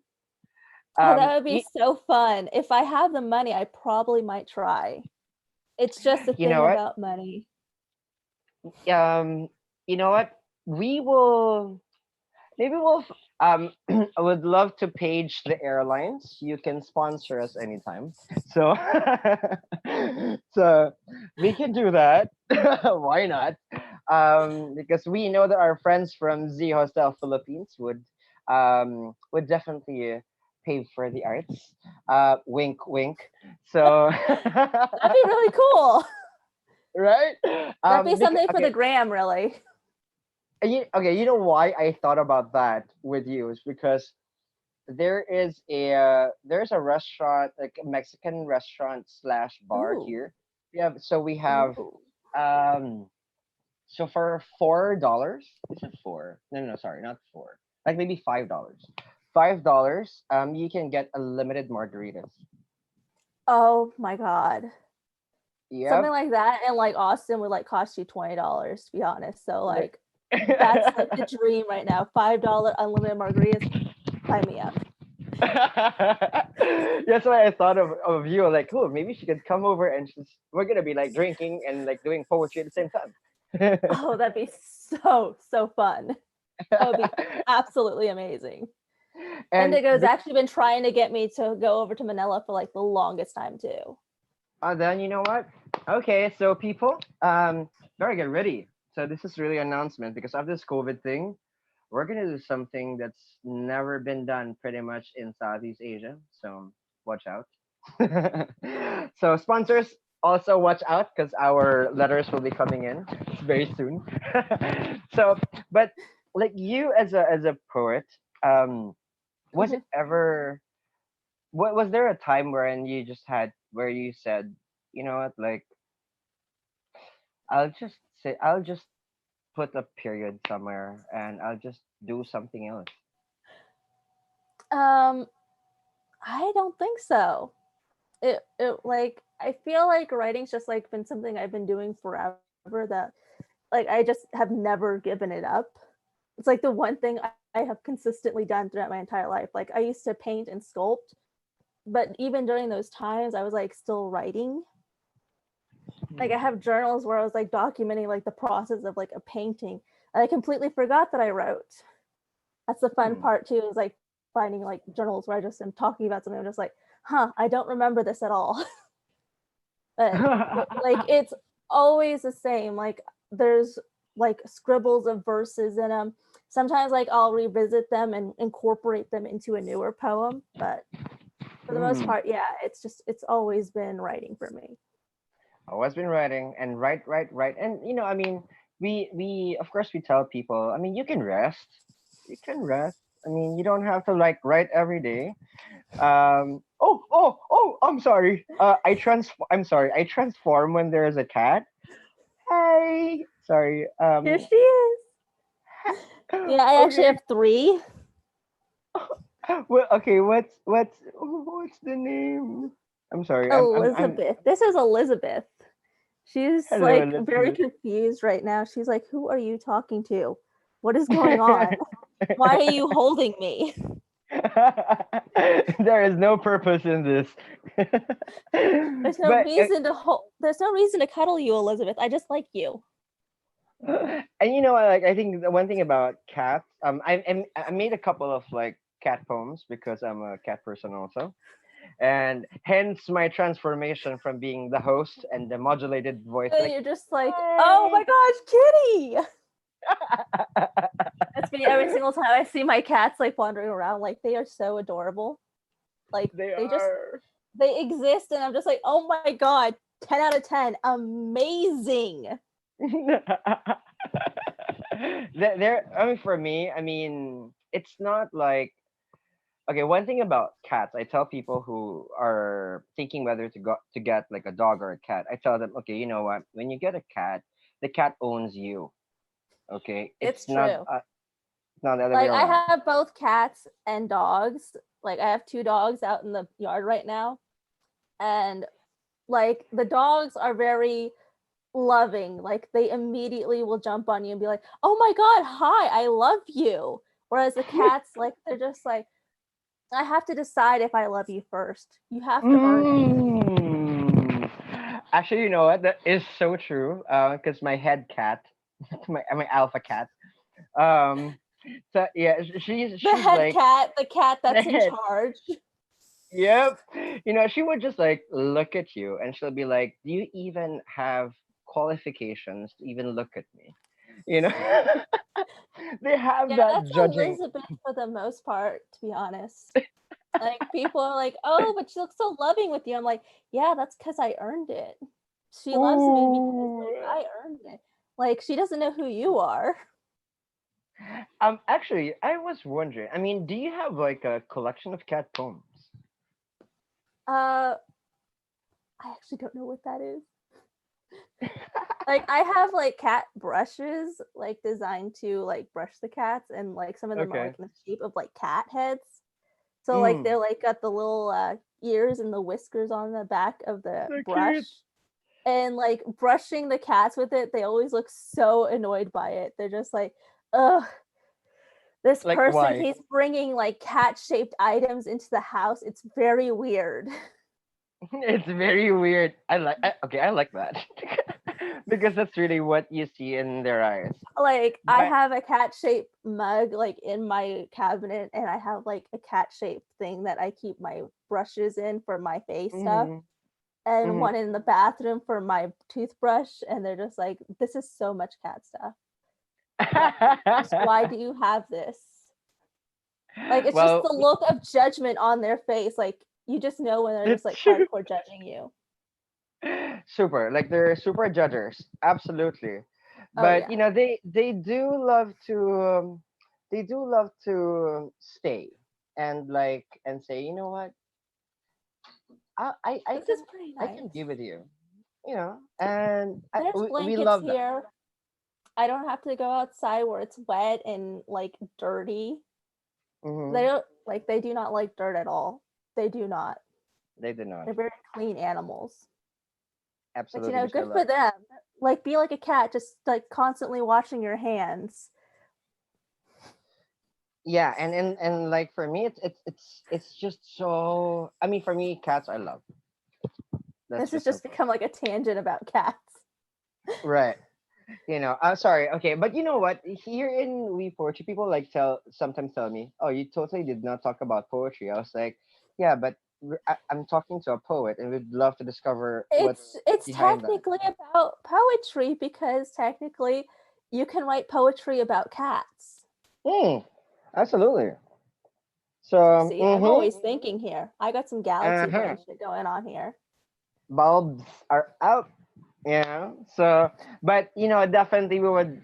I mean, like for me, I know where to get it. I know where to get your books. It's at Amazon. But Yeah. people who would love to discover more of your poetry, So where I can they catch? sometimes publish stuff on my Tumblr writing pages. And like it's always the one I direct people to. It's like the one that I have the most stuff on. I do like a whole bunch of blogging about like stuff I like, but for the most part, if they like look under the writing tag, all that stuff's going to be there. Like not every poem that's in there is going to wind up in a book, but it's more like a free sampling of like what I do. Okay. All right. Which is Well, you know what, pretty cool if I do say people, so you myself. you can catch her poetry, and we will definitely be like super super super thankful if we get to have you again, because we are Yeah, forever. it's always fun to like come on the show and hang out. Yay! Okay, and we're gonna come up with a jam show next month, so watch out for that also. So Yeah, that sounds thank you fun as so hell much. too. Thank you so much for gracing tonight. Thank you. Yeah, thank you for having me. You guys stay safe, okay? Yes. Stay safe, everyone. Wash hands. All right. So that was Ana Ramirez from the United States of America. And of course, while we're now in the United States, we're now going to go to the United Kingdom of Great Britain and Northern Ireland. And then it changed my accent. And our next artist, definitely worth worth your like, subscribe, and share, which you will also do on this channel. Because this next artist is a versatile artist based in the UK, from opening for world top DJs such as Steve Aoki, Laidback Luke, Andrew Rail, to performing right after Grammy Award winner Joss Stone in Asia, around the UK and the European Union, to being a world champion ice skater, poetry contest medalist, dancer, and much, much, much, much, much more.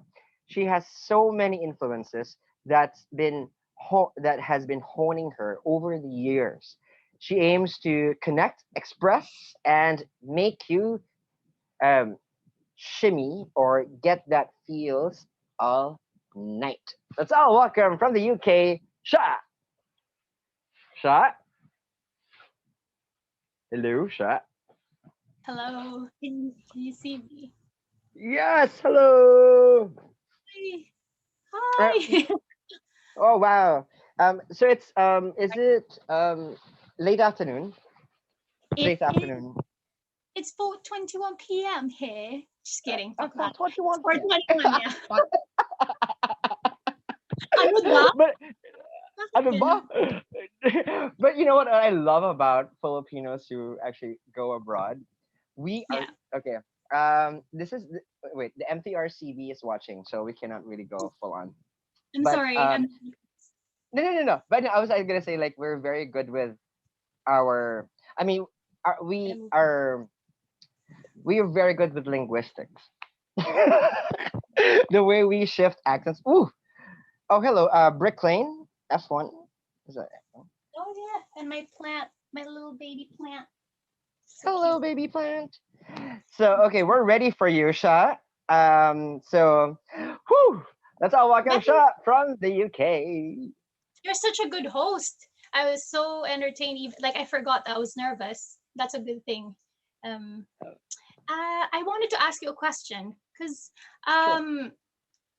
some of these are songs, and I might accidentally sing some of the lines without meaning to. I'm gonna try and not sing, and just say it. Is that okay?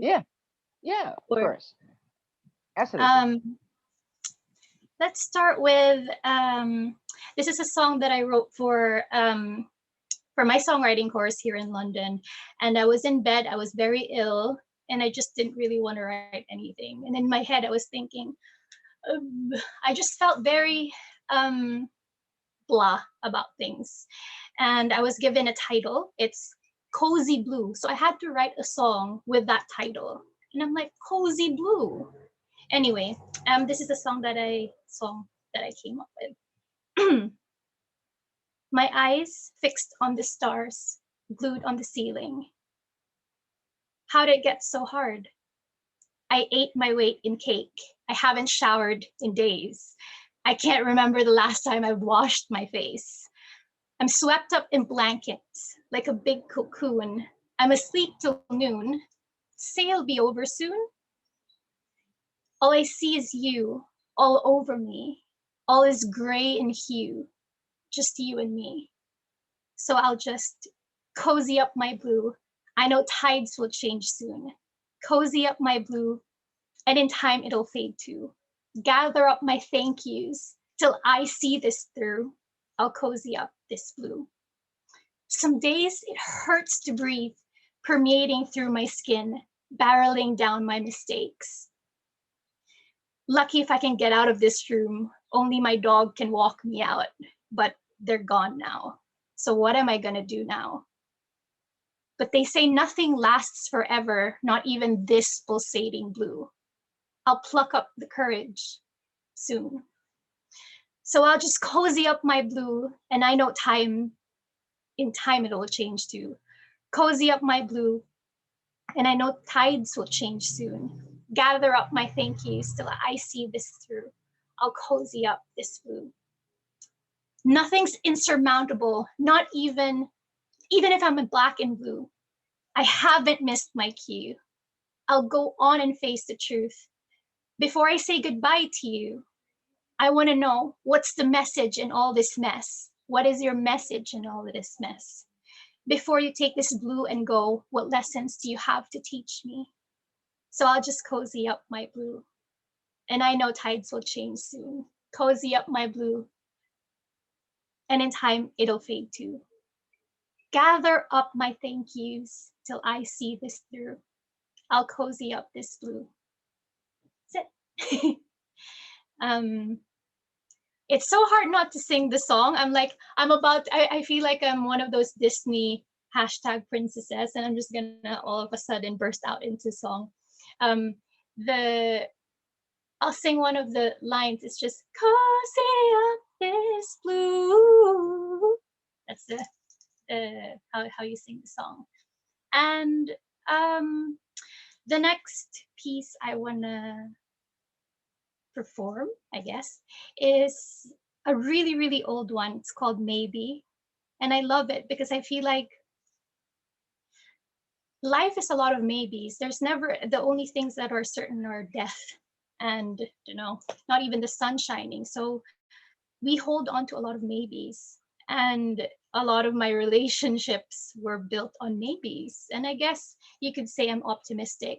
You could say that I'm just hoping for the best, but sometimes maybe it's not good enough, So it's I'll read that for you if I can. This always happens to me. My lack of it always disappears. Okay, it's not here, so I'm gonna do a different one for now. It's called I'd Still Love You. You've tried so hard just to get by. You've cried enough, hide in a smile. You're bright and flashy to look at, but you just want to be seen. You're testing the waters. Will it sink or will it float?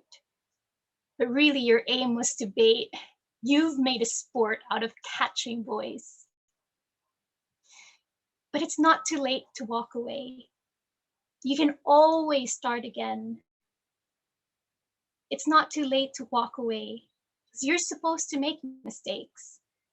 I won't abandon you. We will make it through. I'd still love you. You collect medals, take it to the next level. You're never satisfied. You're chasing for that newfound high until you're tired of the fireworks. Another one bites the dust, another starry-eyed goodbye. But it's not too late to walk away from the mess that you made. It's okay to make mistakes because you're supposed to make mistakes. Even through all of this, I won't abandon you. We will make it through. I still love you. Open up your eyes and see that you're all you're meant to be. It's not just make believe. Open up your heart and you will find that all you need is just right in front of you. It's not too late to walk away from the mess that you made. It's okay to make mistakes because you're supposed to make mistakes. I won't abandon you. We will make it through. I'd still love me. Thank you. Again, it's a song that I wrote when I was about to write another love song for my ex-boyfriend. And I was like, no, this is the end. I don't want to write another freaking love song about my ex-boyfriend. I can have like side A, side B, have like 20 songs, and I'm not even joking about my ex. So I said, no, I'm gonna write a song about love, but for me. The next piece that I want to share with you is I was gonna recite a piece about my dad, but I don't know if I'm quite ready. So I'm gonna give you a piece about a love that I had in Singapore. It's called A. It's not the kind of love that lasts forever, but it's the kind that changes you forever. I'm so sorry. Thank you. I love you. I really hope that you're happy. Thank you for lifting me up when I was down. Thank you for telling me that it was time for me to fly, that there's so much more to explore, to roam around free. You told me to be happy, and that if I find a British bloke, you'd just be as happy for me. I said one day I would write a song about us, and maybe this is one of them. You held my hand through the storm. You held me close when you were home. In a city so foreign and new and strange, you were the one I called my own. We build a world of our own, fortresses and castles and make-believe in a concrete dome. I was never alone. I knew you were there if I called. Your door was never locked if I phoned. And fall I did, on the floor, on the pavements made of stone. We listened to music, watched movies, ordered food, and slept some more.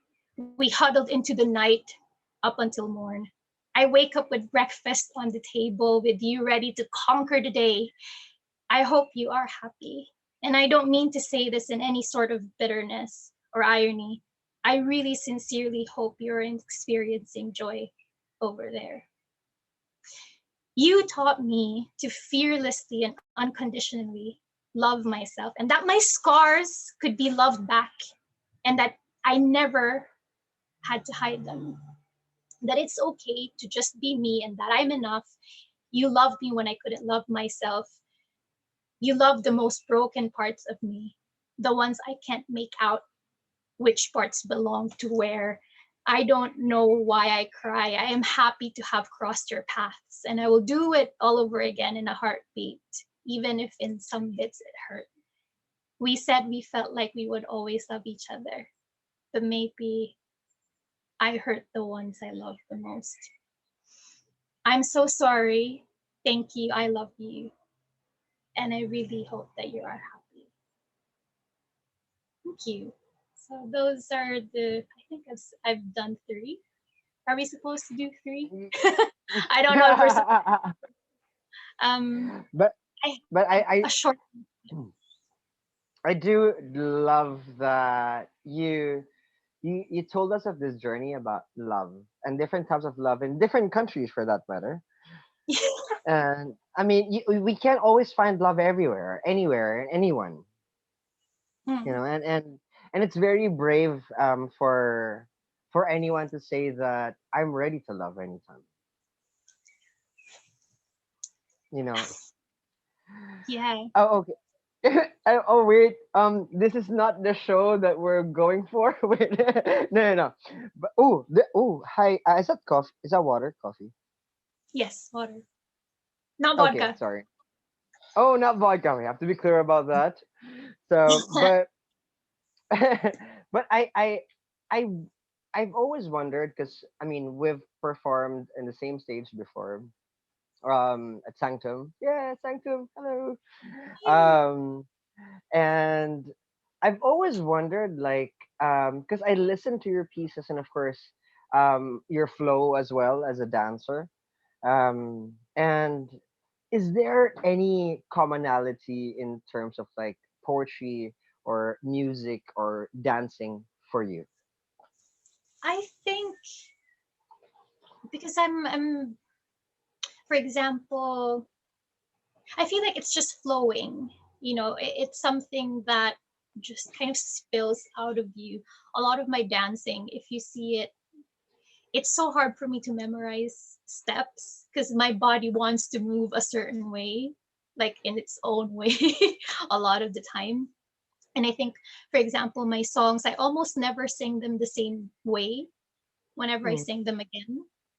And I think, I think you would agree that maybe when you're reading poetry, like I wrote this maybe 2 years ago, and I don't really edit much. I know you should be editing, but I don't really edit much. I kind of want to see how it looks like when it all kind of spills out. And I guess with mm. music and dancing, it's kind of just it's like you're allowing something else to be moved through you. Does that make sense? Am I making sense? Anyway, yeah. So it's like Li- allowing something be processed and expressed by you more than like you. Yes. like a vessel. Yes, kind of like that. And yeah. And like for you, was it tell us about like the because of course you go from one country to another and like really journeying through life.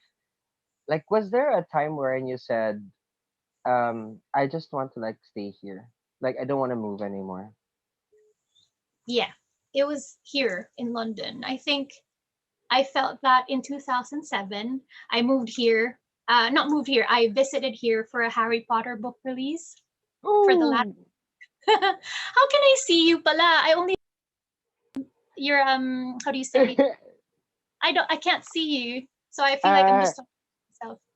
Oh, sorry. Okay, this is my thing. Like, I've people have been asking me. I mean, even like the shows that I do. Okay, so people don't know that I've been doing open mic to other in other countries, and I just No. like, yeah, I just don't tell people like, hey, I did Oh, it with what do you mean? I Interesting. and so I've been not showing my face for a while now.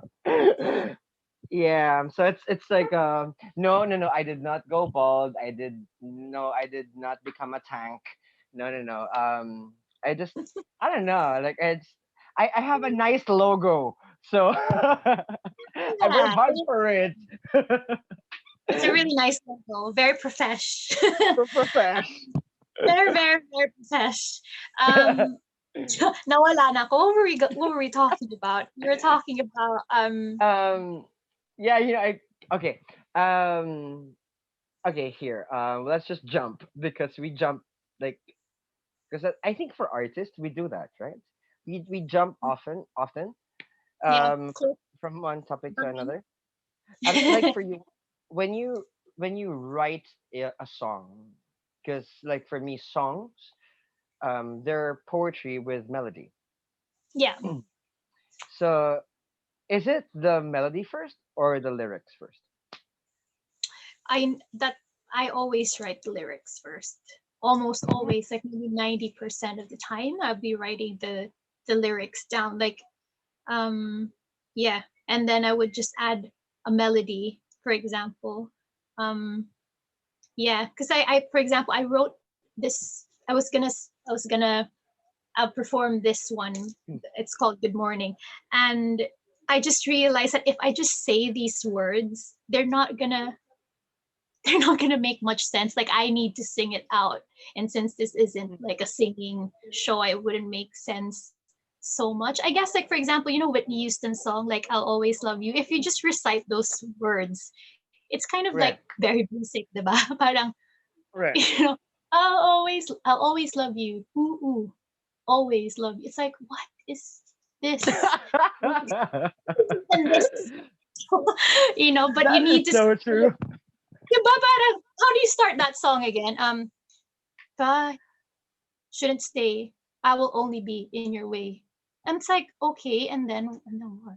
So And it's then what? then what? You know what I mean?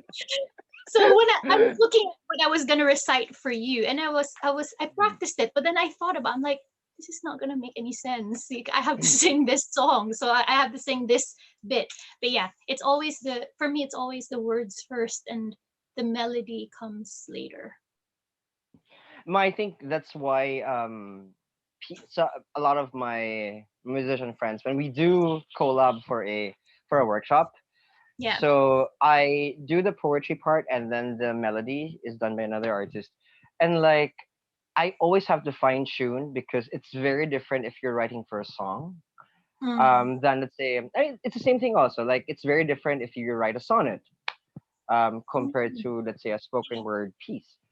I mean, there are techniques, and so I did jukebox poetry. I do jukebox poetry a lot. Nice. So there was one time I did Justin Bieber's Baby. I Okay. swear to God, it really messed me up like big time because it was like baby, baby, baby, oh, oh. I was like, oh my goodness, like can we have another word? You know what I mean? Apart from oh and baby, So I was like my sense of art, my art was like trying to find another word apart from baby and oh. So anyway, but yeah, it's very different from one piece to another. So, Yeah. I mean, I would love to check out your music more. So where can they find it? Oh, for my music, Share. um, you can find me at Crazy Little Asian on Instagram. I haven't really released a lot of I haven't released a lot of my stuff yet, but there are like small snippets there. I have something on Spotify, but it's like so different from what I do now. My name there is Stellar Shah. Stellar Shah. Not Stella Shah, Stellar Shah. And that's on Spotify. I'm also on SoundCloud, Crazy Little Asian. And also my website is crazylittleasian.com. It's easy to Ooh, remember. Um, but I have a question though, like sure. because I only really started writing songs. You say songs with the thought in mind that I am eventually going to sing this. When I'm writing, like I have that thought in my head. Um, I guess how do you say? I feel like you said that you've worked with someone else doing the melody, and you're the one doing the lyrics or the words. When you're creating them, do you always have that thought in mind that this is going to be sung, or are you just maybe just writing words and then you edit them later? Like I, what's the process like for you? I'm just curious because I come so from. Yeah. usually it depends because what I do a lot of times is I collab with a musician. So Hmm. so he or she has the song, and then I just go into in between stances, and that's much easier. But when I write the lyrics, I have to hear the melody first, Mm, because I have to feel the emotion that's being conveyed by the melody. But there was one time also where I had to write. Um, then the melody came after, and I swear to God that was so difficult because I felt bad for the musician because um, there's a count. There's that you do in songs. So and I was just like writing freely, and he was like, "This is like so intense. Like I will make probably a new type of music." I was like, "Okay, I'm so sorry." So that's what I do. I we have to. It has to be a conversation between the musician and the poet. That's gonna be the case. And what you want to achieve, and what do you want to express in the piece. So Right. it's definitely much. It's not as easy as writing a poem by itself or writing a song as a song by one with just one person. So it's also the same thing. Also, I mean, a lot of composers and of course and what do you call the other one? Okay, there's the composer and there's the God Producers, songwriters. the one who makes the melody. Goodness, what is happening to me? I'm a poet. What's happening? The top, Hello. the top liner, tama ba? Is that right? Uh, I'm not sure what the term. Maybe that's it. The one who makes the melody. Yeah, yeah, Um, yeah. yeah. So yeah. It's a team up. I mean, it's really like an alliance between the two. Um, this is you're the first guest. Could I just say that who asked a question? I was like, oh, I love this. I Sorry, love this. I No, don't no, know I if I'm love it. supposed to ask questions. Am I supposed to ask questions? No, no, I Sorry. love it. I love it. I love it because like, oh, okay, that's really really nice because like I also love to think and it's interesting. Yeah, we can. Yeah, maybe Um, you can come on to my show. I have weekly shenanigans. Maybe I can be there. oh, that would be so wonderful. Yeah, yeah, I'll say yes to that for sure. Cool. Okay, Thank you so much. so thank you so much for joining us tonight. Yay! And by the way, for everyone who's watching and who's still online in this, after the last artist, we'll be having a jam. So let's see if people would love to jam still. We'll do impromptu stuff. We'll do collab because we have musicians as well. So you know what? Let's come up with something after. So thank you so much. Thank you. All Much love. right. Much love. Okay, that was Sha from London in England. So I always love that we give such a diverse flavor here at We Poetry. I mean, we already covered 14 countries for the past 7 weeks, and it's so astounding to have so many types of heart and bravery in this show. And we're not going to be leaving the UK because um, take a we're going to take a train from London to Bristol because our next artist poet is living in Bristol and I heard that he has an obscene number of books. Ooh, a bibliophile. Yes. And of course, he is the first Bristol Pride Poet Laureate and a BBC One Extreme Emerging Artist Talent Search winner. He is a producer at Milk Poetry and has facilitated writing workshops in the UK and abroad. And outside of poetry, get this, our next performer is a doctor with a PhD on plant roots and crumbling soil. We're going to ask him about that. He now works on climate change science. Let's all welcome from Bristol in the UK, Tom Denby. Tom? Hey, Hello. Tom. Hey, can Hello. hello. How Hello. are you? Okay.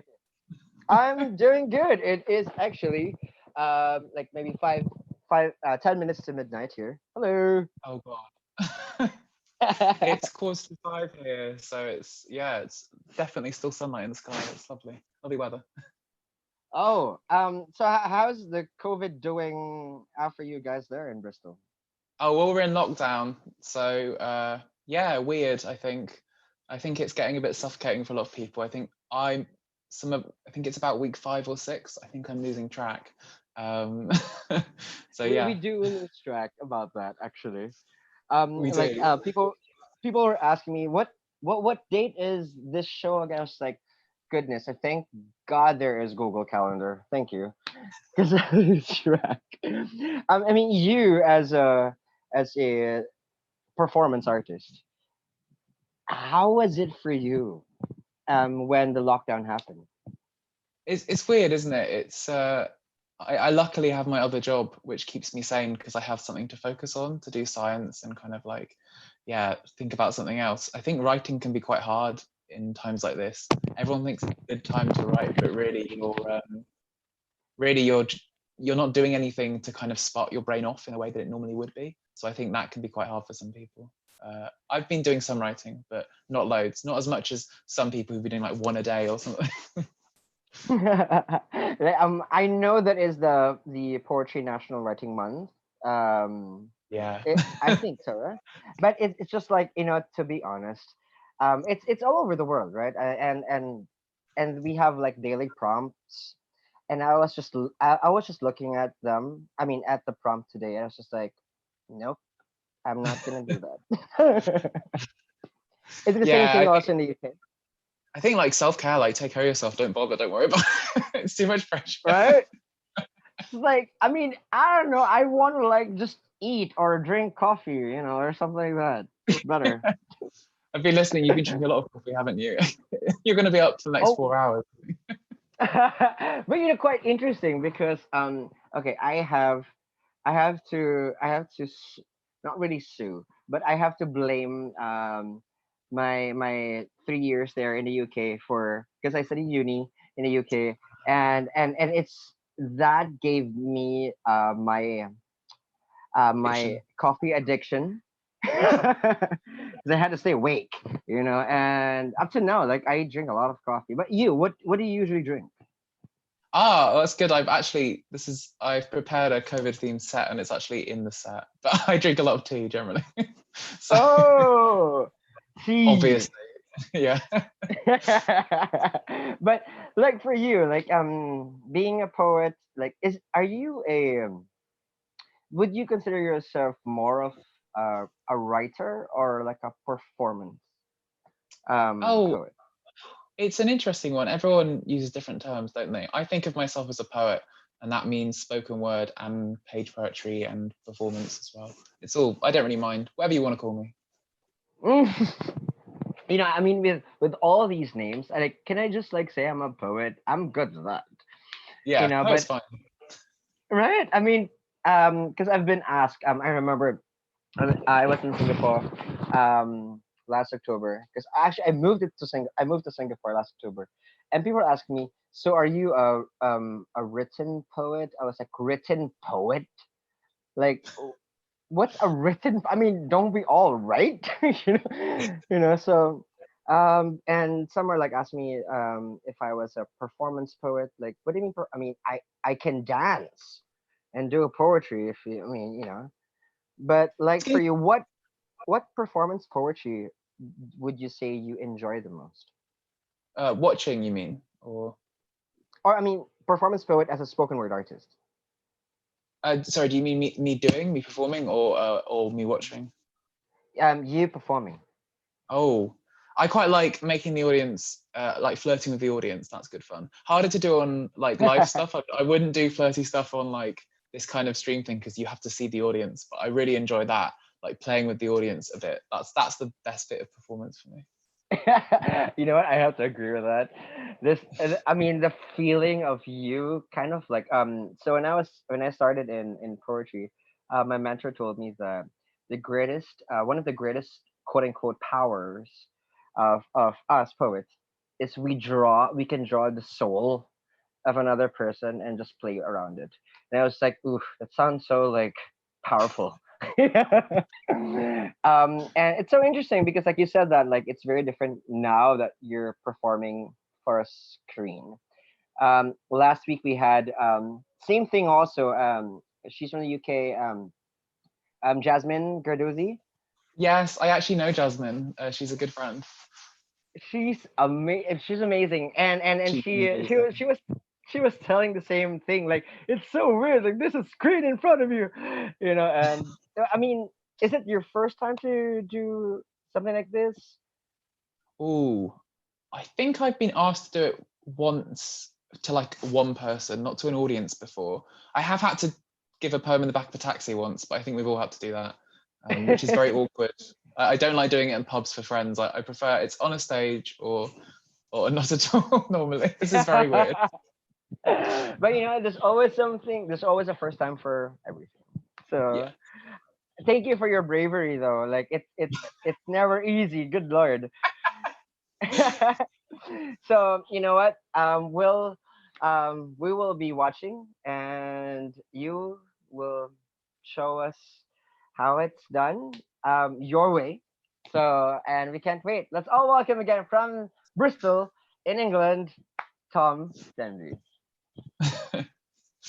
All right. Okay. So I thought I'd do a kind of COVID isolation themed set a little bit today. And so I'm going to start with a poem which is about the world being turned upside down. There was, as I said, like I studied plants, and I saw this picture years ago on the internet, which was of a tree which had been dug up and then replanted, but upside down. And then the roots had started to grow new leaves. And I thought that was such a weird thing. It was at this university that happened, and how everyone must have just been looking at this tree. So I'm going to start with a short poem about that and about the world changing. It's called Growth. When she returned from holiday, the professor found the students had tricked her, or maybe listened to her better than she thought, but found the tree an elder, or at least that's what it looked like in the end, with its broken set branches skittering like an elder. But she had found that tree that might now be an elder, turned upon its base, branches suffocating, luxuriating in the damp soil, and roots screaming fractals at the sun, or maybe breathing for the first time. The roots, or branches, now tried the air out like a new way of walking, and unfurled small vicious leaves into the sky, and the once branches, roots, had presumably at least learned to drink. Whether the professor was surprised, I cannot say, and as for the tree, well, nothing had changed. Thank you. And then this is the bit where it feels weird, because normally you expect a response from the audience, but you can't in this situation. My next poem, I wanted to do a bit, because I knew this week's theme was kind of love, and I wanted to do something about that. So this is a poem I wrote a few years ago about love, and also about finding green spaces in cities. Right now, the greenery, like I have a small garden, and that's kind of keeping me sane. And so this is 2 love letters as a poem, and yeah, it's about those things. And this is called Green. To a witch from his love. The first time, staring across the rooftops, I saw you crouched in a tiled valley as you sang pigeon's feet from broken V's back to scaled forks. I must have cooed too, because you jerked your eyes to peer, stumbled for a second and slipped, pulling clods of green from the roof. For a second you were more moss than man, swamp thing and hilarious, and then in a breath, gone. When I came back to the same spot a week later, the moss was back, more emerald than ever, and sewn in place with small white flowers. The second time, I think you saw me first by the old canal at that thinness of town and country. I was fishing folded bottles from the murk until I saw your flick of grin below the rotten water. And then it was my turn to slip. Though as I fell, I think I saw your feet, silver with bubbles or scales, I'm not sure which. The flesh water laughter of your flirtation echoed. Months later, in my allotment, I had ceased looking, was kneeling, sowing seed, your arm snaked round mine, hand closing over my whole body. With reverence, we sowed together. You showed me how the oldest trees still remember the tales their grandmothers told of the endless forest that stretched where concrete crouches now, like cliffs driven inshore. You showed me which berries grew too close to car exhausts, gave me a mushroom from the old church gutter, the softest thing I've ever held, and brought me to where you lived, between burnt out buildings, a clasp of green you could only reach by climbing. I was a slow learner, as you showed me how to make old wood wake, to sing blackbird feathers into breezes, taught me to slip behind the eyes of strangers like the foxes taught you once, you said, long ago. I remember how one afternoon the sky, swollen with storm, had split. We waited in the nest of a solitary bee, and then as crowds parted, ran to the highest building, wove fresh sunlight round our fingers and fled down and deep and long till we reached the buried rivers beneath, sleeping and hungry, and stirred sunbeams into their winding bodies, warming them. I remember how they shuddered, gasped at the overdue feeding, begun to wake, how we whispered in that hissing water speak, not now, but not young yet, and cried in empty caves. To a love from his witch. I had forgotten more than I realized. Much like those rivers, had nearly become nothing more than moss myself, a breeze, the shape of dust left by wings, till the golden of your laughter stirred life into me. That day, when I held you, you told me your name, which I saw no need for. I knew your smell, the sound your thoughts made, the color of your smile, but later when it beaded on my lips in boiling orgasm, I realized your name was declaration and song all at once.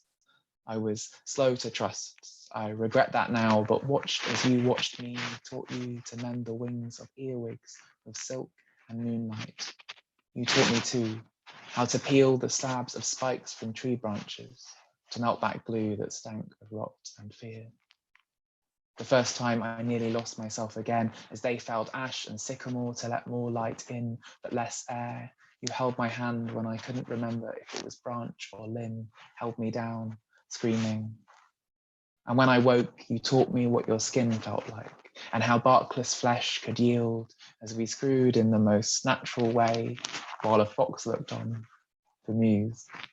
And though I taught you to be invisible to all but the animals, as we screwed, I'm sure the green-fingered nearly witches in the allotments, whose plants grew quicker than all the others, must have heard our moans.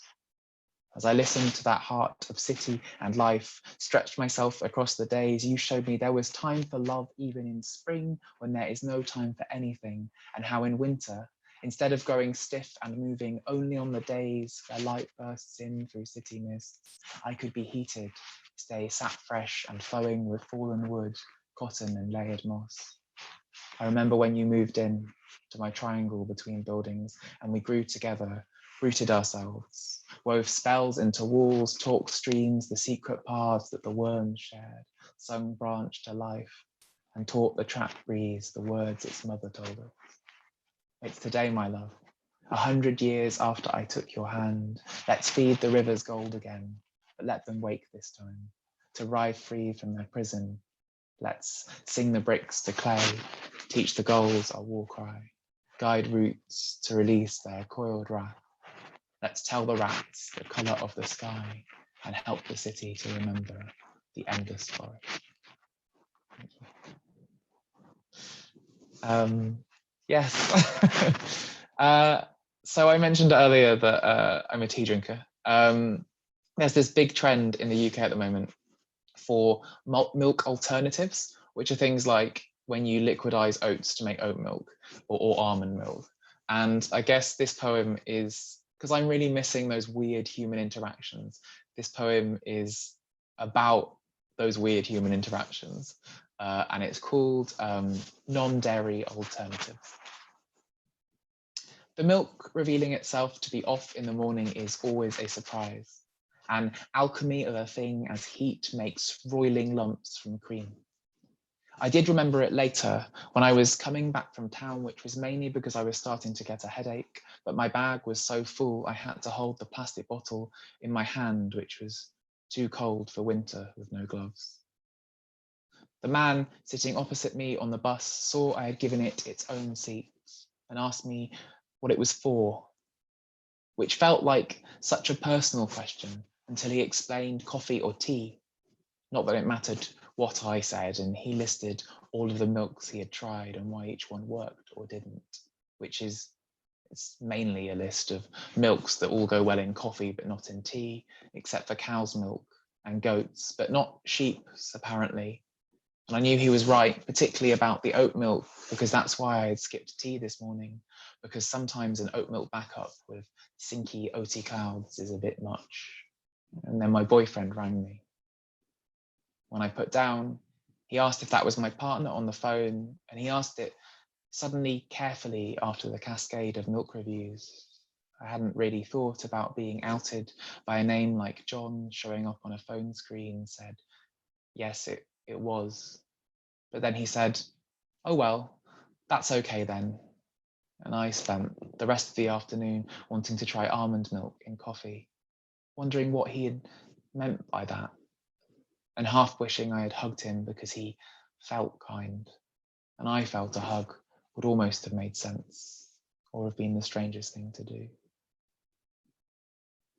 And I'm just going to finish with this poem, which is, it's about the office. I guess it's also about loneliness. I think I miss the office a little bit, and I think it's a weird environment. Sometimes you have people who are very social and have loads of friends. Sometimes you have people who come to work every day and are very lonely, and I guess that's a poem about that. This poem is called Please Remember That the Stationery is for Office Use Only. The man in the office is wearing a blue shirt. He is wearing a blue shirt because he knows that eventually we will all die, and that being the case, he will never wear white shirts because they remind him too much of boarding school. The man in the office is wearing a blue shirt. It is the exact colour that all blue shirts must be if you are a middle manager, which he is, but want to show that you are not uptight like all those white and even cream shirt wearers. The man in the office is wearing a blue shirt. He hopes that the blue will not show the shape of his nipples through the fabric like so many of his white shirts, which now lie in the cleaning rag pile because his cousin Jenny, who is his cousin on his mother's side, pointed out how large they are for a man's nipples. The man in the office is wearing a red shirt. He's wearing it because it is dress down Friday, or perhaps he is feeling like a little change, or because it is nearly Christmas and red is, after all, festive. Or maybe he thinks that his sweat patches are less obvious when they are red, which they are not, though no one would think to say that to him. The man in the office is wearing a grey shirt. It is slightly too big, with short sleeves in the exact grey of boarding school plimsolls, and has a stringle stripe on the left-hand side to add a touch of fun. It is a light grey that not only shows his armpit sweat clearly, but advertises the fact that backs can also sweat at least as much again. It is the kind of shirt he would wear only if nothing else were clean, or if he was suicidal, and possibly out of clean clothes as well, as these things do tend to coincide. The men in the office are wearing white shirts. They can see each other's nipples unless they've paid for the thicker cotton, which serves to neatly sort the managers from the rest. They mainly hate their white shirts, except of course for the IT department and the few that enjoyed boarding school, but colour is too festive now, and grey is not something they will ever wear again. Thank you. I think we're gonna talk now, and then I'm gonna finish with one poem at the end. I think that's what. That's what's going on. Actually, okay. Right? Could I be honest with you? I got kind of like confused because I thought we were gonna talk, and then you're gonna go like flush on everything and just like drown us in your poetry. With the, oh no. Because like but yeah, yeah, we can talk. I mean, I was absolutely I was like, "Ooh, wait, is he a PhD in herbology? I mean, is it like what was the PhD?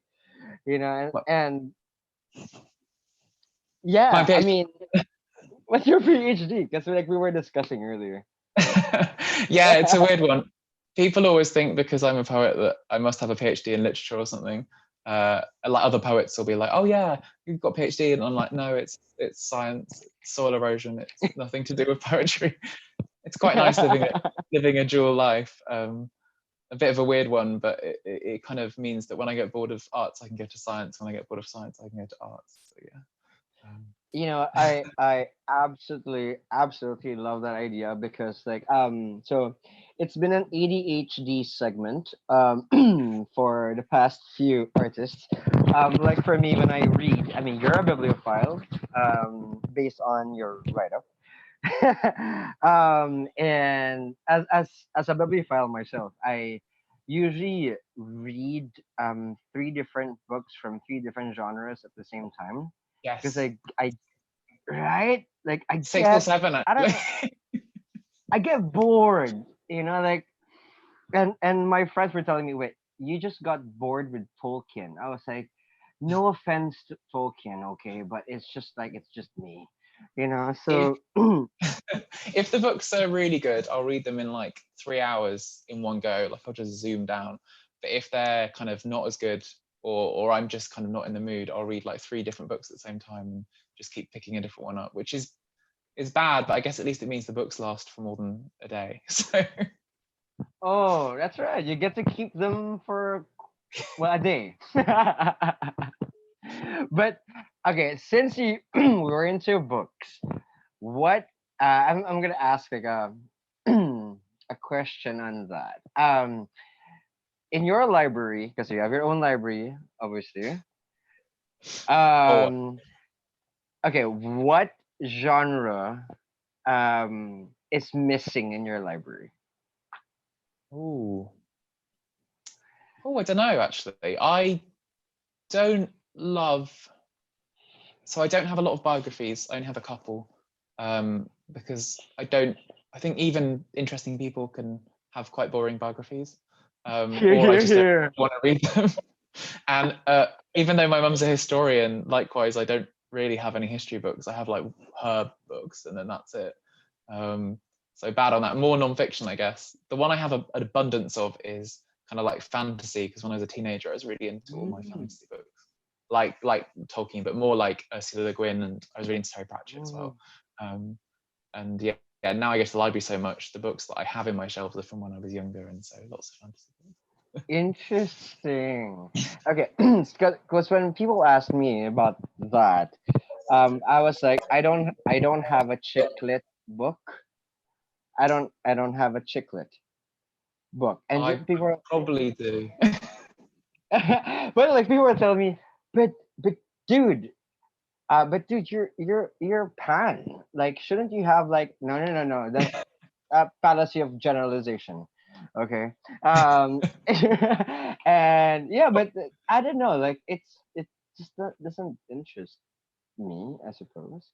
But Well, what like would for you? you, I was sorry.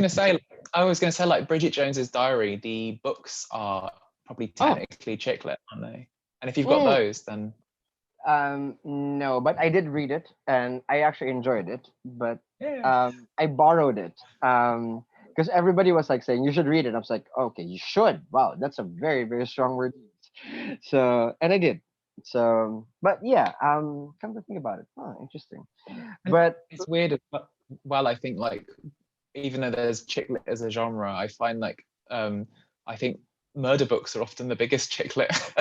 Like oh, John Grisham and stuff, right? Really, like it's a very derogatory term, but like mm, actually kind of like those murder books are actually what people read. I think. technically it is. I mean, technically, So you know what? Come to think about So it, maybe yeah, I see the connection there. Okay, cool. All right. Now I will never look at a mystery book like the same way again. But yeah, I mean, you owning, do you own a lot of like poetry books? I've got a whole shelf, yeah. I mean, because they're so small, they're really thin, and so yeah, I have tons. And also, you feel less bad buying them because they cost half the price of a normal book, often, or a lot cheaper. Interesting. Yeah. A lot of when I was talking to Jasmine the last week, so she was totally like she wanted to know, like, is it the same poetry scene? Like, do we if do we do the snapping and stuff like that?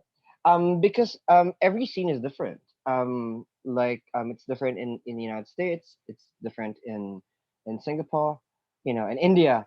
But for you, like, when you traveled, like, what country's poetry scene did strike you like, whoa, this is new, like really like far? I haven't traveled that much, but I did really, really enjoy going to Ireland because I think in other countries, or in the UK certainly, poetry is something that like some people do, and often they're a bit weird. And like I think I'm very weird. It's fine. It's not a bad, like, I think most poets are probably a bit weird, and I mean that in a very loving way. But in Ireland, everyone does poetry. Like, so many people just write poetry, and it's just very normal. And it's different types of poetry, but it's still amazing that it's so more. It just seemed more ingrained where I went anyway, and that was really nice. Like, everyone just writing as a way of kind of having a diary or something like that, almost, or like dealing with complex things. Yeah. That is true. Like, it is our own memoirs in a sense. In a sense. So yeah. So before you go, I mean, where can they catch your books or your? Oh yeah. So I have a book out, which I think, yeah, I have this book, which is mine, which is called "And Then She Ate Him," and it's out with Burning Eye Books. So if you go to Burning Eye Books website, you can get it from there. You can get it from other places as well, like, but it's better to get it from in small publishers because it gets more money for me and it gets more money for the publisher as well. And I've got a website, tomdenby.co.uk, and I'm on Twitter and Instagram and stuff. Just look me up, say hi, if you like my stuff, and yeah. But yeah. Awesome. Oh, I hate self-promotion. It's so awkward. I get you there. Oh my goodness. So we're gonna go to the last. Yeah, shall I read you out and then I'll say goodbye? We'll have our bye bye afterwards, like a very very super quick bye bye. So, but yeah, last piece from Tom Denby. Cool. Right. Yeah, thanks for letting me do it like this. It feels nicer to end on a poem. So absolutely. As I said, I kind of put together a set loosely around isolation, and this is a poem I actually wrote just before isolation. But I'm very lucky to be holed up with my partner, live in the same house, just us two. And I wrote this poem about, I think sometimes for me the most intimate moments aren't the dates or the big moments. They're when you're just aware of each other's presence but not interacting. And so I wrote a poem about this because isolation can be hard, but those moments kind of make it easier. So yeah, this poem is called Holding. There should be more ways to describe comfort than this. Sitting and hearing the tiny noises of your movements, your voice's deepest notes soaking through the walls, listening to the breeze, feeling the sunshine on my arms, no great pounding waves and waterfalls of sensation, no rainbows, beating hearts, banging drums. Later, I know I may be sad again or silent with you, wrapped in arms or draped in arms hung loose. A photo would be a bad way to show this not stillness. There is nothing still about real closeness. Blur my legs, blur the hairs on your arms, your chest where it rises, falls. Smudge on the dampness of hand sweat on your skin. For now, though, we are close, sitting on either ends of an imagined beach or in another room in the house, lapped at by the waves, the gentle sound of traffic, punctuated by a wasp, a harsh roar of motorbike, swaying with calm, crushed in it. Thank you. Thank you for having me. Woo! All right. Okay. Whew. All right. You know what? The last poem. Wait, I wasn't ready for the last poem. Okay. I wanted to like talk to you more about that, but okay. We can just chat over that. But we're so happy to have you here at We Poetry. Thank you so much, Tom. Thank you. Thank you so much for having me and for being so nice. It wasn't as scary as I thought. So. And you know what? You can always like come home here at We Poetry. Just let us know if you wanna like pop in. Brilliant. Thank you. I'm going to stay and watch for a bit, so thank you. All Cheers, right. Dan. Thank you. Thank you so much, Tom. And that was Tom Denby from the UK, in Bristol to be exact. And we're so happy to have so many artists from different countries tonight. And the thing is, we always, always go home. And home, it's not really a place. Home is a memory, as they say. So, but before we go back to memory, I'd love to thank, of course, our sponsors, Expat Choice Asia, based in Singapore. Thank you so much for always believing in the arts and supporting it, as well as Z Hostel Philippines. We have also our friends from Dream Wide Awake Coffee. Thank you so much. And Tambayan Gas Show Bar and their super awesome sauce food. Thank you so much. Now we're done with the food and the gratitude, and but I'm not done with my coffee yet, but we'll get there. We're going to fly back home here in the Philippines, where we have two artists who will be doing a collab. Goodness, it's gonna be epicness tonight. Live here at We Poetry Global, we have two artists. The first one um, is a performance artist, and she started performing at the age of 9 and co-wrote and co-directed her first full-length play at the age of 14. Goodness, wow, what I was doing when I was 14. In college, at the University of Santo Tomas, she served as the artistic director of Teatro Tomasino. She is now a cherub at Icarus Theater Collaborative, and she writes monologues and performing art pieces, performing them on different unconventional stages. She is also the next Sinawali drummer, and she plays one of a kind drum. We're gonna ask her about that. Called Sinawali. It's in Filipino martial arts that denotes the use of a pair of equal length sticks. And apart from that, she owns and operates Baybayin Art Cafe in Quezon City, Philippines, where they serve food, drinks, and art.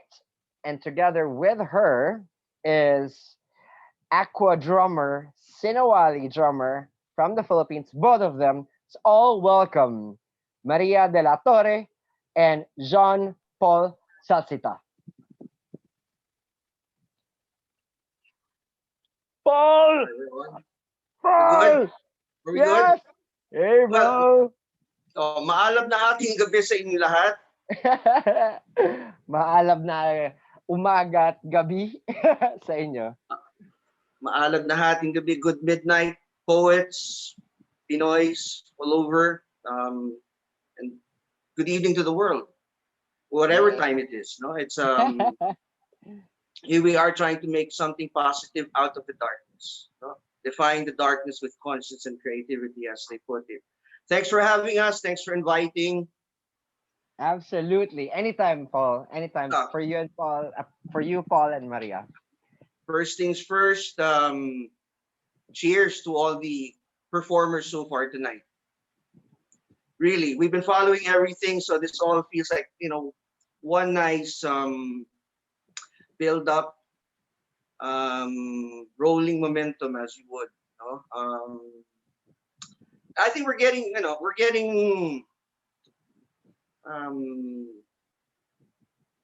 nagagamay na natin tong galawan online.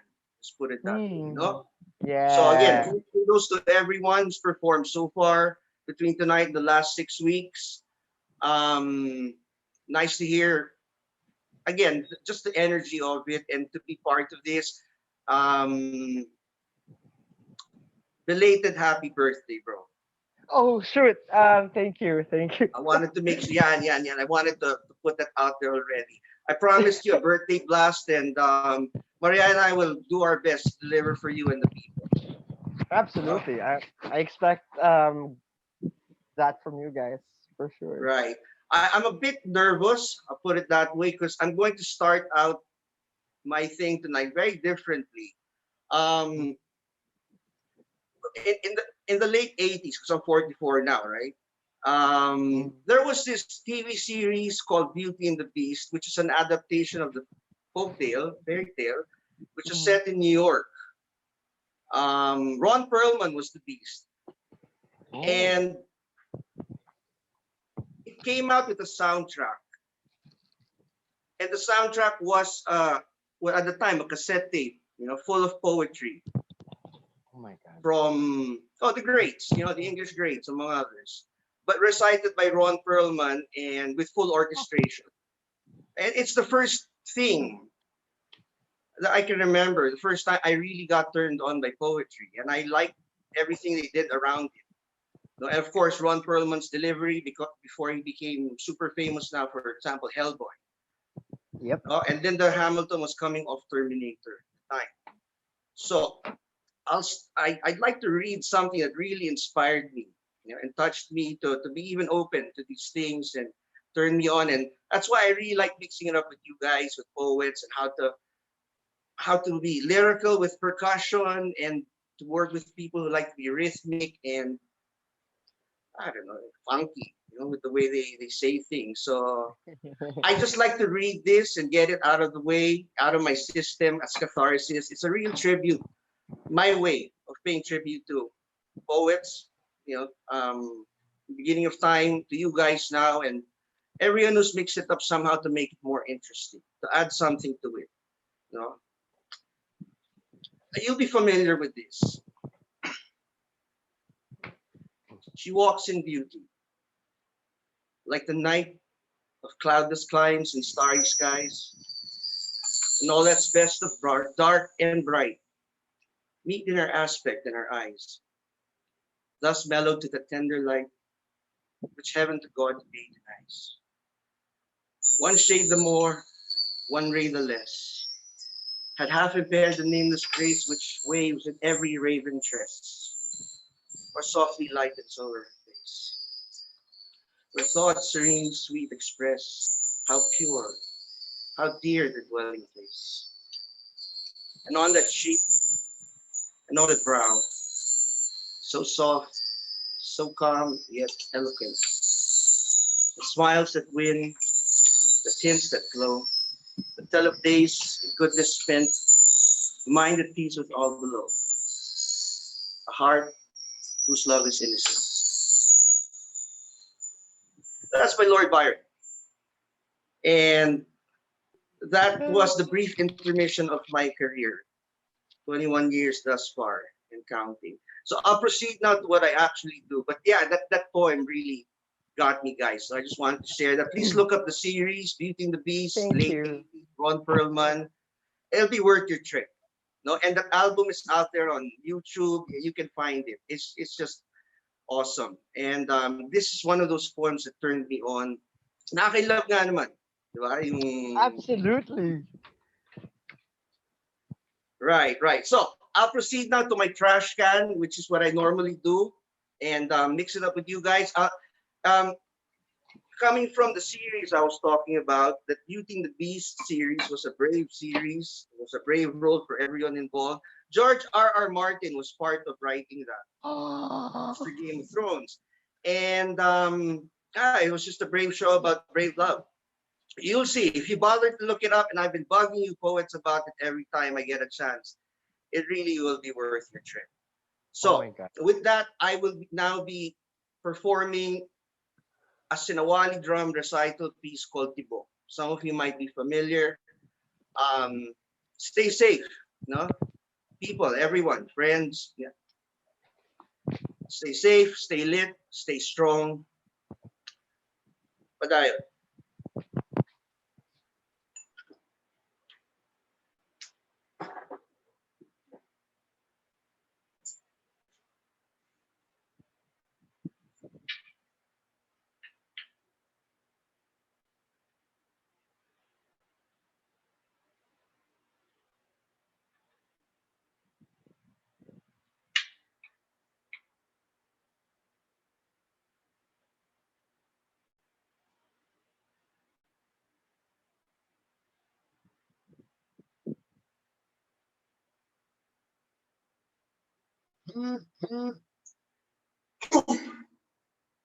This is for art in the time of Corona.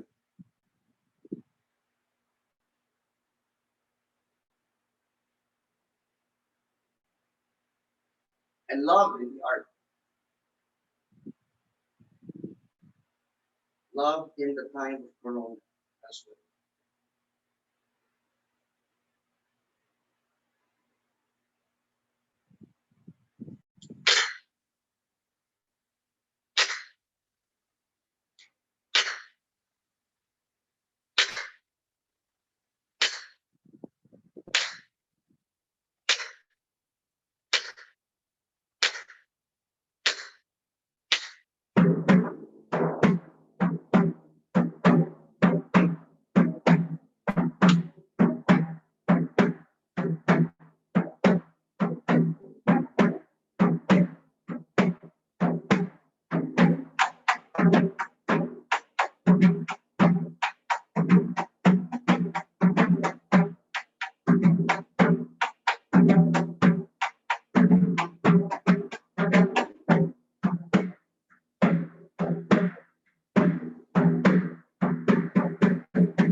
Paano nga ba magmahal ng walang kapalit? Ito ang mga araw na busog ang iyong mata at gumagapang ang sakit sa iyong leeg. Hindi alintana ang maghapong panakanakang pagsilip. May baon lang ang kanyang ngiti. At ihele ka nito sa iyong pagtulog. Pangako ng isang magdamag na paghimping mula sa isang sandaling nakaw na sulyap. Paano nga ba magmahal ng walang kapalit? Ikaw, ang dahilan ng matamis na pagdilat ng mata. Dala ang pag-asang magkaroon ng pagkakataon na sa kanya ikaw ay maging mahalaga. Ano mang gawain, dagling natatapos pagkat mabilis ang takbo ng oras sa isang pusong hayop. Matamis ang pag-asa na balang araw titigil ang mundo niya para sa iyo. Paano nga bang magmahal ng walang kapalit? Hindi ikaw ang kanyang nililingon. At lalong hindi rin para sa iyo ang kanyang mga ngiti. Ngunit mas pinipili mong malunod sa mata niya. Isang sulya, isang tingin, nagiging ayos ka na. Hanggang saan, hanggang kailan ay hindi alintana. Pagkat umpisa pa lang, alam mo na.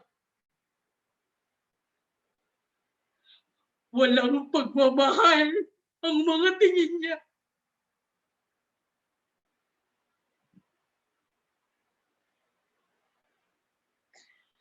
Hi! Welcome to We Poetry Global, Be Brave to Love, Season 1, Episode 7. Thank you for inviting us, Lakan and Indigo. Oh my God, wait. Hi, ang intense. Hindi ako handa. Ano ba?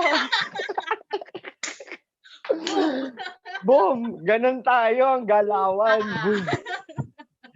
All right, so I'll tell you a little bit about that piece. It's a part of, well, he's setting up because we have another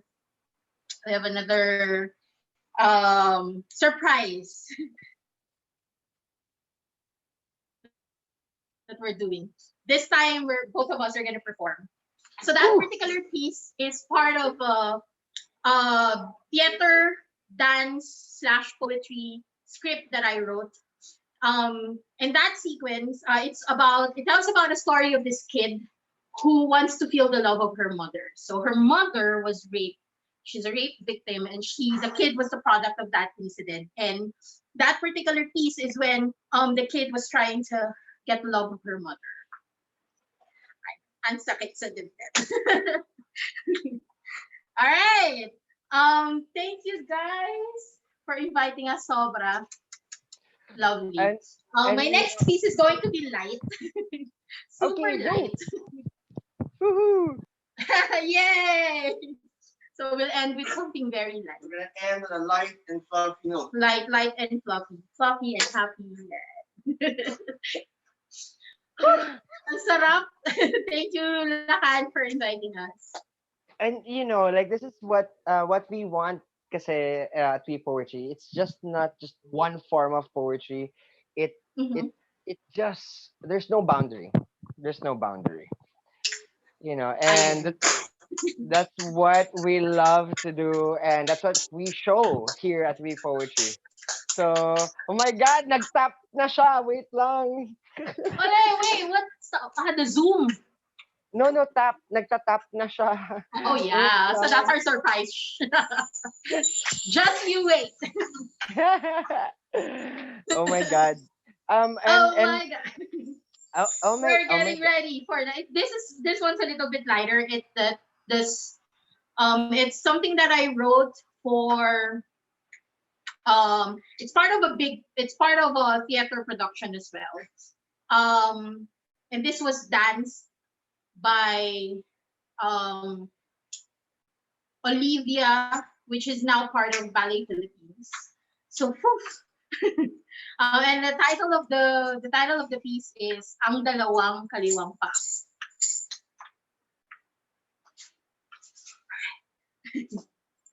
I'll tell you. Okay. Ito naman na to, high school crush, because be brave to love. So, dun tayo sa light. Very high school crush. All right. And we're ready. So, we Poetry Global, this is Ang Dalawang Kaliwang Pa.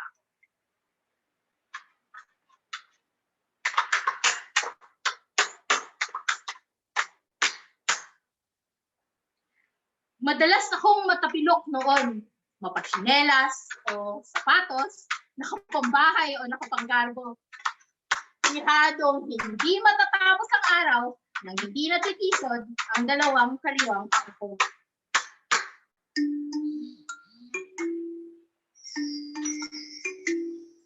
Ngunit hindi ito naging sagabal kailanman. Nakakapaglakad naman patungo sa paroroonan. Nakakatakbo sa mga nais puntahan. Nakakapasok pa rin sa mababang paaralan. Ngunit isang bagay lang ang lubos na pinagsisisihan noong araw na matisod sa iyong harapan. Dali-daling pinulot ang mga librong tangan at kumalipas ng takbo palayo sa iyong daraanan ang dalawang kaliwang paako.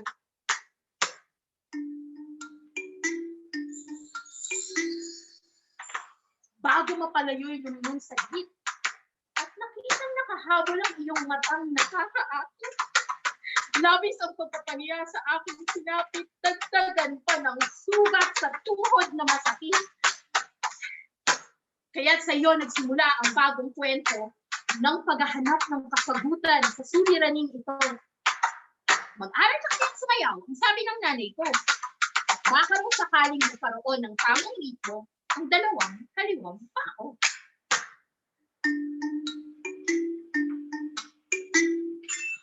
Buhat nito'y nagsaliksik ng maigi upang matutunan itong musmus na wili. Pag-aaral ng sayaw nga ba'y madali o parang ipinako sa krusang sarili? Sari-saring palabas ang aking pinanood, mga konserto at produksyon, aking sinunod, ballet, ballroom, at hip-hop ang kakasunod, pop, jazz, tuk, at modern. Kaya't pagod na pagod ang dalawang kaliwang paako.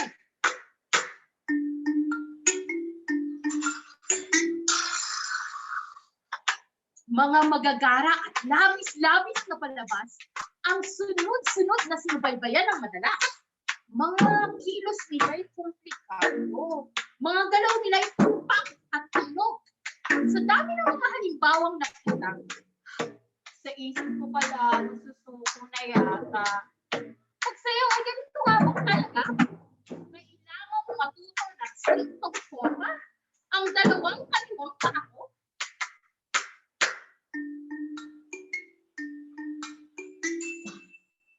Nakita kitang muli sa eskwelahan.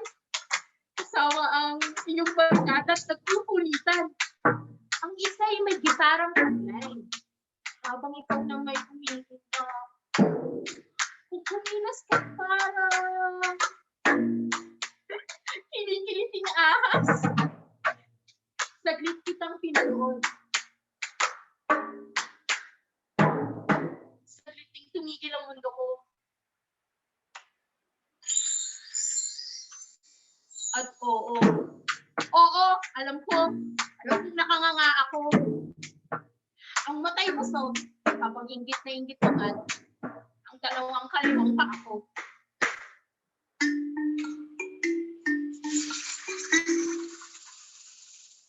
Lubos ang pagkabalisa, ako'y umuwi at lumapit ulit kay nanay habang ako'y naghahangin. Mga plato sa kaliwa at sa kanan naman ay kanin. Habang papalapit, ay narinig ko siyang sumipol. At kasabay nito ay galaw niyang swak at uhol. Totoo ba itong nakikita ko o ako'y nangulol? Mga simpleng gawaing bahay nanay, kapag pinagdating ay maaaring maging sayaw ng dalawang kaliwang paa.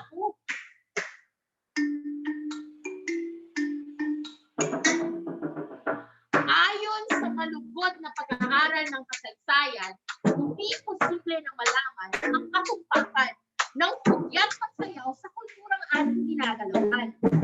Hindi tulad ng mga konteksto o awitin, ang unang pag-intayog ay hindi na dokumento. Posible kayang bago nagkaroon ng mga form, ito'y mga simpleng kilos na pinagsama-sama ng isa man o dalawang kaliwang paa.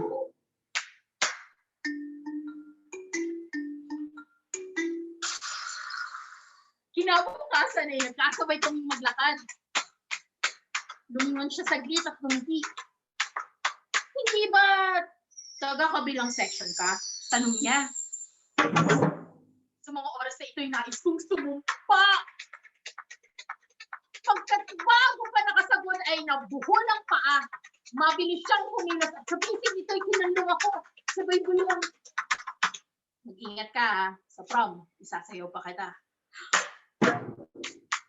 Iniwan niya akong nakatulala habang nanginginig ang dalawang kaliwang paa ko.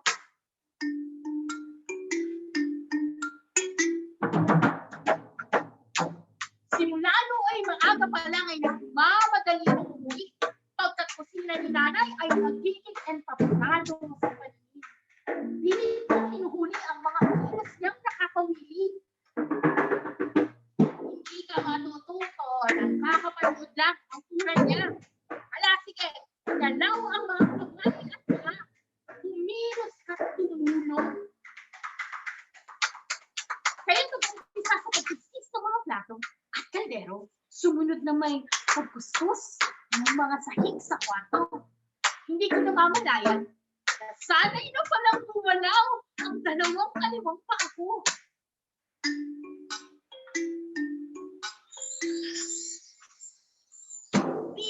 Unting nabuhay ang maliit na tao sa puso ko. Nagsimulang dumaloy ang lakas sa kaibuturan nito. Sinabay ang mga nagtutunang kilos sa musika.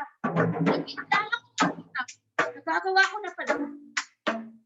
Mga payak na aktaw, kapag pinagsama-samay, lumilikha ng sayaw.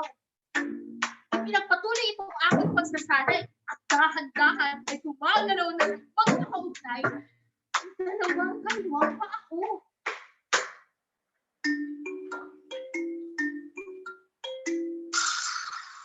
Dumating ang araw na aking pinakahihintay. Suot ang bestidang sinusi ni nanay. Pumasok sa bulwagan ng sayawan. Nakita ko siyang nakangiti nang ako'y dumaan. Lumapit. At hiningi ang sayaw na pangako. Mga kamay niya'y humawak sa bisig ko. Dahan-dahan kami gumalaw sa tuktok. At sa bawat hakbang ay marahang nakaligtaan ang dalawang kaliwang pako.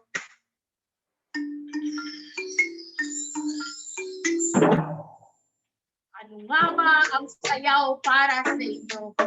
Ito ba ay komplikadong mga galaw o mga payak na pagkilos sa bawat adlaw? Ito may taktang ukoy ng katawan o ang malayang pagkulang dos nito? Ang mas mahalaga ay ang damdaming ibibigay ng bawat sandaling tulad nito. Ano nga ba ang sayaw para sa inyo? Para sa akin, ang sayaw, ang dahilan upang malimutan ang dalawang kaliwang paa ko.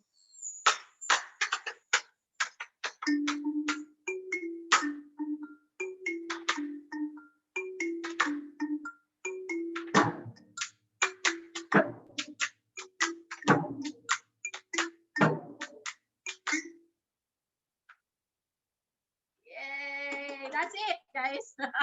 Oh my God! Okay, we were not ready for that. I hope you My enjoyed goodness. that. Woo! Oh my God! I'm so happy tonight. Grabe. like tonight we have I was chatting with the team earlier, and I was like, you know what, guys, what we just did right now? You know what we Sorry, did? I didn't hear you. You know what we did? I mean, tonight we did not make a show. We did not do an open mic. We did we did a poetry festival tonight. Oh, I completely agree with you. Oh my Guys, god! stupid. Oh, what's the name? What's What's the the name? name? Pangalan ng crush ko eh, secret. Oh! Not too brave, Nakakaloka. not too brave for love tonight. If you give me a bribe, I'll tell you. I Oh, will wait. kill my sister. I'm willing to protect love that way. Actually, you know what? Okay, this is what um every single week we come up with an idea, and then it usually gets rolled off to like a project that we do. Hence, we will be launching 4 new shows every week by next month. My God, we Okay. don't know how we're going to survive that, but we will. And that was a play. Like that was a short play, and I love it, and I think we can do. Um, I'm talking to some people from maybe we can create like a live theater show Sure. for poetry, music, and everything in between. Yes. So yes, Why not? why Yeah, not? I dude, because love I it. don't know who else. I don't know how many poets sweat this much doing poetry as spoken word. So yeah, dude. It's all good, For man. someone who rarely says anything, kaya nakakaya ang ngipin ko. Uy, ano ka ba? Okay lang yan, no? Do it. But guys, by the way, next week we'll be beginning a new show. It's the Okay. first of the 4 shows we're gonna be putting up. I hope that you guys will be open for it. It's going to be on Thursday at 8 p.m. On obviously on Zoom here at We Poetry, but it's gonna be with another group. Right. And Okay. so collab all the way. This is how we do it. Diba? Just So, send us a message. ganito lang yan, bro. Rule of thumb. Yeah. Since I don't have to lug this shit around, Uh, it gets easier. yeah. I'm more amenable to a lot of things, this way. So yeah, Hey, let us know when, and on, man. I don't know. I mean, what appointments can we have? So in the meantime, it's all here, dude. So I am on call, standby, ready for any and all of this stuff. No, because this Let's is do how this. kahit wala namang corona, ganito tayo eh. So True. napasubo tayo Actually. sa situation, we adjust, we use the time that we try to be as in tune um, with the time or to the times as possible by adjusting, but not the vision, not the drive. Oh yeah. Now, as artists, as people, hopefully, but again, to defy the darkness with conscience and creativity. With the Absolutely. simplest things or the things at hand. So kudos to you guys, to all the artists who are making an effort. We're trying to stay lit. I really mean that. Stay lit, stay safe, stay lit, stay strong, because you can be alive, but you can feel like you're dead. And I Yeah. know what that feels like. I didn't have to wait for Corona to feel that way. So, yun lang, just as a friend and as someone, yung, man, anyway, I want to get dark. So, yun lang, dude, no? I'm glad to be doing this, that we're still able to. Because you never know, the ratings are going, all of a sudden, we will not even be able to practice art. Yes. Actually. Because pagbabawalan or some shit like that, no? Which has happened Parang before. ala ka lang. So, yun lang. Thank you. Padayon sa inyo. Padayon. Cheers as best as we can in context to our situation. Hopefully we can, again, doing this again is easy. Those who want to collaborate, again, it gets easier. And nice seeing all the new faces tonight and just soaking up all that good art vibe. Absolutely. And you know what? Like, dude, we're gonna talk after this because we're gonna do an official collab after. Uh, Okay. and I'd love to do something. I mean, you know me, like I love doing something that has never been done. So we'll do something crazy as usual. Surprise. If of course you remember this, Paul, that Oh, naalala ko to because we both performed for the History Channel back in 2018. You remember that? Like, dude, I did a freaking 20-minute poem. oh Tapos yeah, yeah, yeah, yeah, yeah. bumabato ka dun sa stage. Like, namagana yung braso mo, dude. Yeah, Right. that was really, really, really, really insane. And we're going to do crazy things for art. Because that that's art. Like, if you're not willing to be crazy enough, to brave enough to do something that you love, then what's the point? Man, art has to be from the heart. Yeah. Art has to have art, or I don't know, it's not real. No, not I don't Abs- know. Sorry, the reflexion. Art has to have art. Art has to come. Art has to have art. Art has to come from the heart. And no, I don't know. No, it's that what makes it real. Forget the I don't know part. yes. Yeah. So all of this is brave love. Yeah. Yep. Yeah. You just do what you love, and then you just take it from there. I mean, life is too short, guys. So I remember there was a line before we end the show.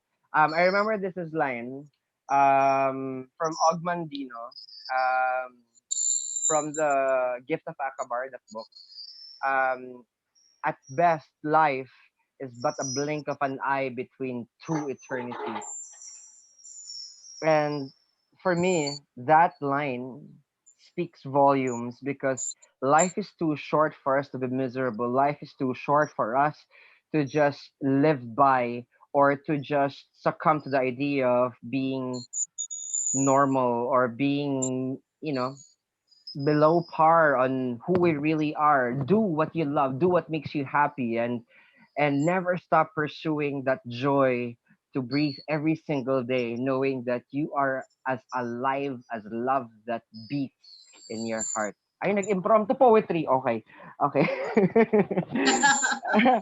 So, yeah, continue loving, continue being brave. And thank you so much, Paul and Maria. Thank You're welcome. you. Thank you. And of course, I would love to thank, of course, our sponsors, Expat Choice Asia, Zeostel, Philippines, Tambayan Gastro Bar, and Dream Wide Awake, PH, and the many more that we will be partnering with us in this entire journey in this poetry. And next week, we will be celebrating the bravery, the strength, and the courage of people who are in the front lines. So, our entire open mic next week will be full of people who are in the front lines, who are poets, musicians, Cool. artists, and because it's time for them to take the stage and express themselves, and not just on a medical point of view, or being delivery food delivery service, but now they're gonna take the stage because they deserve it. God, they deserve it. So next week, 7 p.m., we will be back with that. When Heroes Rise. Next week, 7 p.m. here at We Poetry. Same time and same channel. And please like and subscribe here at YouTube, and of course Facebook, Twitter, and Instagram. And we would love to thank every artist who performed tonight, the viewers, everyone, art itself. Maraming salamat. Muchos. Gracias a todos. Thank you very much, everyone. And continue to be brave and love. Last word Yes. on that note that you just said. That exactly Yes. what you said. Uh, art is panindigan. Hmm. Even if you have the talent, sure, it's easy to do it when things are good. Things are easy. Yeah. Let's see how you feel about it still, and let's see how, if you still want to do it, if times are hard. Yes. And I'm not just talking Corona aside, no. This is from 21 years of my life so far. So yeah, doon tayo magkakaalaman pag nagkasubukan. Oh yeah. And right now it's a trying time for artists, and I see them standing up and rising to the challenge. So pugay at padayon ba? Papugay. Padayon. Kasi para sa atin, ang sining, thank you. Ang sining ay isang biyaya. At ito ay isang paninindigan, isang pagpili. Ito ay isang siglaw kung paano maging isang tao at kung paano maging malaya at malaya ang pagpili natin araw-araw sa paghinga, sa pagbukas ng lahat ng mga pinto, sa lahat ng mga umaga at mga gabi. Tayo ay magsasabi na ako ay buhay, ako ay magmamahal, ako ay iibig ng paulit-ulit, ako ay may tapang at tatapangan ko pa kung paano ako umibig ng mga gabi, ng mga araw. Kahit nahihirapan ako ay lilipad para sa'yo. Maraming salamat po sa inyong lahat. Thank you everyone, and I hope that you keep safe, everyone. Wash hands and keep the fire burning. Thank you very much, everyone, and good morning. Be Poetry Global. Be brave.